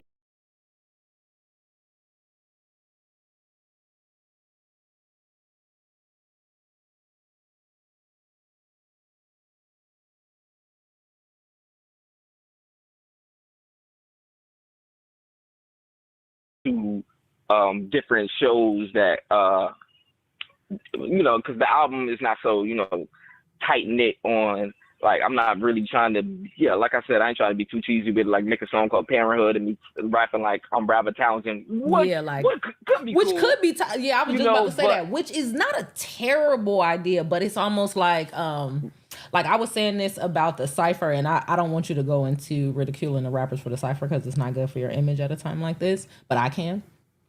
That was kind of my issue with the for real. That was kind of my issue with the XXL cipher. I was like, everybody has the same cadence, and it's not that the cadence was bad, but it's like the beautiful things about ideas is different people can have the same idea, because sometimes the ideas are like something you're presented with something, and of course it populates a certain idea in your mind.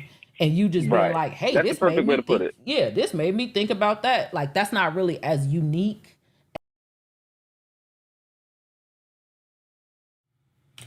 Are y'all saying y'all can't hear me or my Back to the Future me from Wednesday? Which me can't y'all hear? Y'all can't hear the me of present day or the me of Wednesday? The live me, but you can hear the live me right now. But when I was playing the video, old school me was louder than me, or was it can't play both of the videos at the same time? Calling it old school me is so psychotic. Sometimes people just crazy. I don't know what to tell you. Sometimes people just crazy. Real life psychopath. I said old school me. As some people assume that it is, because it's like, yeah, it made everybody think about that, because it's like it was plain as day right there. So it's not that it's necessarily a bad idea, but there's something extra unique and valuable about, oh, actually when I saw it, I made this beautiful thing out of it. That's actually fire. It's like all the it's like the canceled TV shows are getting revamped with my interpretation. Exactly. You know, so I'm rewriting them. You know, I'm bringing them back. I'm bringing back the theme, but it's like it's through my lens. That's you know, so Wayans Brothers, I took that to explain. You know, I didn't grow up with brothers. Like, I got 2 older sisters. Like, I didn't really have brotherhood dynamic in my life. And watching those TV shows kind of showed me what those were. And getting into musical relationships, and like especially like my relationships while on one of brothers, kind of like showed me what brotherhood was. And then when that went left, it kind of showed me what brotherhood wasn't. You know, shouldn't be. So it shouldn't be. Yeah. Right. And so Wayans Brothers, it connected to all that. So it's like, Wayans Brothers was like one of the first ones that inspired me. And another one, like I said, parenthood. Parenthood is actually speaking about like my fear of being a parent. Like, I'm not a parent. I'm 34. Like, I haven't had children. But you know, as crazy as the world is, I don't know. I'm kind of skeptical about if I ever will.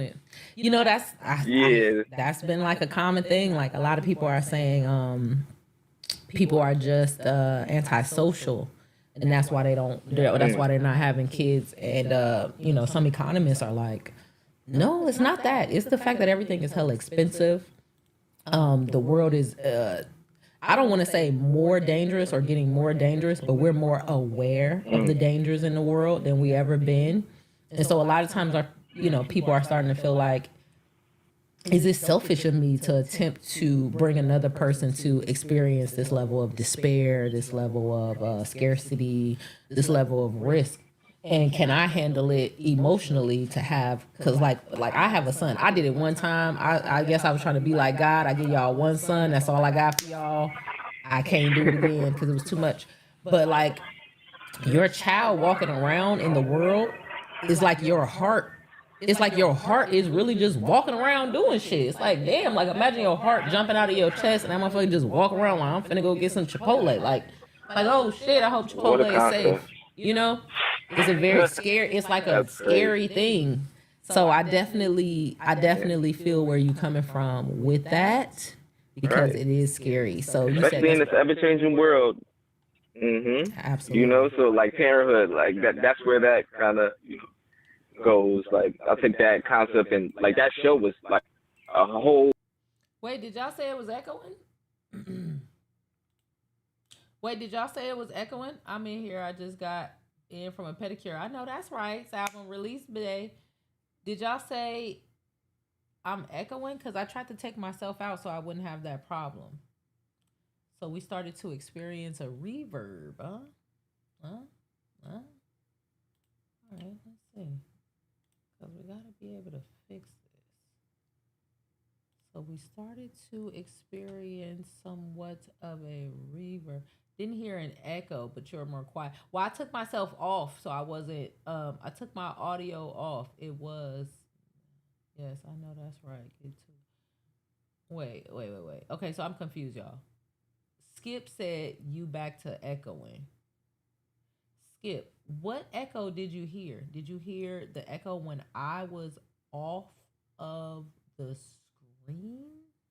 Because I figured when I took myself off of the screen, it would cure any audio issues. Ooh, maybe it was. Oh, maybe the interview itself was. Yeah, maybe. Because I was switching around different things. Yeah, because I think he told me like I hear a little bit of an echo because I was switching shit. Yeah. Yep. That's what happened. That's what it was, Skip. Whole black family together, the mom, the dad, the kids, you know. So it's like now this is my interpretation of it. My, you know, like I'm looking at it like, damn, do I even want to have anything like that? And then I know it's like relatable in this society, so I feel like that's one that's gonna connect to. Another one, you know, I think I don't go completely black sitcom. I throw a little Dawson's Creek in there. Oh, you hit him with the Dawson? They don't know shit about the creek. They don't know shit about the creek. I was loving to get into white folks' business on there. I'd be like, is that right? That's how you just gonna do them, huh? Oh shit, is that right? I don't mind getting into some white folks sitcom business because we was definitely watching fucking Dawson's Creek. So, but I am interested to know. I don't know if this I don't think it's giving away too much of the project because I like layered projects. I look at rap as having a possibility to be fine art, and in school sometimes we read these books or novels or whatever that everybody hails as so deep and so intricate, and I think sometimes maybe I be hating like Black folks have these same type of deep philosophies, imagery, storytelling, character building. So I really appreciate. Yeah, but we can treat it like that everywhere on every level. You know that. True. But I really appreciate. But I also think sometimes we're so humble that we don't want to. Like when I was in France, right? You go around to all of these different museums and all of these places where they're exalting themselves. They're saying, this is so fantastic. Look at it. This needs to be huge. This needs to be around for hundreds of years for everybody to see it because it's so fantastic. And I think in some ways, that rubs us the wrong way. As braggadocious as we can be, I think sometimes it rubs us the wrong way to be like, well, let me exalt myself to the point of putting me on a fucking statue in the middle of the city so that everybody can see it. But what if we are that dope? What if we are dope enough to deserve a statue? And our attempt at being so humble is actually reducing that's so deep. You know, the content that people are able to even engage with because we're like, oh no, I don't need a statue. I just saved hella people's lives and wrote one of the greatest things of all time, which people use to make their ways through all of their issues. But I don't need a statue. I don't need a like, nigga, you need a statue. Yeah, you know? I think that's a conditioning thing. I feel like it's just the way life treats us and kind of like, you know, you jump out bright-eyed, you enter this world with ambition, and then like the, you know, experience is kind of dimming the light. But I mean, I like to be a person that encourages youthful energy and like it's getting past like the bullshit that they put in your brain and try to bring you down with, and encourage my people. So I feel like that's why community is important. Definitely. You know, because like even here, like, you know, Culture United, like this chat, like everybody that gets together, you know, we you know, haven't even heard each other's voices, but we got relationships with each other, you know, Definitely. Be cool, you know, it's like a big family. Yeah, because see, I knew who you were. Like I see the shit pop up on Twitter. So I have already registered you like, okay, Dime a Dozen is one of the rappers from our community. And we have never. Hey, y'all. This was a good ass. Nah, we was cooking. We was fucking cooking. Hold on. We was cooking. I need to release this today because the project is out today, and I think it would help promo it because I think people really need to hear. People need to really hear this interview.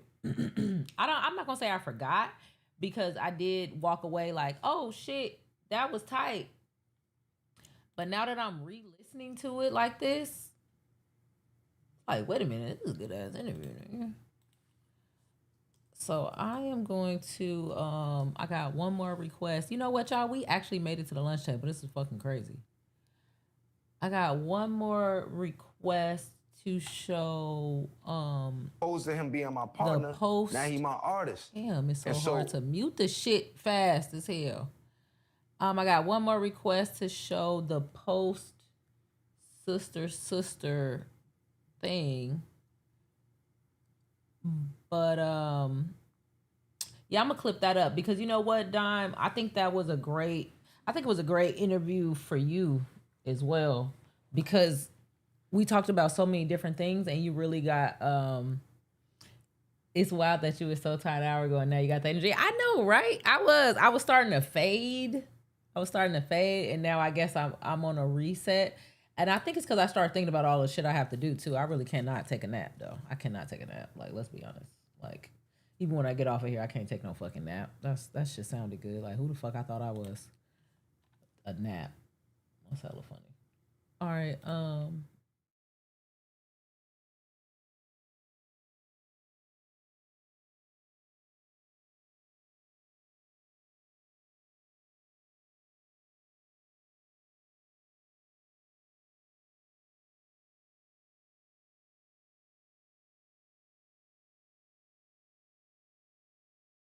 Second applause. Outstanding. Outstanding. Joint, I didn't get my shit up. All three verses were crazy. I would have killed you up here, nigga. I already know that, Stan. I already know. Nigga. Me too. I'd embarrass you in front of all these motherfuckers in the chair. Like, that shit garbage, nigga. Yo, that shit hard as fuck, though. Shout out to you, though. Good looks. Shout out to you. Thank you. Hey, yo, let this be a lesson. Don't come on Culture United with some bullshit, because I'm telling you, I'm going to tear your ass a new one in front of everybody. That shit. Your shit hard, though. Oh, yo. Who did that beat? Who did that beat? My guy, Money Montage. He did most of the production on the whole album. He's a dope producer. Hey, you know what's crazy?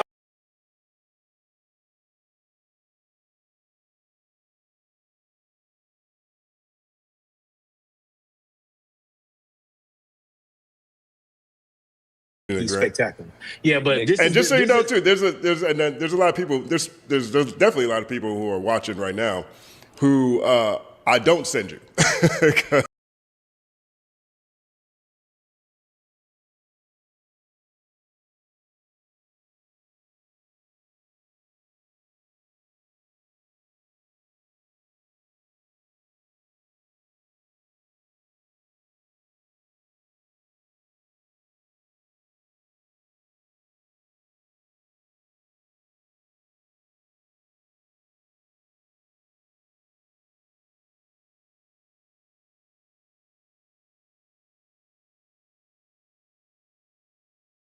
For a second.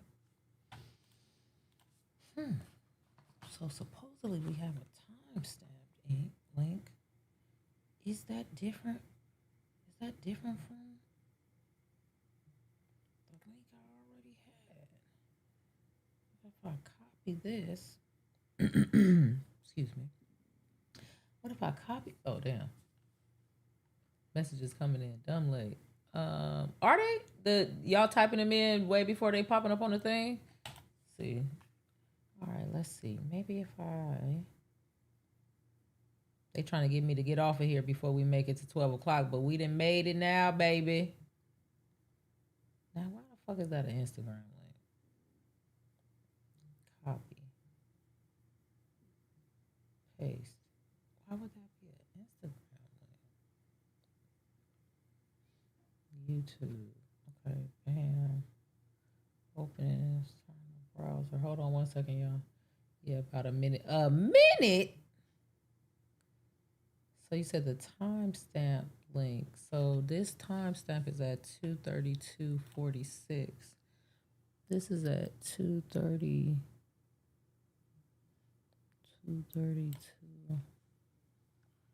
This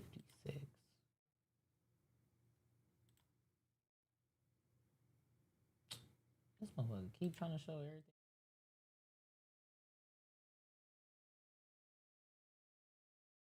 Incredible verse. Off the follow. Which is the point that you were talking about, Stat, where you're talking about like him falling back in love with rap, and that verse encapsulates that. So he Shout out goes to him, man. He goes life sentence, which is off the fall off. Love yours, power trip. And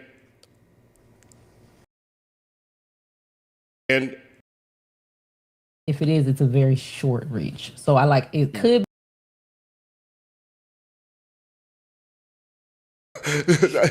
just because, I just feel like we don't need to waste time, nor do I don't think some people are always ready for real feedback. I'm very critical. I'm invited to the picnic. Just don't bring no potato salad. Graduating?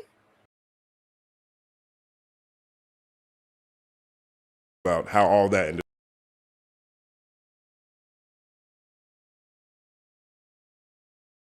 Wait a minute, y'all. BK is somewhere graduating.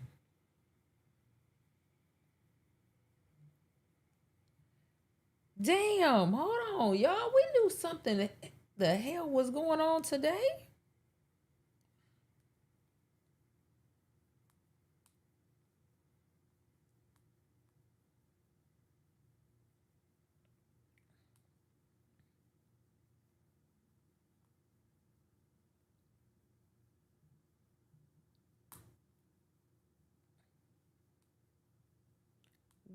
Knew something else was fucking happening. Shout out to my fucking girl, BK. I got that loud as hell.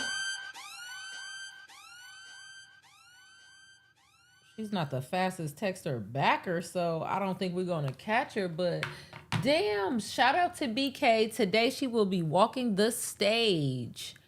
Dang, hopefully we can get her real quick before the thing starts, because that would be great if we can do a send-off of giving BK some love before she walks across that stage. Oh, shout out to BK. Thank you, Dime a Dozen, for reminding me then and reminding me right now. So I might do a damn, it was so many things to do a scroll about today. We need to have a Dime a Dozen release day on the motherfucking scroll. We need to have BK graduation day on the scroll. We need to have happy birthday Mama ElleJanelle on the scroll. August 7th is fucking lit. Let's see if she gonna respond. I'm sure she's busy as fuck. Because my graduation day, well, I'm lying. My graduation day, I didn't really want to go to graduation like that. She said she got like 2 minutes. Okay, bam, bam, bam. Okay, we about to call her right now. Hold on, guys. Nobody say nothing. Why did I say nobody say nothing? How the fuck y'all was gonna say something? What am I nervous? Am I nervous? Oh, I'm saying the number out loud and shit. What the fuck am I doing, girl? Get your fucking act together.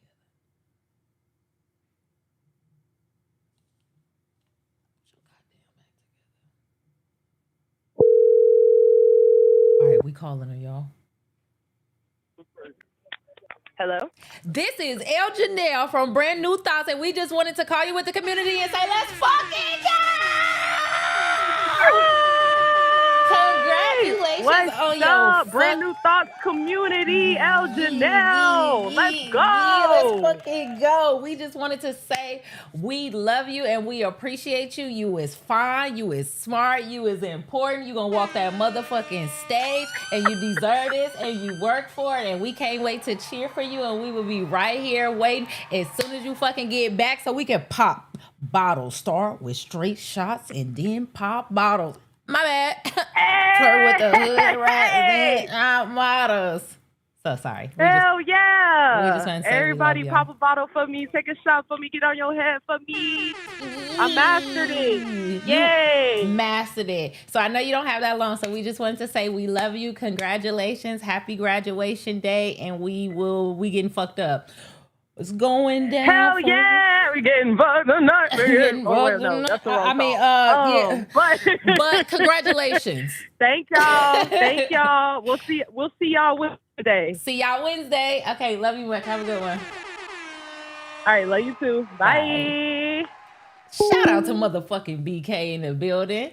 Yes, I'm glad we did that. Fuck. We almost missed that. We're getting fucked up tonight about that. I don't know. Is that irresponsible? Fuck it. We're growing. We're growing over time.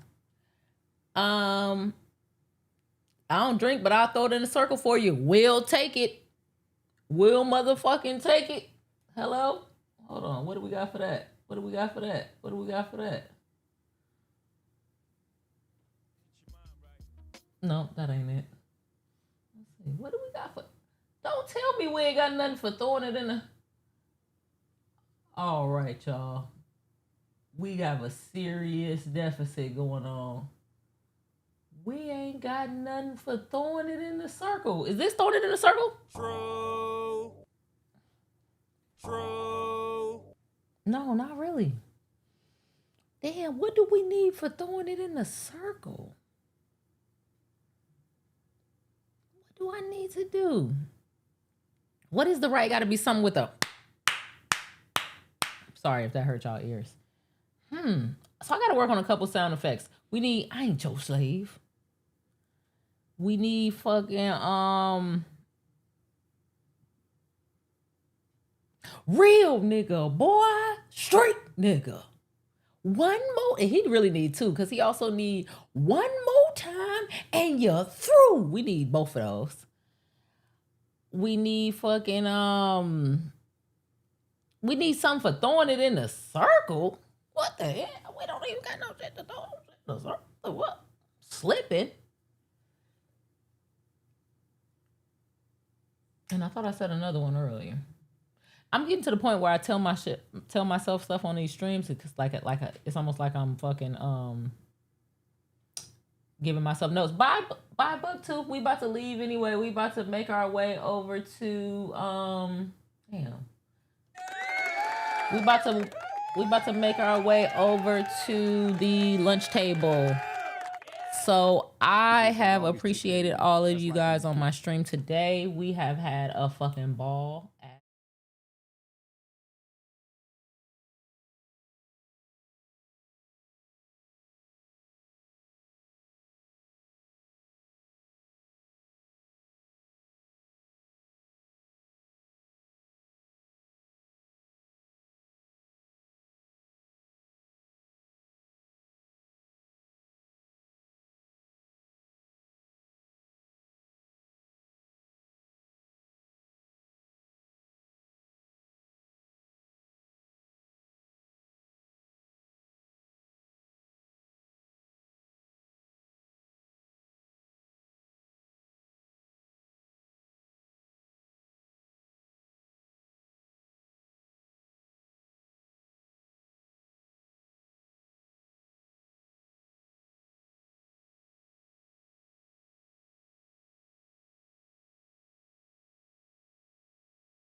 Am I still on mute? Am I still on mute? Why the fuck would I be on mute? I was talking like a motherfucker. I don't even know what I was saying. I feel like I'm not on mute no more because I see some shit moving. But y'all got a 1 minute. Damn, so I mean I've been on mute for a minute? Okay. Like I said, it's time for us to do our outstanding handoff.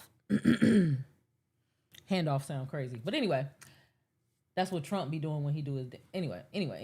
So it's time for us to do our transfer of viewership, maybe. I don't know. We gotta work on the names. We do our little handoff. And what I like to do is stream until the next streamer in our community goes live on Tuesdays and Thursdays. Usually I go to like 8 o'clock so that we can do third verse. On Monday, Wednesdays, Fridays, we know that Glasses does the lunch hour, and we are a part of the lunch table. Fact check that is hella funny, Jamie. You funny. And so he is getting started, and so we are going to get ready to head out. But I have really enjoyed talking with you all this morning. We had a ball. We had the call in from our DJ friend, Brightside Boulevard. Go ahead and spin that WD Volume 1 from Dime a Dozen. Go ahead and I think that's available on, if not all DSPs, definitely Spotify and YouTube. Go ahead and check that out. Look into the case of my good dear friend Pierre Rushing, who is in the process of getting exonerated from being wrongfully convicted for 15 years after being set up by the police in Alameda County. Have you a great Friday, because I think we will be right back at it tomorrow. So I'm not going to say a great weekend because I'll be right back. Oh, the lunch table is in the chat. The lunch hour is the name of the thing. Let's just check on them real quick. See what the fuck they talking about. See what they doing. What they did. So my respect for, that movement is through the roof. No, I don't got to go into a bunch of personal shit. There's no. Sleep with my feet elevated. Sleep with your feet elevated will get more sleep for less. We can discuss later. If I sleep with my feet elevated, I get more sleep for less. How you get more sleep for less? Does that mean I get more sleep value in less time? That gotta be what that means. What's my name in the chat? It's the Elements. It comes up Elements Align. I'm kind of hidden on purpose because I don't want it to just say ElleJanelle, because then people want to tell me all of their complaints as if I don't want to say as if I give a fuck. I care about some people's complaints, but not other people's complaints, because they just in the business of complaining. That's the only way they can feel. Let's see. That's what I've been saying. I don't know if he'll officially join us here. You talking about the lunch? You talking about the lunch hour, lunch table chat? I'm always over there. I will call it. I have been there. I have been in that room on the stream with Glasses. I've been there. I've met Coach. Glasses studio is down the street from probably the best burrito truck I've ever been to in my life. And I lived in Oakland for almost 15 years, and we got some fucking burrito trucks. That fucking burrito by Glasses Studio is outrageous. Oh, I'm sorry. They said they talking about this chat. Oh, yeah, it's definitely the Elements. What? Come on, man. Do y'all want me to make an AI video of us dancing and shit? We can do the Beyonce. We can do the Elements. It'll be me, Jamie, Crown K. That'll be tight. We make a little AI video. We come through the Elements.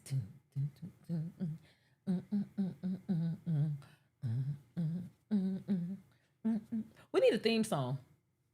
All right, I'm supposed to be getting off of here. I fucks with y'all. We have fun. Lil, are you gonna be in the Elements dance? We need a 5-person formation. Boom, boom, boom, boom. We have Lil in there. Don't AI me. Oh, I'm scared. It's not really gonna look like you. We just gonna make up some shit. I won't AI you, Jamie. I promise. Especially people who request not to. Even though you already AI'd. I mean, as soon as you put your picture into YouTube, Instagram, Facebook, any of that shit, you've been AI'd. But whatever. I'm not tripping.